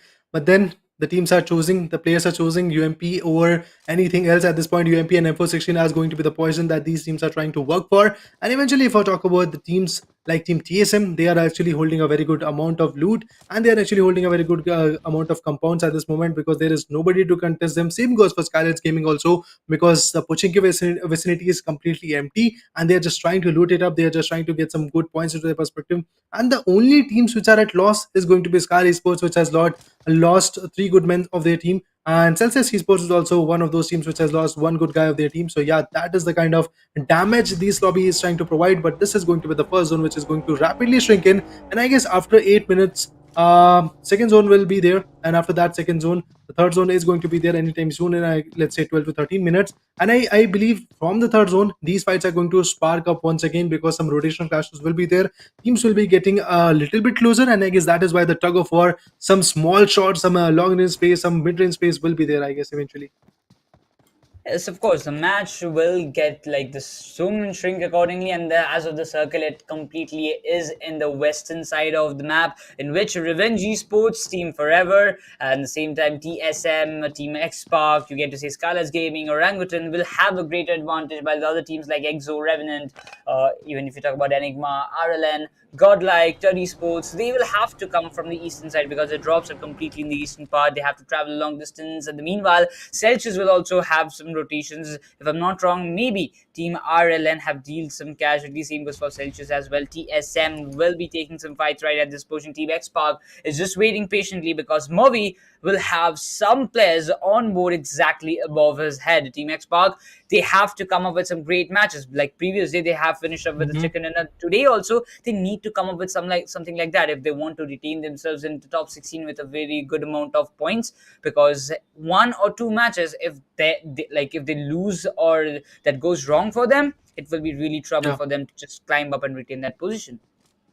Indeed, at this point, Team TSM has everything to gain at this moment, because Team TSM is looking sharp in the first page of the leaderboard. If we talk about Team Xpark, they are sunking down in the third page. So yes, Team Xpark has to do some wonders at this point. If we talk about Scout, he's just trying to figure out from the back end. If we talk about 420 OP and Mavi, they are on the front end trying to assault it out. So let's see how the fights and let's see how the casualties are going to rise from this location, because Team TSM is one of those teams which is not letting this fight go. Yes, they are trying to pressurize. Yes, they are trying to build some momentums. And look at that, from the bottom corner, TSM's Shadow OG is also trying to rotate, and that rotation could actually easily put Team Xpark into a danger area. But the one team which has got some good finishes is going to be Team GodL Esports. With 3 amazing finishes, GodL Esports is looking sharp in the lobby. But now let's see how the battle is going to pan out. Meanwhile, the fights are looking a bit passive for me, eventually, for the first and second zone. But let's see how the fights are going to spark up from the third zone. But before that, Team TSM versus Xpark would be the condition we will be waiting to watch out. Well, we have to see up right now, as we get to see the fights are just going by the circle, as I got a complete shift to the centralized part at this point. But at the same point, we also get to see Scarlet's Gaming are in the Pochinki Hill areas. They might have some clusters, but the main fights are going on. WizGod gets in players of Kemin Esports. Comeback gets taken down. Orangutan were waiting for Kemin Esports in this bridge areas. They have already assumed that there are some knocks coming up, but Team Xbox Scout gets some knocks against Team TSM as well. The crates will be looted up. Delta PG in the backyard. Orangutan Ash might have spotted him, but still, TSM versus Team Xbox. This fight is getting heated up on the other hand. Kemin Esports versus Orangutan. 2 of the fights in this map is just getting heated up more and more with the time. But the main thing that we are looking forward, Raider, is will TSM's this flank... So already we can get to the TSM's flank has been completely demolished. But right now, this 3 versus 4 situation. Will TSM get a back, or can they come back in this fight? Or is it going to be Team Xpark coming on the top? I mean, they are more than capable to do this kind of wonders at this point, but Team Xpark is not going to let this fight go that easily. That is why Mavi is trying to flank at this point. This could be really very dangerous, because Team TSM is holding a great amount of, let's say, enthusiasm, and they are not even going back end to actually get a revival for Shadow OG, and that's brilliant. But let's see how Mavi is going to pan this fight out. Mavi is trying to rotate more and more the way he can do. This IGL has orchestrated the fight, and eventually he's just trying to find the gaps from which the loopholes can be covered and from which Team TSM could go down easily. And look at that, Blaze OP and Ninja Jord on the front end are trying to find it out. Meanwhile, Scout has finished. That's brilliant. Ultron and Scout on the back end are trying to find the gaps. They are getting damaged. They are getting some kind of pressure, but still, if I talk about Mavi, he's absolutely trying to rotate. He's not even messing up at this point. And I guess Scout, 420 OP and Ultron are constantly trying to just remind Team TSM that we are here right now. Don't focus on some other location. And that could be the case where Mavi could easily rotate and get some good close calls. There are some possibilities, of course, and the Team Xbox are holding on to the ground. They're not going very aggressive. They are quite aware that one of these casualties might just come and look at this situation. Scout gets taken down. This situation starting with 3v3 situation. 420, we might just get knocked put down, but no, it's not. Jesus, Ben's having a pixel HP. 420 misses, but Team TSM, which could have been a disaster for them, just survives Blazes in a really close instance. They have to come up with some great moves. 11 bullets remaining in the mag of 420 OP. Deals a good amount of damage. No foot. If he would have taken down, it would have turned the entire game for TSM. But in the meanwhile, another player gets taken down. Rango International will be getting Evo Edley down there. Enigma Gaming are coming in some engagement. Scout has got the revival, but indeed one of the players have been taken down. Ninja is in a very close instance. Blaze will be getting confirmed. Enigma Shaggy gets taken down by Trigger. At the same point, he comes down, gets Trigger down there, and right now Ninja, can he make it? No, it's not. But on the other hand, Orangutan wipes out Team Enigma Gaming, if I'm not wrong. But at this point, Team Xpark are also coming on the top against Team TSM. Ninja John has been picked up by Scout, and Team Xpark is in a complete hurry to finish off the things. Can Scout make a 1v3 to TSM? That has to be 1 point. It's pretty clear at this point that Team TSM is getting a lot of pressure, and eventually if I talk about Scout, he's also trying to decimate, but then also Scout is actually getting a lot of damage, and I guess no footstep is actually going to close in onto him, I guess, and that could be the end of Scout. And there we go, FPP pushed in, and just like that, Scout did a 1v3 onto Team TSM. That was the comeback everybody in the Indian gaming community was waiting for, and I guess now Xpark is going to rise once again. This could be the match where again a victory could be there into their hands. And if we talk about Team Orangutan, after decimating one more squad, they have got 6 amazing finishes. That's Enigma, which is going to go out from the lobby, and after Enigma, Team TSM also goes out from the lobby, and now we are left with only 14 teams and 50 players still surviving the lobby. And the beautiful part is that yes, Cayman Esports is also on the verge of getting decimated. So yes, everybody from the bottom of the list to the top of the list is getting contested, and that's something brilliant to watch out for. Well, you have to watch out for. 2 of the teams have already got eliminated. Godlike have secured with 3 total finish points at this point. Revenant will be there in the contest as well. And Team Godlike are holding the edge of the circular areas because they don't want to get so interior. They don't want to take any fights at this early basis. They will wait. They will take down the players. Those will be coming exactly in front of them because this is a rotational point. The teams from the eastern side might just have some chances in just coming up and get those finishes. But at the same time, SouL Esports, these are one of the teams. They need a great matches. They have to come out in the top 5 or top 8 at any cost to get some more securation points at this point. But Godlike, well, they are having split. Their 2-2 split are going on. Jonathan might just, well, Jonathan is not there in this match. GodL Bubbly will be there, which I suspect it's to be Gil. And Jonathan is not there. The substitute has arrived in this match, but the results we'll see whether Godlike will be there in the top 8 after today's games, or like after all the games, or not, because the Godlike fans are expecting some great comebacks indeed, Raider. Indeed. Godlike fans, let's say I'm as a caster also expecting a great comeback from the teams which are lurking in the shadows, be it Godlike, be it Scar, be it Relentless, and some other team like Orangutan Esports. I wanted that comeback, and look at that team. Orangutan is already giving the comeback which we all were expecting about. 6 amazing finishes for them. They are in the top 14. Of course, they have to wait out and let's say watch out for the finishes point. And eventually, if we talk about Team Xpark, they are just cherishing the loot they are going to get from actually eliminating team known as Team TSM. But now Team Revenant from the other hand is also trying to push forward. That's going to the northwest corner. Look at that. The damage is there. Godlike is getting decimated. Neo goes down. Clutch God has been taken down. It's going to be Bubbly and Zigo trying to retaliate. Let's see how the fights are going to postulate. You can see that Zigo is getting an immense level of pressure. He's trying to cook some good smoke so that eventually the cover could be there, trying to put a pressure. But in this close range, oh, look at that. How smooth he was picked off just like that. Now it's just Bubbly who is going to retaliate. Bubbly puts one down, but now is it possible for Bubbly to get a revival, get a possible survival for his teammates or not? That's going to be the major concern. Yes, he has a Dacia. Let's see from this Dacia, can he retaliate? Because his teammates are already been finished off. I guess Necros, he should aim for the position points. Now exactly that's what the strategy for Godlike is going to be there.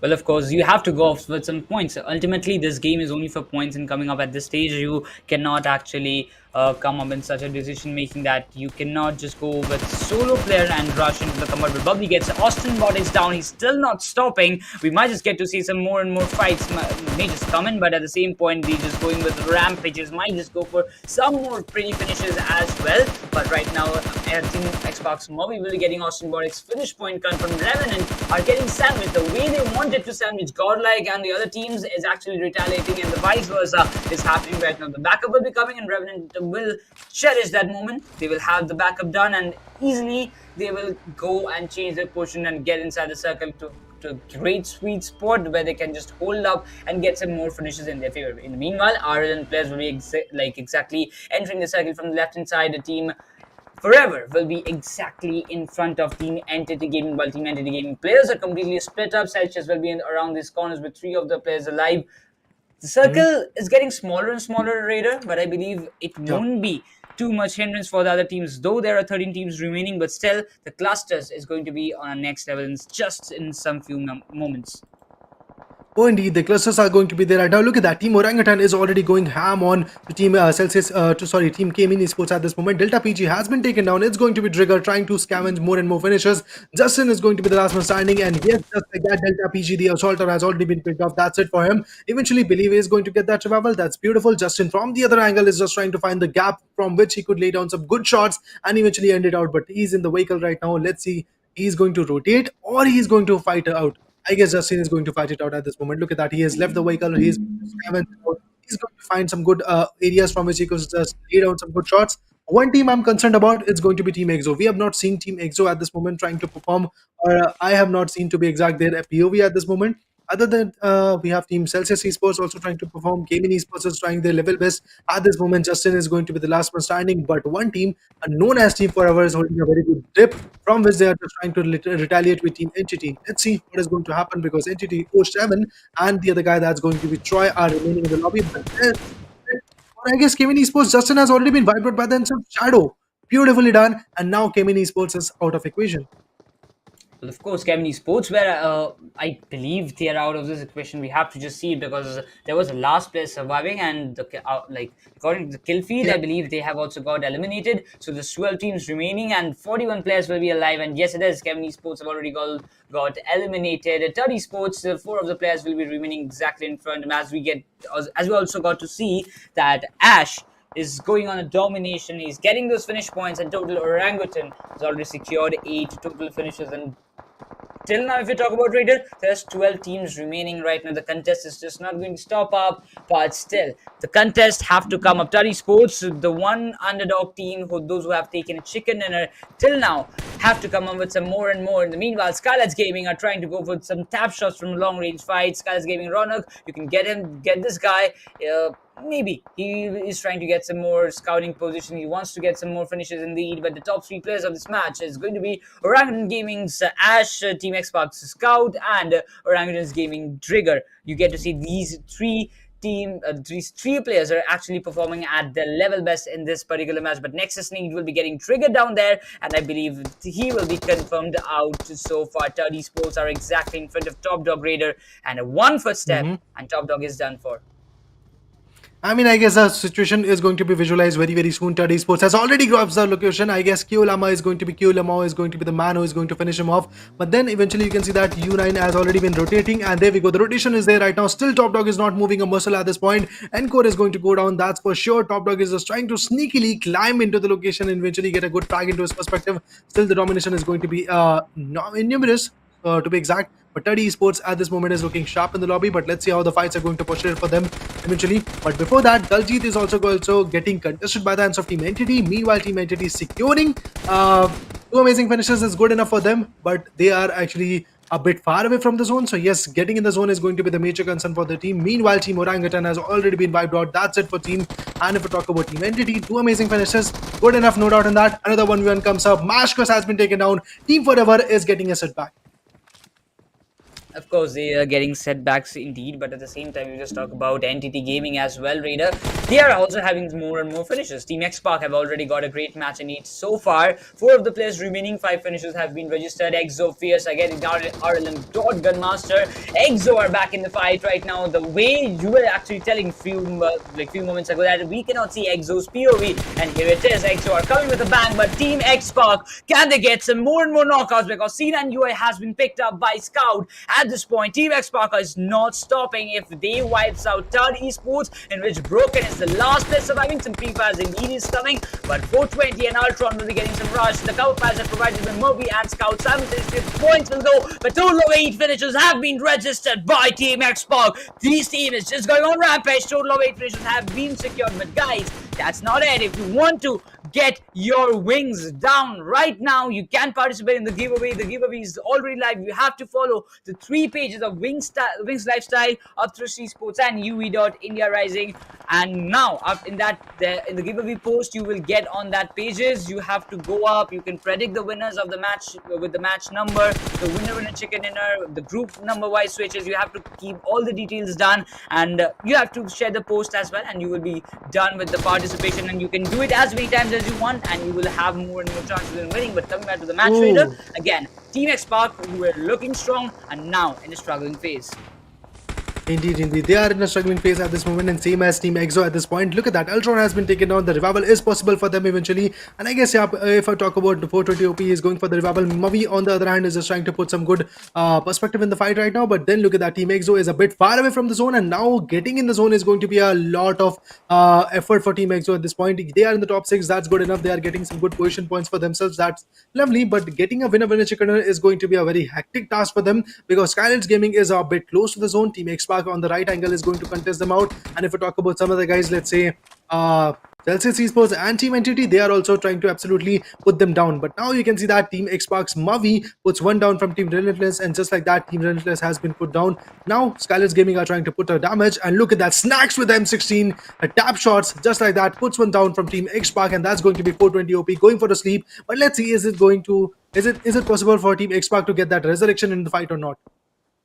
Well, Team X Park are not looking quite steady at this point, because they have to enter the circle. Team X are creating some hindrance for them. Snax and Fierce exactly in the end point position, but no, it's not. Pukar gets Fierce down with an AWM, and from a long time, the Arctic Warfare Magnum, we get to see them back in the match. And look who says that. It's Scarlet's Gaming Pukar bringing the light. At this moment, the AWM shots are live, and you have to keep your heads down, because if Pukar spots it down, you are done for at this stage. But Gamla Boy gets 420 OP from such a long range with an AKM spray. And right now, Team X Park, they're really struggling. Dreams Need will get the Dark Lord down there. Celsius are not backing up. Entity, they need to enter the circle. Gamla Boy with the 4 times. AKM will be confirming 420 OP with some single tap shots. Might be some DMR. Like, I believe the 4x AKM is just a simultaneous. Okay, that's something interesting, because the head got connected and Ultron got taken down. Gamla Boy, he's not stopping. Movies in a low HP. Scout is there in the back, but right now,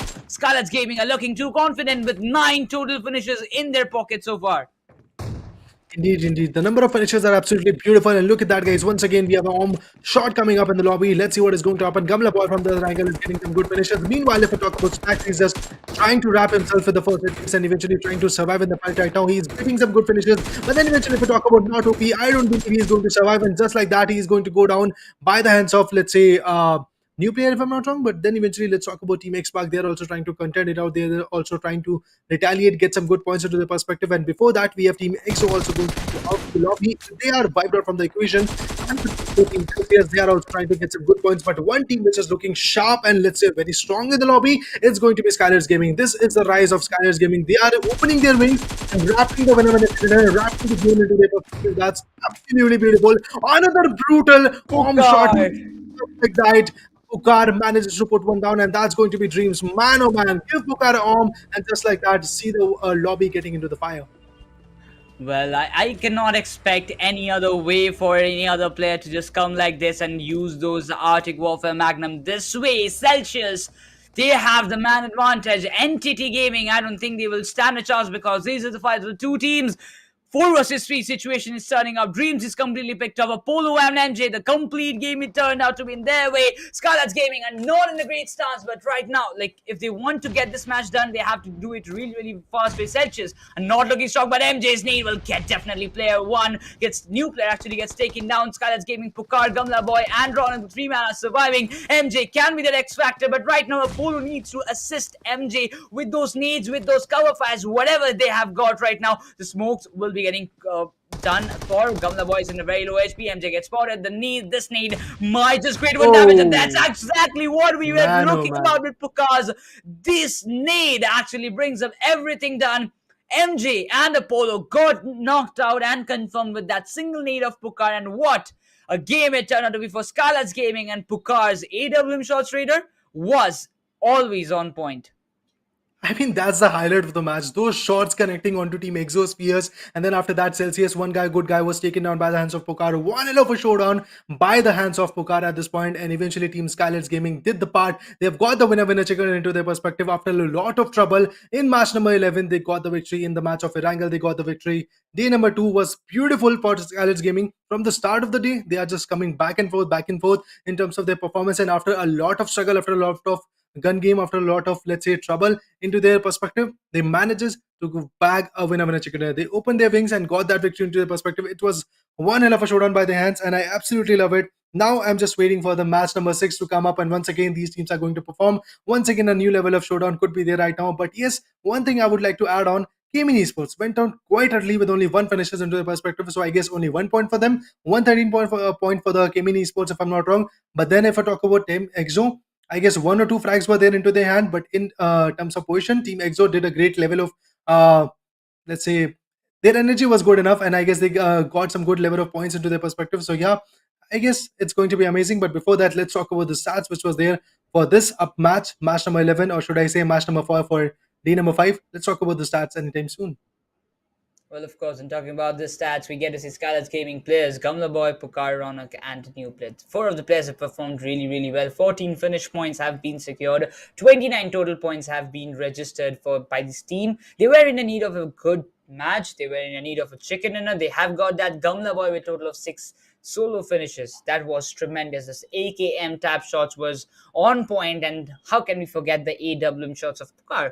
Whether he have only secured 3 finishes, but still the knocks, what he have done was all like exceptional. We get to say Ronak have already got some good assistance. New player have also got some pre-knocks out there. Scarlet's Gaming, more or less, this match was indeed a great one for them, and I believe in the upcoming times it will go on more and more, because we know the potential of Scarlet's Gaming. And well, I missed Somraj in this match, but still, never mind with that. But the confirmation, the chicken dinner arrived in a very, very good manner. And in the upcoming matches, we are still expecting more and more from Scarlet's Gaming. And total, if you just talk about rated, the contribution of the finishes, 43% contribution have been done by Gamla Boy, and 21% have been done by Pukar and Ronak, respectively. Yeah, they did a great part in the lobby right now. Eventually, if I talk about Pukar, man, oh man, those arm shots, they were absolutely tremendous, and the kind of damage he inflicted and the kind of tremor he inflicted in the lobby was amazing, because one shot, you go down, and that was the kind of damage Pukar was trying to inflict. But other than that, if I talk about the assaulter, Gamla Boy did the part. He did the part really, very beautifully, but now it's all about the consistency, Necros. If the consistency is lacking in the next matches, I guess Skylights Gaming did a great part in this one. They got 29 points, but I guess if the consistency is going to lag, I don't think the future is bright for the Skylights Gaming. Of course, they are looking very strong. They're looking very confident, and the way they want to come back in the top 16, the top 8, they will definitely try to go for the top 5. But yeah, we have to see these things, but because it's just the semifinals, you just need to qualify in the top 16. That doesn't matter whether you're in #5 or #1, because you won't get any prize pool in the semifinals. And talking about the match-wise standings of match number 11, we get to see Scarlet's Gaming coming on the first position with 29 points. X-Spark. By the points, they are having a total of 9 finishes. They will end up in the #2 spot with a total of 19 points. So, if we just talk about this kind of matches which is going on right now, I believe, Team X-Spark, GodL, they are having some good time. They are having some good matches. They're securing good amount of points. Exo, in today's day, I believe Raider have a bit downfall as compared to the day one. Yeah, of course. The downfall is there. I can see that the team is trying to perform. They are trying to maintain the consistency, but other teams which are remaining in the lobby have actually gained a lot of pace onto Team Exo right now, and that is something Team Exo is lacking behind in today's day. So yeah, they have got 7 amazing points. 107 points were there in the last previous leaderboard, if I'm not wrong. So yes, they are going to tabletop the leaderboard with only 1 point into their perspective, and a gap of 1 point will be there from Kevin Esports, but still, I guess seems like GodL Esports did a tremendous job in the initial battle. They actually wiped out, let's say, they were close to wiping out team known as Scar Esports, but they were unable to just put down one good guy from Scar Esports. I guess that was Justin or some other guy. He actually fled from the scene. But then after that, let's talk about match number 11. Erangel top fraggers is going to be Gamla Boy for sure with 6 amazing finishes, and the finished contribution for the team is going to be 43%. And if we talk about Team Orangutan, Ash did the part, 4 amazing finishes, 50% for the damages he did in the lobby. And eventually, if we talk about Scout from X-Park, he got 4 amazing finishes in his perspective once again. But the finishes contribution was a bit different. It was 44% for Scout for his team. And if we talk about Third Esports, once again, broken tracks can be seen in the top fraggers list. Of course, these are the new names coming in the top fraggers list as well, but the overall standings will be very dependable. And Third Esports, I believe, Raider, among the other underdog teams, Third Esports are playing really well, and the overall points table has already arrived. And look at the difference. Previous day, it was 27 points. Today, there is only 1 point difference. Still, EXO are maintaining the hashtag 1. Enigma is climbing up the ladder in hashtag 3. Kemi Sports will be there in hashtag 2 with total 113 points, 85, 80. Skylad's a huge jump right in the table. Hashtag 4 with 80 total points. 5 points buffer between hashtag 3 and hashtag 4. Alongside following Entity Gaming and the hashtag 5 and 8-bit hashtag 6. And Revenant hashtag 7 and as well as Celsius in the hashtag 8 we get to see, because the difference between, if we just talk about from hashtag 5 to hashtag 8 Raider, I don't think there is a way too much difference, because just one buffer between 8-bit and Revenant and one buffer between Entity Gaming. But Celsius, they have to come with like 4 or 5 points. If they would have won this match, we might just see Celsius coming on like hashtag 6 or 5. It was possible.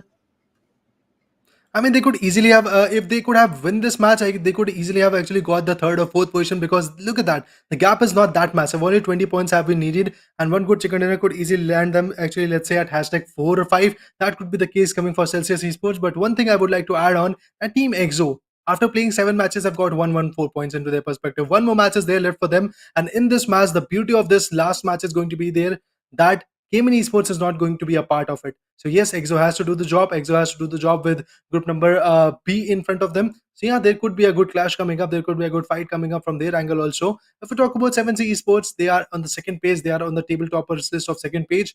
It's going to be 63 points for them. Same goes for Global Esports. But I guess Global Esports is more in terms of, let's say, finishes rather than going for the placement points. And I guess 7C Esports is doing the part with getting some good placement point, because guys, you know, it is a survival gameplay. We are going to place the team which has got the more survival point on the top. And eventually, if I talk about X-Park, that's a massive jump for Team X-Park once again. But then still they are actually getting the downward arrow. Team TSM also getting the downward arrow after getting a victory. They are going down and down. And I guess that's what we were talking about Necros and Inferno. I was also discussing with Inferno too, that Necros, whenever we lack consistency, these kind of things actually are worthless. You got the chicken dinner, that's good enough. But what about the consistency, dude?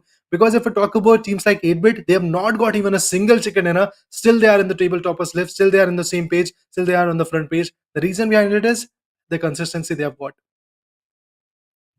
Of course, like consistency is the key to success. It's always this is actually a real quote, and we should actually follow it always. I know it's esports; it's really difficult to come up in each and every match. You cannot perform it. That's the fact out there. But if one team, I believe, if one team can perform, you can also make it to that fight. It's not that difficult. It is easy. You have to just work on it. You have to just go on like that, and you have to come up on the top. Like each and every match, at least one player should try to go and for the survival points if other 3 players are taking down in an early phase. I know it's difficult because one solo player cannot actually change the entire fact, but in the meanwhile, the overall top fragger after match 11 arrives. Well, no other new names, the same names continues. Okay, so my bad, there is one new name indeed. The Kamla Boy have already entered the top 5 rankings, where we get to see Destro having total of 24 finishes, hashtag 1 position he's retaining with the golden card, and Punk will be there with total of 18 finishes, Delta PG with 17, Kamla Boy with 16, and Snax with 15 finishes. More or less, if we just talk about Raider, Kevin Esports and EXO, they are actually dominating in the means of overall standings, if you just talk about in the team standings and as well as the top fraggers.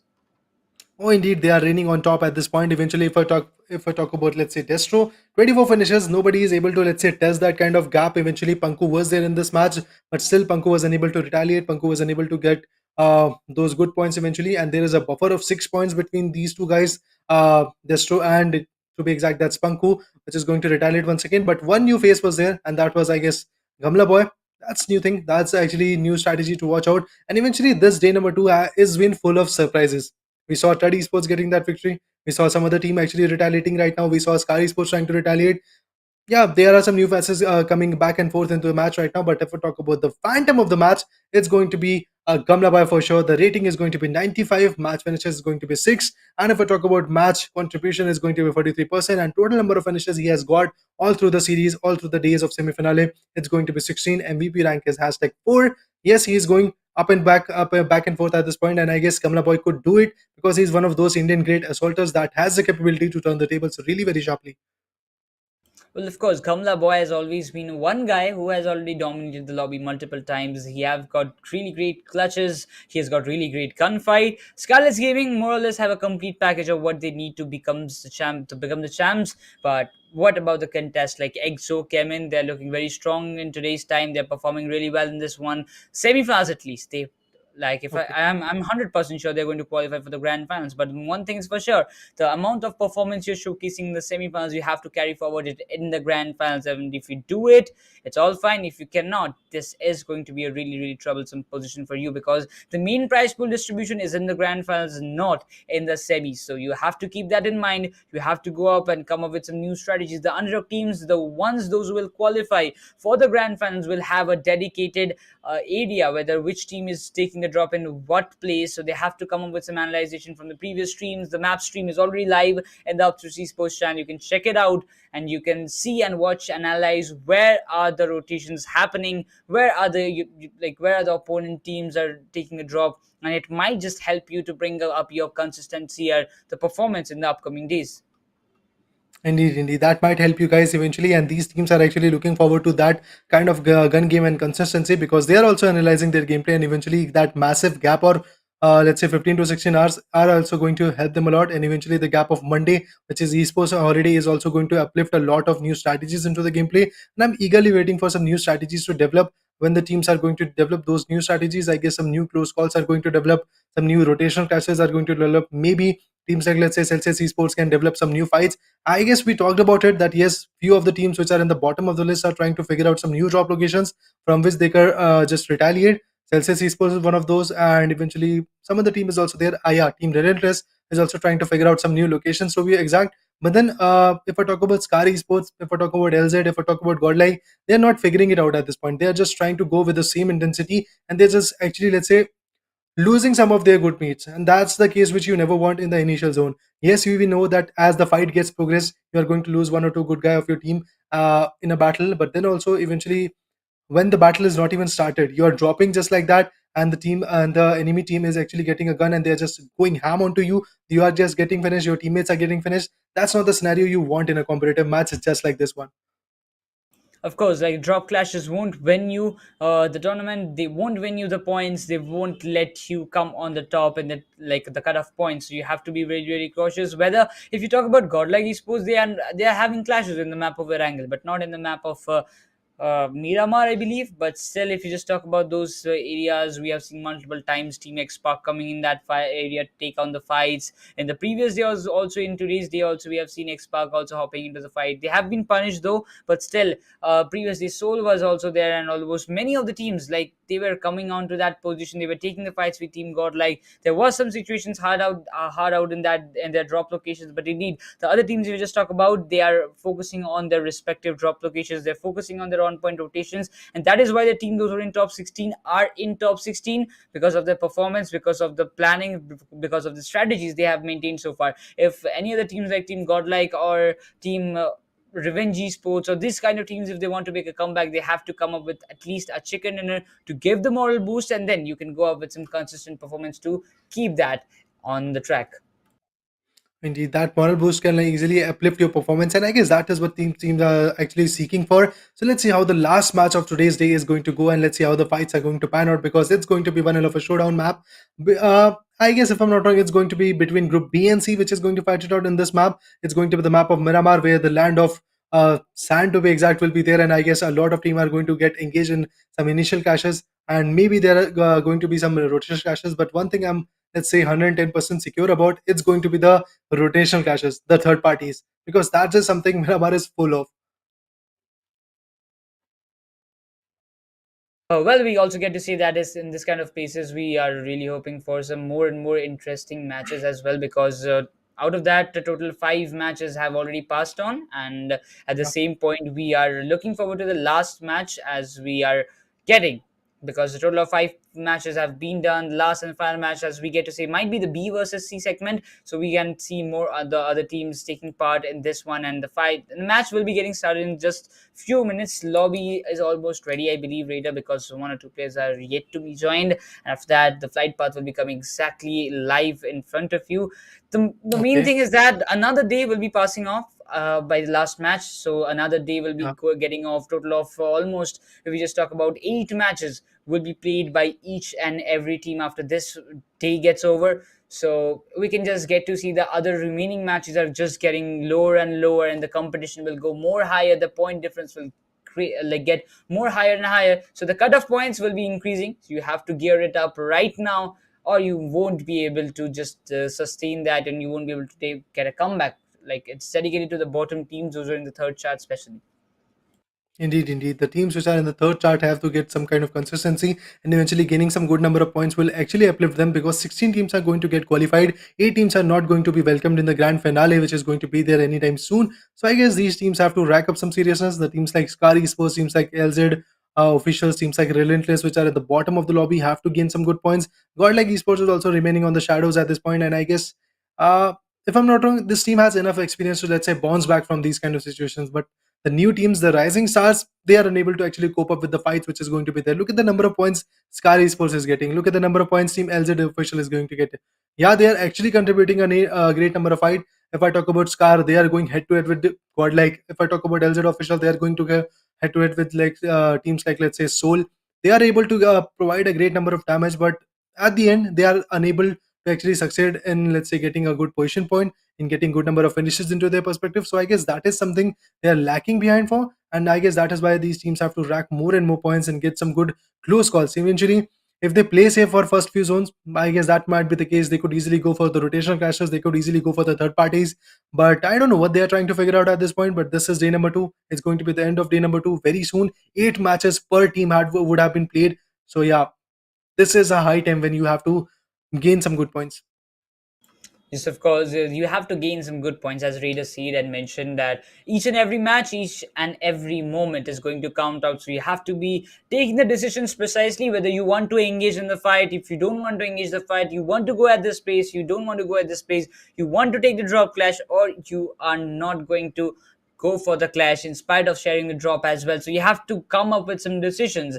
If your decision is right, you are going to climb up the ladder, not us. So you have to make your decisions on your own, especially to the new teams, because I believe they want to make a comeback after coming this long way. Out of those 4,000 teams, nobody is willing to just compromise the grand final slot if they are having the chances of 24 matches.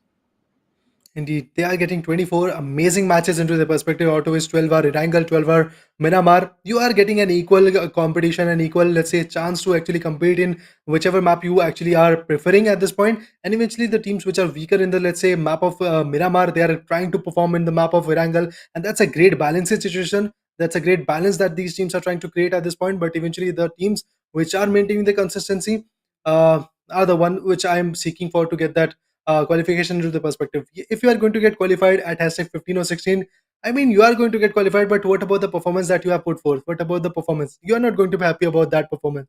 Teams like Team EXO, teams like 8-bit. If I talk about 8-bit separately, despite of in spite of getting a chicken dinner, they have not got any chicken dinner at this point. They are trying to perform their level best. They are getting some good finishes, but still maintaining an average point, and that is why I guess 8-bit is still on the, let's say, first page of the tabletop list, and that's great enough for them. Getting 2 or 3 good chicken dinner could easily uplift them a lot at this point. But yeah, consistency is something I guess two teams are actually putting forth. It's going to be Team EXO and Team 8-bit, and I really appreciate them about that, because consistency is something which is going to uplift a lot of things in the leaderboard. Of course, and with that, if you talk about EXO, they have to come up with this match because the differences between Kemin and EXO is also coming to a very close extent because there's only just a 1 point difference is there in the point table as we got to see. But in the previous day, it was almost 26 to 27 points. Today's day, Kemin Esports actually coped up really well while Team EXO could not make it any great match in their favor. If the last match goes in the favor of Team EXO, if they get to see the chicken dinner's face, they will definitely get to taste some more uh non-veg food if you get to see like it's chicken dinner, of course, so you cannot Chicken dinner. expect some veg things. So of course some non-veg stuff is needed. Can EXO make it to that part? That will definitely be a content to watch. But yeah, at the end, what matters is that EXO, whether they want to make the difference higher or low, that depends upon them, because Sensei, the OG, is already sitting with the team. He is the one who is behind the success of Team EXO, and we don't expect any much more thing, because if that person is there in the lobby, anything can happen. Indeed, indeed. The fights could be massive, the damage could be massive. But one more team I would like to talk about, that's going to be Team TSM. In the map of Miramar, they did a tremendous job of holding that area, but eventually they were on the lower ridges. And I guess lower ridges and upper ridges are a big part of this whole BGMI scenario, or let's say the battleground scenario coming for you guys. And eventually the teams which are holding their upper ridges have, let's say, a slight opportunity to actually get an upper hand onto you. And that is why I guess teams like, let's say, Enigma were able to get those winner chicken dinner into their perspective. But let's see. Again, the map of Miramar is going to show they face. So let's see how the fights are going to pan out. Which team is going to occupy the higher ridges? Which team is going to be on the lower ridges? Which team is going to retaliate at the most? And eventually, I want teams like, let's say, Xpark, teams like, shall I call out, let's say, teams like 7C Esports once again to bounce back once again in the lobby. Teams like 30 Esports could do some kind of great damage in the lobby. Let's see how the fights are going to be there. Let's see how the match is going to push it, because in about, let's say, 1 or 2 minutes, if I'm not wrong, Nikros, the match is going to start and we are going to love the flight path. And I want to see a, let's say, eastern or let's say western flight path. The thing which I want to actually convey is a complete shift flight path should be there right now. If the center flight path is there, I guess the fights will not be there at that much, because in the previous one you saw that how the flight path can actually decipher a lot of fights. So I just want to see some initial classes to be exact. Well, initial clashes might just happen, like in that kind of cases where you might just see some more circumstances are coming on board in which you have to take up the vehicles. You have to go for the rotation. Meanwhile, if we just talk about the flight path, we have got a great one to watch out for, because in this pack club we are expecting from La Cobre area, starting from that place to ending in the southern side. Maybe it is going to be the like exactly in like if you just make an assumption, Los Rigos might be that place. But still now, the Mhm. pilot will be SouL Goblin, and according to that, we are getting much more Oh. intensified matches coming at the stage. And Orangutan will be going for the Ruins drop location. We get to see Skylights Gaming going with El Pozo, Tari Sports will be going to Armada, Hyderabad Hydras will be going La Corbreria, Error Esports will be going to the split drops. Might be Team SouL again going in the Pecado. LZ officials will, well, they are in the lobby, but are they going? Yes, they are going again. LZ officials versus Team SouL. The fight of Pecado continues in each and every match, Raider. But what's your opinion about this one? Like the Pecado fight in each and every match are going, while the other teams have already changed up their drop location in the other matches, or this match, this map even.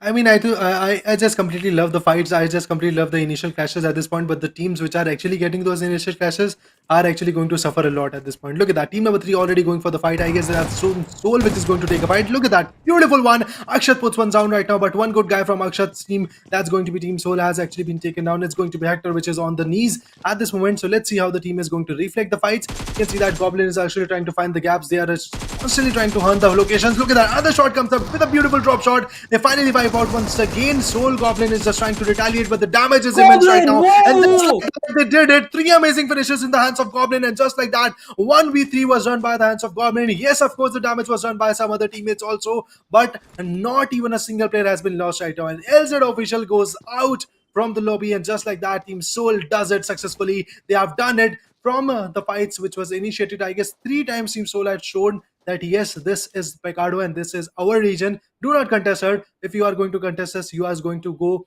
in the dust. Like literally back to back two Miramar maps in which Goblin punished Team LZ officials brutally. The first one was again a 1v3. This one again, but I guess yeah, this time first pick is taken by Goblin with a clutch and he finished the team in just a matter of 2 minutes. Literally, Raider, 2 minutes have only passed away, and we get to see LZ officials are out of this game. The domination continues, and the Team X Park, well, 420 just got out of the vehicle at just a few seconds ago, and he's actually dealing with collateral damage. But right now, LZ officials, I don't know, really, I really am really surprised. Like the other teams, though, they are changing their drop locations, they are trying some new drops, they're trying some new strategies, and that is improvising them. If you talk about Taddy Sports, if you talk about RLN, Celsius, the way they're facing the drop clashes, they are changing their drops just to maintain the point table and just to come on the top, while LZ are just sticking to their grounds and they are very, very much rude in this kind of scenarios. Indeed, the fights are there. The massive carnage is going to be there right now. But one team which has actually been buried in the sands is going to be the team known as LZ Officials. Last zone have been picked off. With 0 frags into their perspective. That's a bad match for them eventually. And Team SouL has actually got the upper hand. 4 amazing finishers in the first zone. Actually, the first zone has not even started at this point. They've got 4 amazing finishes into their perspective. It's all about, let's say, the safe and passive gameplay for them. And eventually, if we talk about Team EXO and Team 8-Bit, these are the two teams which know that they always drop in the same compound. But still, if we talk about the kind of decency, the kind of discipline, the gun gate discipline they have, it's going to be amazing. Look at that. If we talk about Team EXO, they are going to loot the southwestern corners, to be exact, southeastern corner to be exact. And if we talk about Team 8-Bit, they are going to seek and loot the northwestern corner of Los Angeles, and they're not going to mess up with each other right now. I'm sure about it. But if we talk about Panku, it's going to be Panku who's actually reigning on top in terms of, let's say, leaderboard of top table toppers of fraggers. So yeah, he has got 8 amazing finishes. Finishes per match is 2.6. At the start of this day, I saw it was 3.4, but now you can see that it's 2.6. So yes, you can easily read it out that yes, Team EXO is unable to perform the way they were performing yesterday. But again, Panko has got M416 into his hand. Other than that, he also have got the other gun. But before that, we have Team Entity going heads on with Team X-Pac. Look at that. We have 420 OP at a loss, and Mavi also goes down with a brutal blow. I don't know what happened at this point, but eventually Dark Lord did a 1v2, and that was a beautiful one, man. Oh man. Well, that was an unexpected stuff coming up right now. Entity Gaming, they have got 2 early finishes in their favor. They will have those smokes. Dark Cloud is still waiting whether any of the players are in the distance. They might just try to go with some sprees. If one of the players gets taken down, it will be a disaster for Entity Gaming. But talking about the overall standings, we also get to say Entity Gaming is standing at the hashtag 5 position in the overall standings, while Enigma, Kevin, Exo, the table toppers is just going on the top, while Team SouL, they are in the 15th position. And right now, if this match goes well for Team SouL, I believe that will be a great one. There's a chance they might just go for the comeback. But Entity Troy, becoming the MVP from Team Entity Gaming, total of 10 finishes with a 1.4 finishes per match rate with a contribution of 33%. We get to see on the screen. Indeed, Team Entity is doing a fantabulous job at this point, and Troy is actually trying to decipher more and more fights. But let's see, at this moment, the fights are going to be a bit passive one. We had 2 initial clashes, and we saw what the results were. In the first one, we saw Team SouL wiping and facing Team LZ officials just like that. And eventually, if I talk about the second clash coming up in the first zone, it was, I guess, Team X-Pac trying to rotate, trying to actually find some good compounds. And there, they were welcomed by Dark Lord. And just like that, 2 guys were picked up, and just like that, 420 OP and I guess Team Xbox Mavi was taken down. If I talk about Team 8-Bit at this moment, look at that. They're just constantly looting it up. All the compounds have been, let's say, checked out by the team. And we have Madman with the UMP45 and F416 combination. That's good enough for him. Eventually, Lost Units compound is going to be the secure home for the team. And if I talk about Team EXO, Sensei, the IGL is looking behind and orchestrating a fight for Team EXO at this point. So let's see what is going to happen. EXO, meanwhile, leading the charts with 114 into the total. And if I talk about Cayman Esports, lacking behind with just 1 point. But the difference is that Team EXO has played just 7 matches, and in 7 matches they have got 114 points. And if I talk about Cayman Esports, they have played, I guess, let's say 8 matches, and still they have got 113 points. But one thing, Necros, I would like to add on that yesterday in 6 matches, Team X-Pac had, let's say, 87 points if I'm not wrong. But today in the 6 matches, I don't think Team X-Pac is going to get more than 30 or 40 points. Well, we have to just see it out because this match it actually started really not it did not actually start really well for Team Xpac. But talking about 8-bit Juicy, we also get to see the MVP from Team 8-bit side. 9 total finishes have been secured with a 1.3 finish per match rate, and the contribution was good enough. But at this point, 8-bit they are also in a great position. Well, I really want to see 8-bit taking a chicken dinner because that's what we are left for. We have seen the comebacks of Enigma. They have taken one chicken dinner. We have got Tud Esports coming with a chicken dinner. We won some chicken dinners from the other teams like Team SouL, Team Entity. Well, Team Entity also, if I'm not wrong, they have also got one chicken dinner, but still, one of the teams those were still left. It's going to be 8-bit right now. Revenant will be there in the race as well. But will these teams can they make up some chicken dinners like from even if this match even also or from the next day of day 3 or day 4? We have to just look into that matter. But in these match we might just get to see that 15 teams and 57 players is just alive. Of course, of course. The survival is, let's say, a bit not too shabby at this point. Eventually, one team has been taken down. That's LZ's official for you guys. Eventually, if I talk about Error Esports, they are trying to figure out from where they could retaliate. But there we go. Global Esports is on the upper hand. You can see that team number 8, or should I say Global Esports, that's going to be Joker trying to lurk in the shadows. Other than that, Admino is also there. And now, finally, Team Error Esports is actually trying to hold their, let's say, center compound, but they don't know. I guess there is a player which is actually lurking in the shadows. So let's see what is going to happen. Error Esports Hulk OG once again it goes on the back end. I guess now they have spotted them out, and that is why they're just spawning back into the compounds of Los Angeles. Oh, sorry, to be exact, San Martin could be the area where they are going to lie down. And if we talk about Team SouL, after getting 4 amazing finishes, now Team SouL is looking forward to put 8-bit down. Well, they don't want to compromise, but Error Esports, this team I was talking about, Raider, this team has got a good potential in the normal stages. If you talk about, they have played a good one, but I don't know what is happening with them. They have played a good one in the quarterfinals, but semifinals they're really struggling. They're not in top 16. They cannot make some good changes. They're not even in top scenarios like they have to make a chicken and at least you have to come back. But SouL, right now, Hector has been taken down. 8-bit versus SouL. The fights is continuing. Goblin will come from the backyards. Omega is there. Juicy, Riot, and so now we will be getting some rushes in that dip areas. One pre-nade have to be coming in that direction. Goblin knows about it. Hector will be compromised. There won't be any chances at this point. But now you get to see Tsunami is dealing a good amount of damage. Omega will be instantly switching up the positions. Riot will be out of that box. But right now, Goblin gets Tsunami down there. And this game, I don't think Goblin is ready to stop, but Goblin is dealing a good amount of damage. In the meanwhile, the needs are getting transferred, and Madman is just coming from that direction. Juicy gets a good amount of damage. Another need. Goblin gets down by Riot at that position. Another need. This might just break up that opening. Juicy is just waiting. He's waiting, but the damages won't be sustainable. Hector has been picked off. The Goblin might be just bleeding out, and yes, I bet that Goblin will be finished up in just few seconds. And with that, Team SouL are now down to 2-man. Indeed, man, oh man. Goblin did a great part in the initial battle, but at this point, Team 8-bit is going ham onto the fight right now. Look at that. SouL Akshat on the right angle is trying to provide a cover from Raid. And if we talk about the other guy, that's going to be Omega. He's actually occupying the left angle. That's good enough. I guess Team SouL has just 2 choices at this point. That is just to fight or flight at this point. If we talk about Raid, another nade could be there anytime soon. Juicy is also on the bench.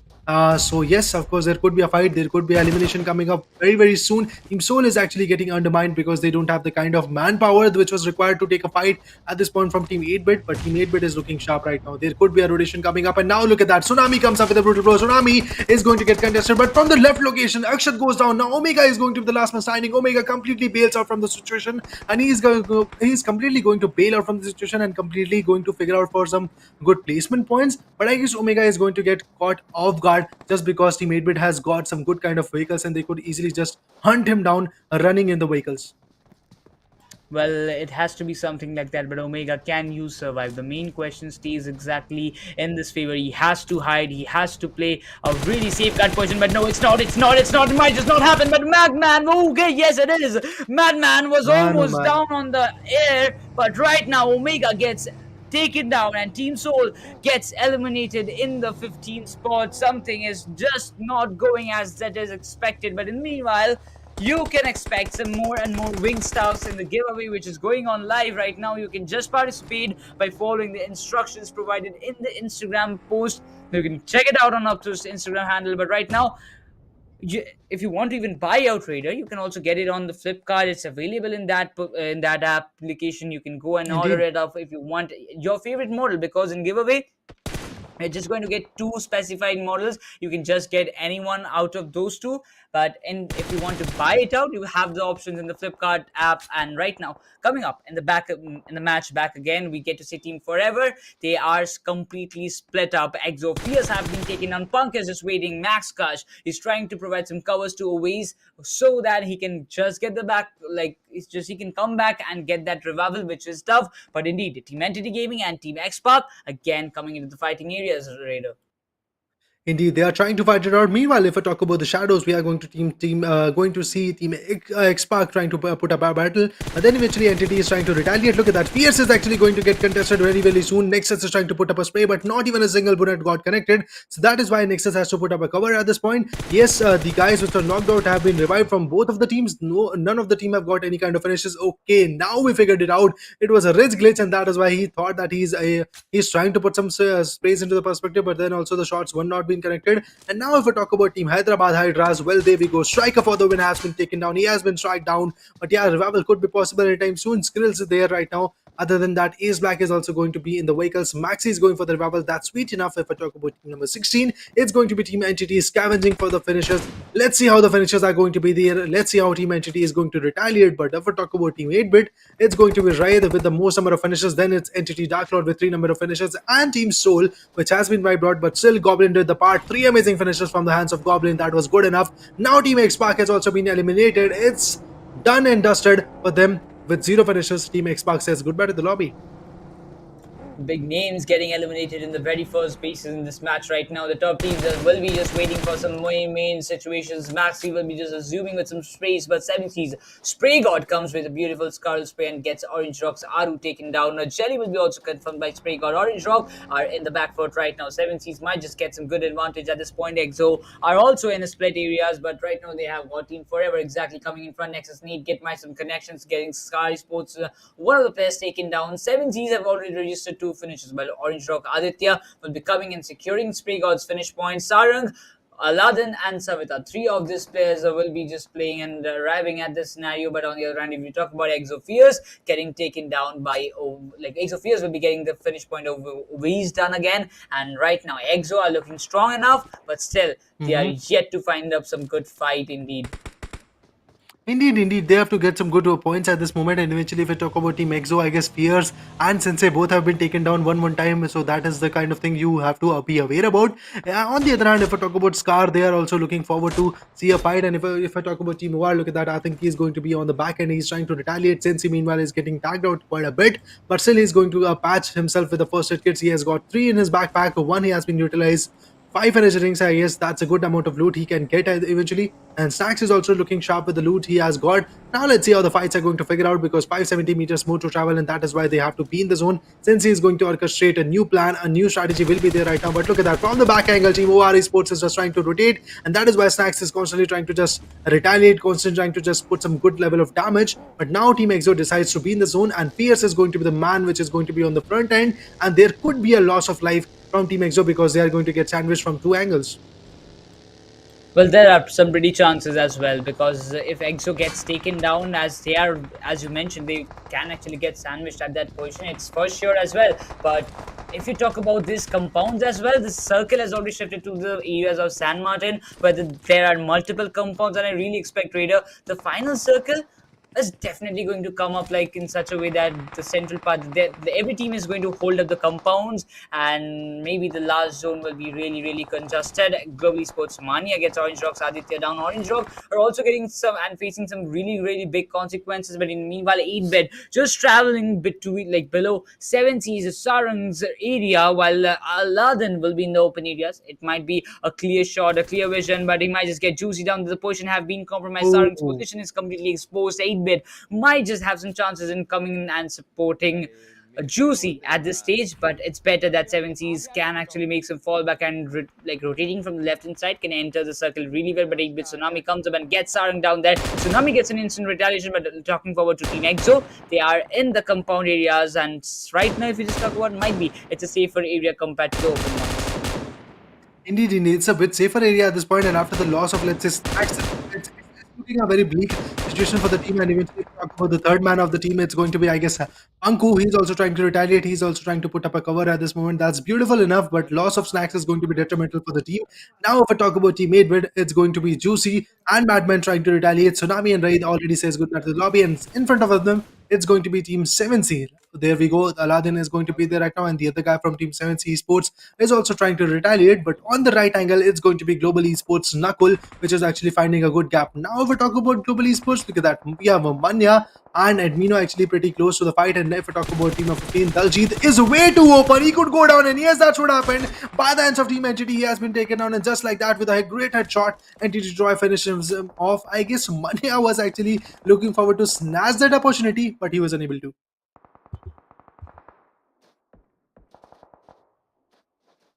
Well, we have to just look into this kind of matters, but at the same time, we also get to see that Global Esports Mania have got the height advantage. But indeed, if you just talk about this situation, you might have to just come up with some more tap shots. Exo is there in the bottom areas, but Global Esports, there is a bit advantage and a bit disadvantage. You just talk about Raider, because if the circle shifts out from their side, it is really difficult for them to climb down from that mountain, because if they are climbing down, they will get immense amount of space from multiple directions. They might just face they might just get eliminated in just fraction of seconds. But at the same time, if we talk about the other teams, they are resulting, they're holding the compounds, they're holding onto the grounds, they're keeping the patience. 12 teams, 33 players are still alive. A fourth circle is going to shrink up, and Aladdin have been spotted. Some shots will be taken by Mania, and will be getting Aladdin down. Global Esports securing total of 3 finishes, are going forward. Might just confirm with the 4th finish as well, but still there is a bit of possibility that Global Esports might just face some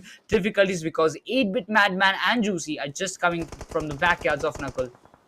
Oh, indeed. There we go. The shots are there right now. They have announced that, yes, we are here, man. Fight with us. And eventually, look at that. Admino has been taken down from the back end. Entity from the drop down areas of, let's say, Hacienda del Patron manages to put one down. If I talk about Knuckle, one good nade is going to be there. But let's see how the nade is going to get connected, because now the zone is going to make an immense pressure onto the teams, because it's all about the zone. It's all about the play zone, which is going to reflect a lot of carnage. Now you can see that Manya goes out for the revival, but his vehicle is a bit stuck. If we talk about Team Hyderabad Hydras, it's going to be Ace Black Striker for the win. Skrills and Maxi playing it out, and little bit of the zone is actually being into their control at this moment. That's beautiful enough. They've got a major chunk of the zone. That's good enough. If I talk about Team Exo, they're also holding a good chunk of the zone. But 2 rising stars, let's say, Tud is actually going to be there right now. They are also chilling it out. Other than that, we also have Esports, Error Esports to be exact, which is also acquiring the zone, and that's beautiful the way these teams are trying to fight it out. But Necros, the compounded fights is going to be impressive, because I guess now survival is going to be amplified. You can already see 11 teams are there, 31 players are going to survive,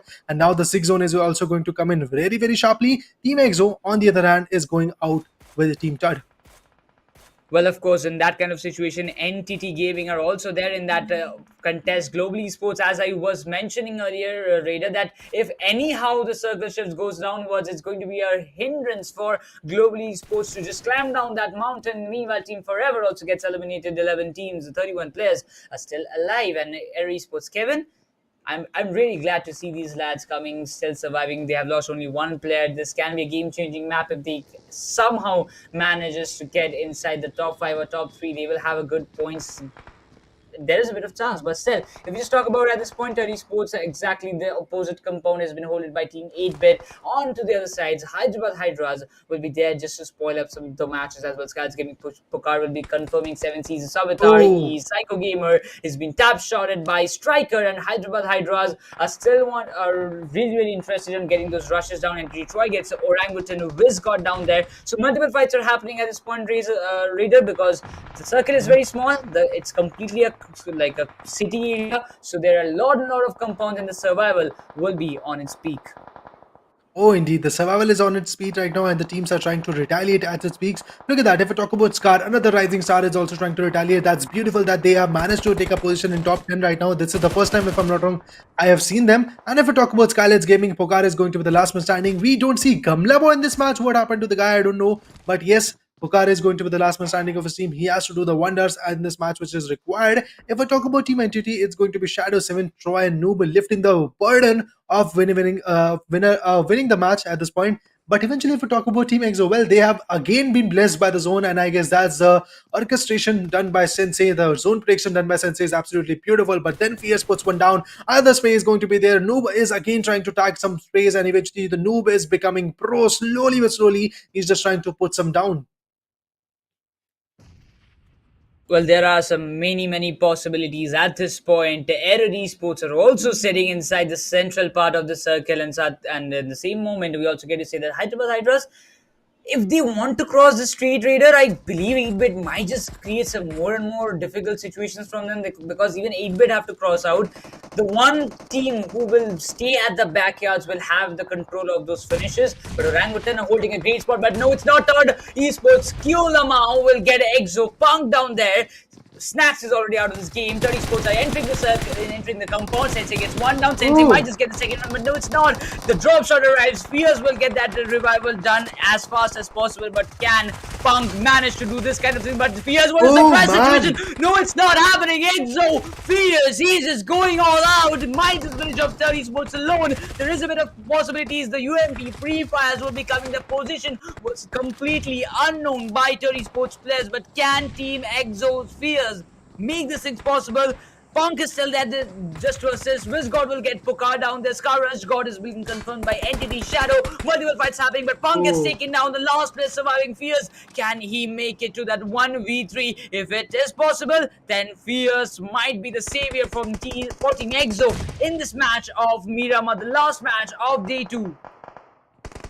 Indeed. The fight is looking very impressive at this moment. Look at that. Fierce has got two amazing finishes into his perspective. The battle is going to be there right now. He does it successfully. The 1v3 was there, and just like that, Team EXO in the top 7. They've got 4 amazing finishes. They are very close to getting that winner chicken into their perspective. But some other teams, like let's say Hyderabad Hydras and the other teams like Orangutan, are actually putting up a great show. And look at that. Team Orangutan, despite having only 2 finishes, have the 4-man power, and that's the great strength of the team. Team Orangutan, on the other hand, is just trying to just be in the zone, and getting to the center part is going to be the verdict of this team. But now let's see, 6 zone is completely going to shrink in a bit of a time, and then we will see how the zone is going to play out, because zone is something which is going to play the vital part. Let's see how the fights are going to be there after the zone gets shrinked. Now I'm just eagerly waiting for the next zone to come in, eagerly waiting for the next shift to come in, and there we go. Team EXO is once again blessed with a let's say slightly bit of a part of the zone. But other than that, if we talk about Team GodL Esports, they have to be in the zone. Look at the aerial shot. This could easily depict that how the fights are going to be there. Fierce meanwhile has been put down, and this is the opportunity for Hyderabad Hydras to just push in onto this compound,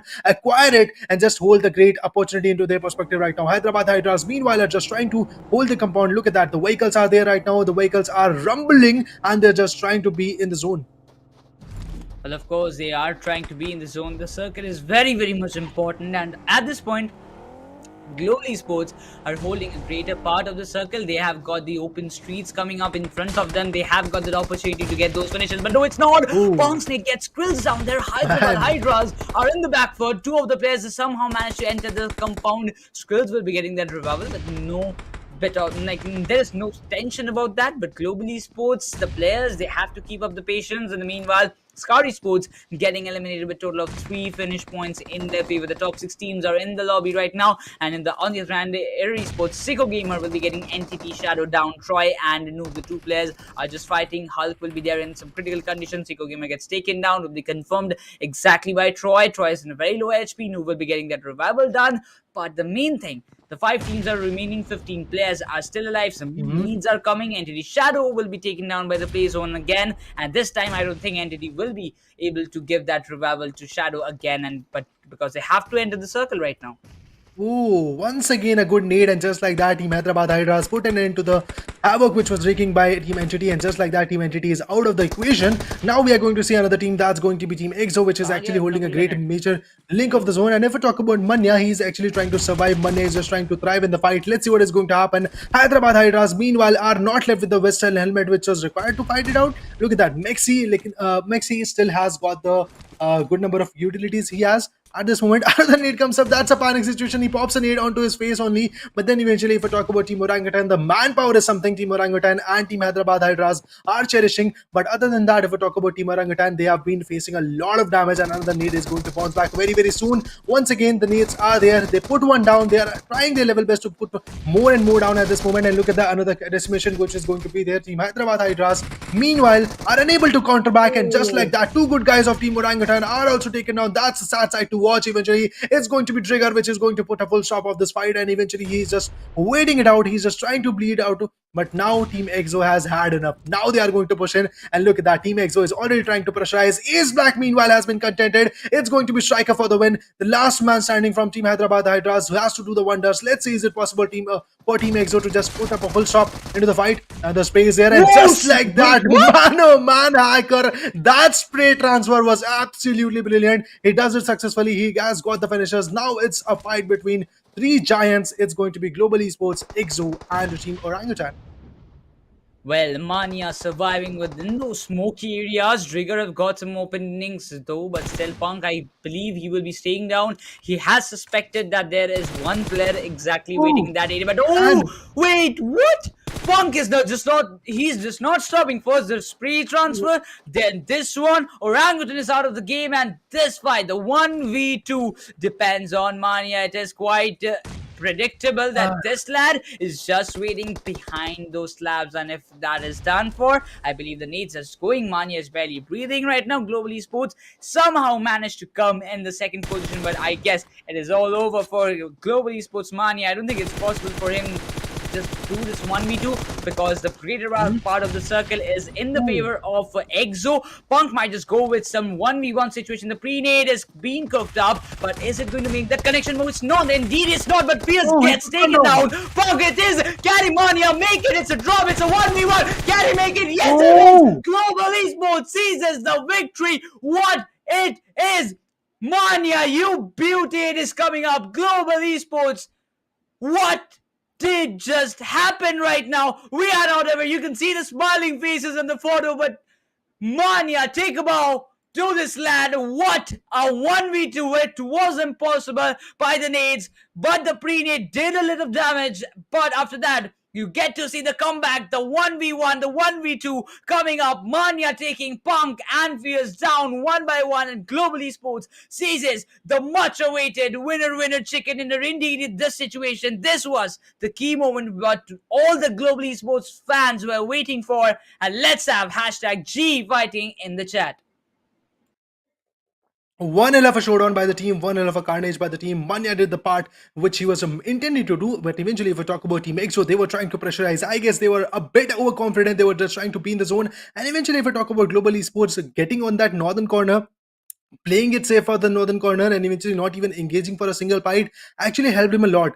His utilities were not burned out. His vest helmet was intact, and eventually, if I talk about the other thing, let's say it's going to be the nades, it's going to be the utilities he had. It was really very lovely the way they conserved the part, and eventually it was really very amazing the way they got the victory into their perspective. Team GodL Esports, one hell of a showdown by the team, one hell of a carnage by the team. They did the part they were intended to, but now if we talk about Team EXO, one hell of a showdown by that team also. Initially got tagged out, initially got quite a bit of damage. I guess snax was the one who has initially picked off.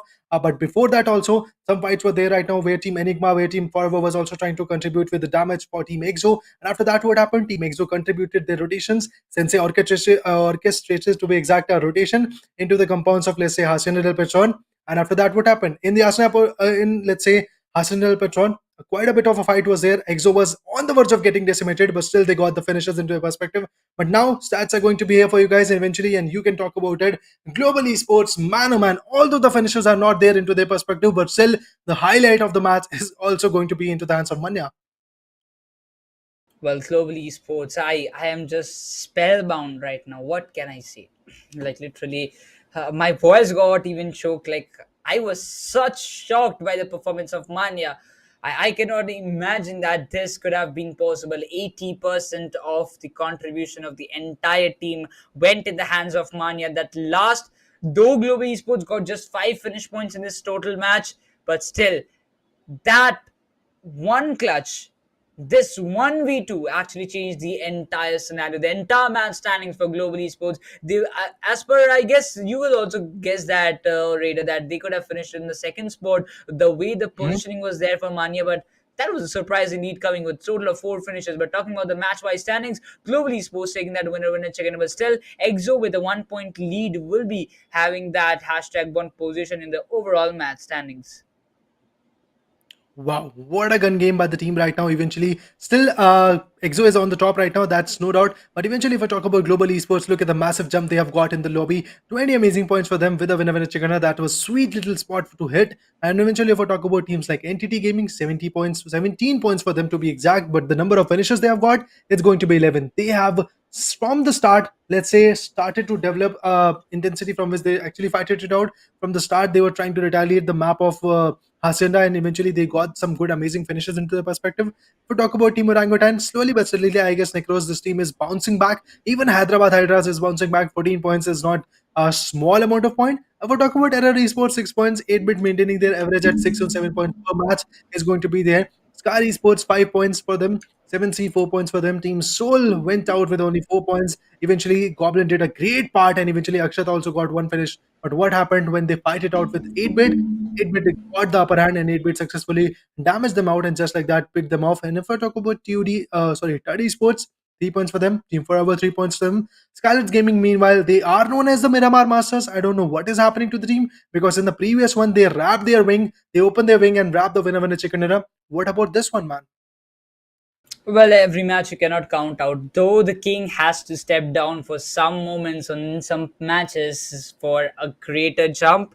As you mentioned, the wings are already there. But if I just talk about an eagle raider as an example, eagle waits for his prey to come down. He waits and watches it from the Oh, above. And indeed. when the prey comes out in the open, he just goes down, grabs it up, takes that up in the sky, and then you know what the result comes up. And skylights, I hope that is the thing they are waiting for. The wings are yet to be unleashed at its level best position, but still, we're talking about the other teams as well. What the game is just turning out for some underdog teams. Error Esports, Car Esports, the way they have played this match is decent, more or less, compared to the other matches they are playing. But I believe this only 1 or 2 matches won't work out. You have to come up with more and more matches like this. Then only the result will change. Then only you can make yourself comfortable in the top 16 category.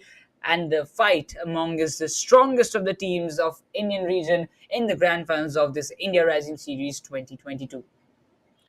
Oh, indeed. At this moment, everything is going to be fantabulous. I'm just waiting for the leaderboard to come in, because Team EXO had massive jump. I guess 21 points in a single match.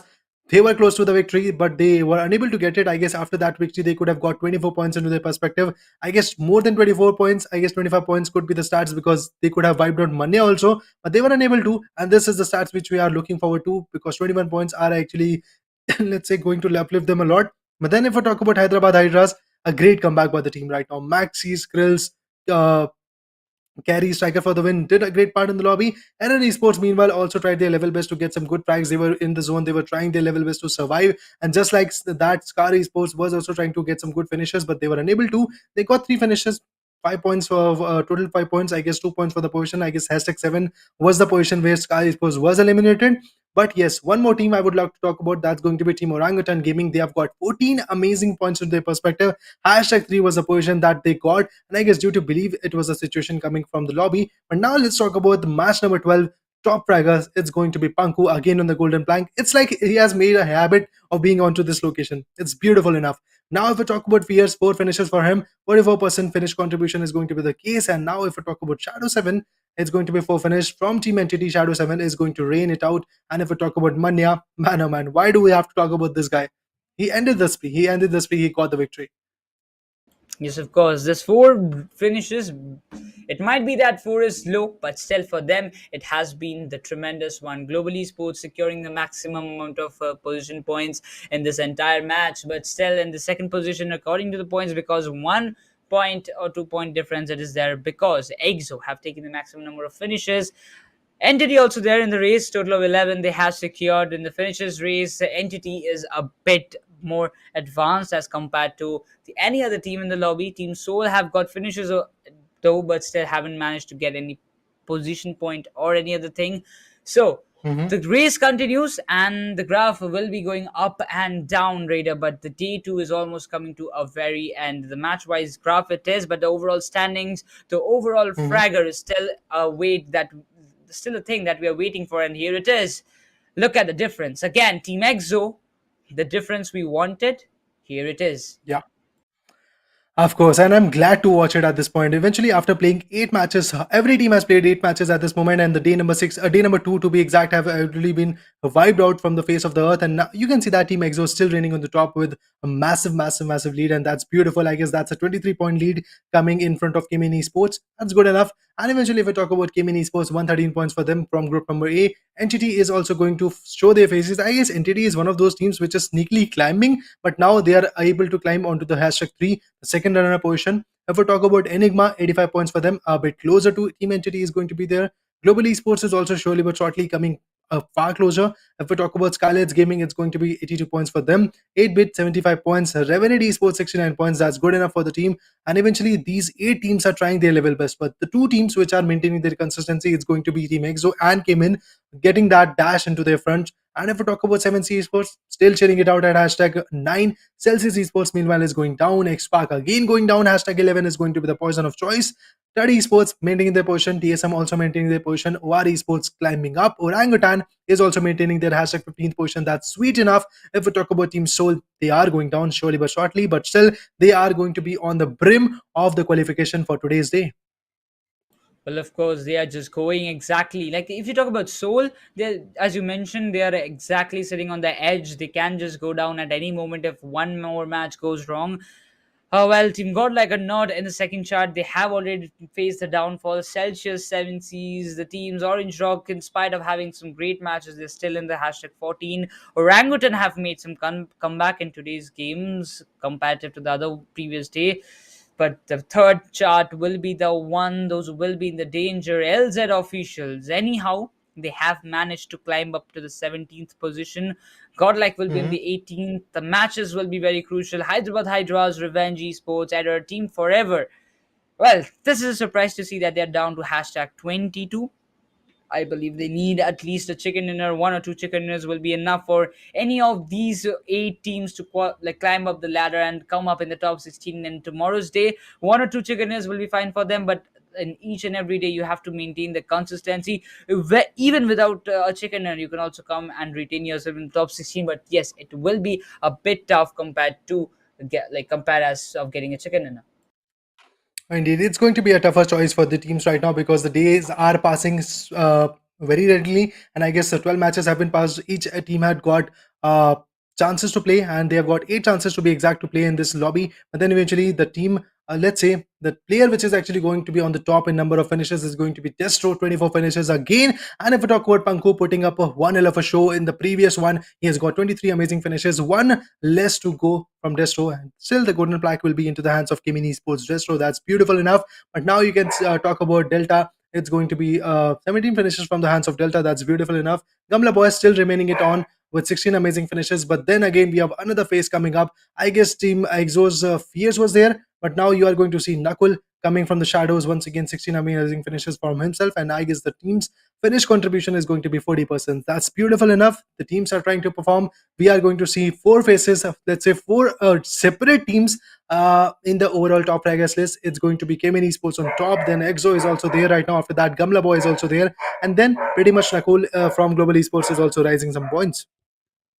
Well, of course, and with that, we also get to see the head-to-head at the end of the day 2, where we get to say Exo versus Cayman Esports. Previous day, it was the same as well today, but the difference is Exo secured 136 points, while Cayman managed to go with 113. The difference, if you talk about, it's almost around, it can be like 16, 19, like that only. I'm very bad at maths, but still, we get to say the finishes is 71 for Exo, 57 for Cayman Esports, 65 placement for Team Exo, and 56. Like just the reverse for Cayman Esports of 56. 2 winner chicken dinners are exactly in the favor of both the teams, and the win percentage is also the same. for both the teams, and in the head-to-head, the difference what actually mattered in this case is just the finishes and the placement points, which are far greater of EXO, and on the head-on-head with the top two fraggers of Destro and Punk, these two leading teams of this India Rising Sea semi-finals. 8 matches played by both the players, 24 finishes for Destro, 23 for Punk, just one more finishes. Like, if this one could have been, like, if Manya would have been taken down by Punk, I bet Punk could have been the top fragger in today's day. Finish contribution is far greater of Destro rather than Punk, and the finish per match rate is even greater of Destro rather than Punk.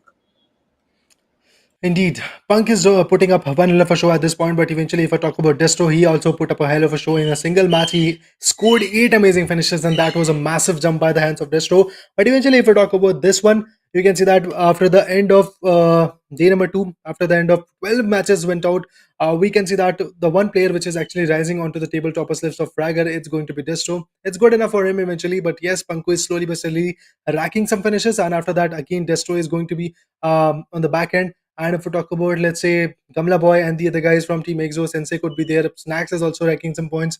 One more guy, that is, I guess, Nakul, if I'm not wrong, is also gaining the points. But before that, let's talk about Phantom of the Match. It's Phantom of the Match, match number 12. The map of Miramar was there, and the Phantom of the Match was Panku. 96 is going to be the rating for Panku, and eventually the match finishes is going to be 5 in number. And if we talk about match contribution, 56% to be exact. Total finishes 23 for him, and MAP rank is of course going to be #2, just like that we previously described it out. But now let's see how the next day is going to pan out. But for that, we have to, let's say, tune in tomorrow also. It's going to be amazing. Semi-finale is going on par, and because I'm absolutely loving the whole energy of the situation. What about you, man? Well, I'm really pumped up because the 2 days have passed. enough. We have seen the competition growing up and up. Compared to the day 1, the day 2 was much more amazing, and we are expecting day 3, day 4 with more and more excitements again and again and again. It is the journey will going to come up to the probably the date of 13th. The semifinals will be ending. After that, the grand finals will be waiting with the top 16 teams, those who will qualify from the semifinals. But with that, make sure to like the stream and subscribe to the channel if you haven't done yet, and make sure to follow up just on Loco as well as on Instagram, because there are much more things coming up, and our YouTube target is almost 340k, in which I guess we are really very much closer. Like, there's a bit difference like this, so I hope you will support it out and we can reach this milestone very fast. In the meanwhile, if you want to take part in the giveaway also, the giveaways are also live during the matches. You can go and participate through the Instagram handles of Upthrust Esports and UE.India Rising and Wings Lifestyle. So you can go and do the following steps, and you can win any of these amazing Wings Phantoms. Those who, like, I've already got one Raider, and I hope you have also got one another. So you can also win it up. So you have to participate. Well, we have already got. You can order your own model from Flipkart, or you can get this giveaway. But that's all for today.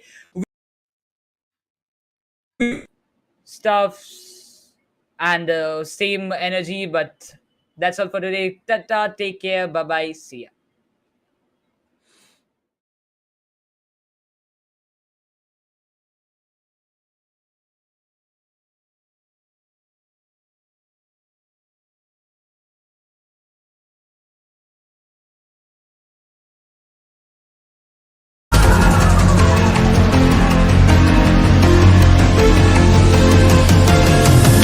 Machine, the future's just a dream. When you gonna wake up, wake up, wake up, wake up, wake up.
walks away.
Circle around the sun, that's just on and done, so just forget it.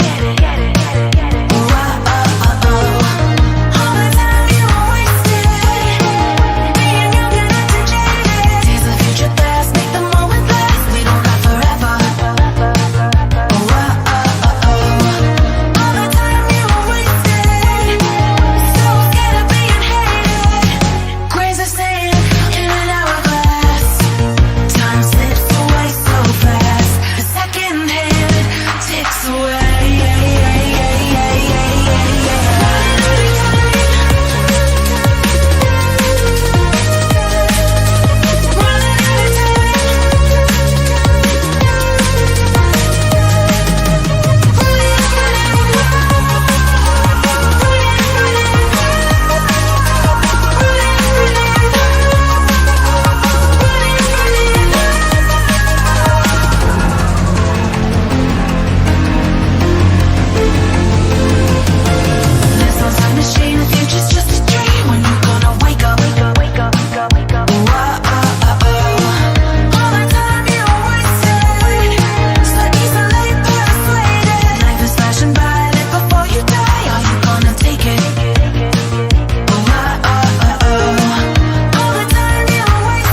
ticks away.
second hand ticks away.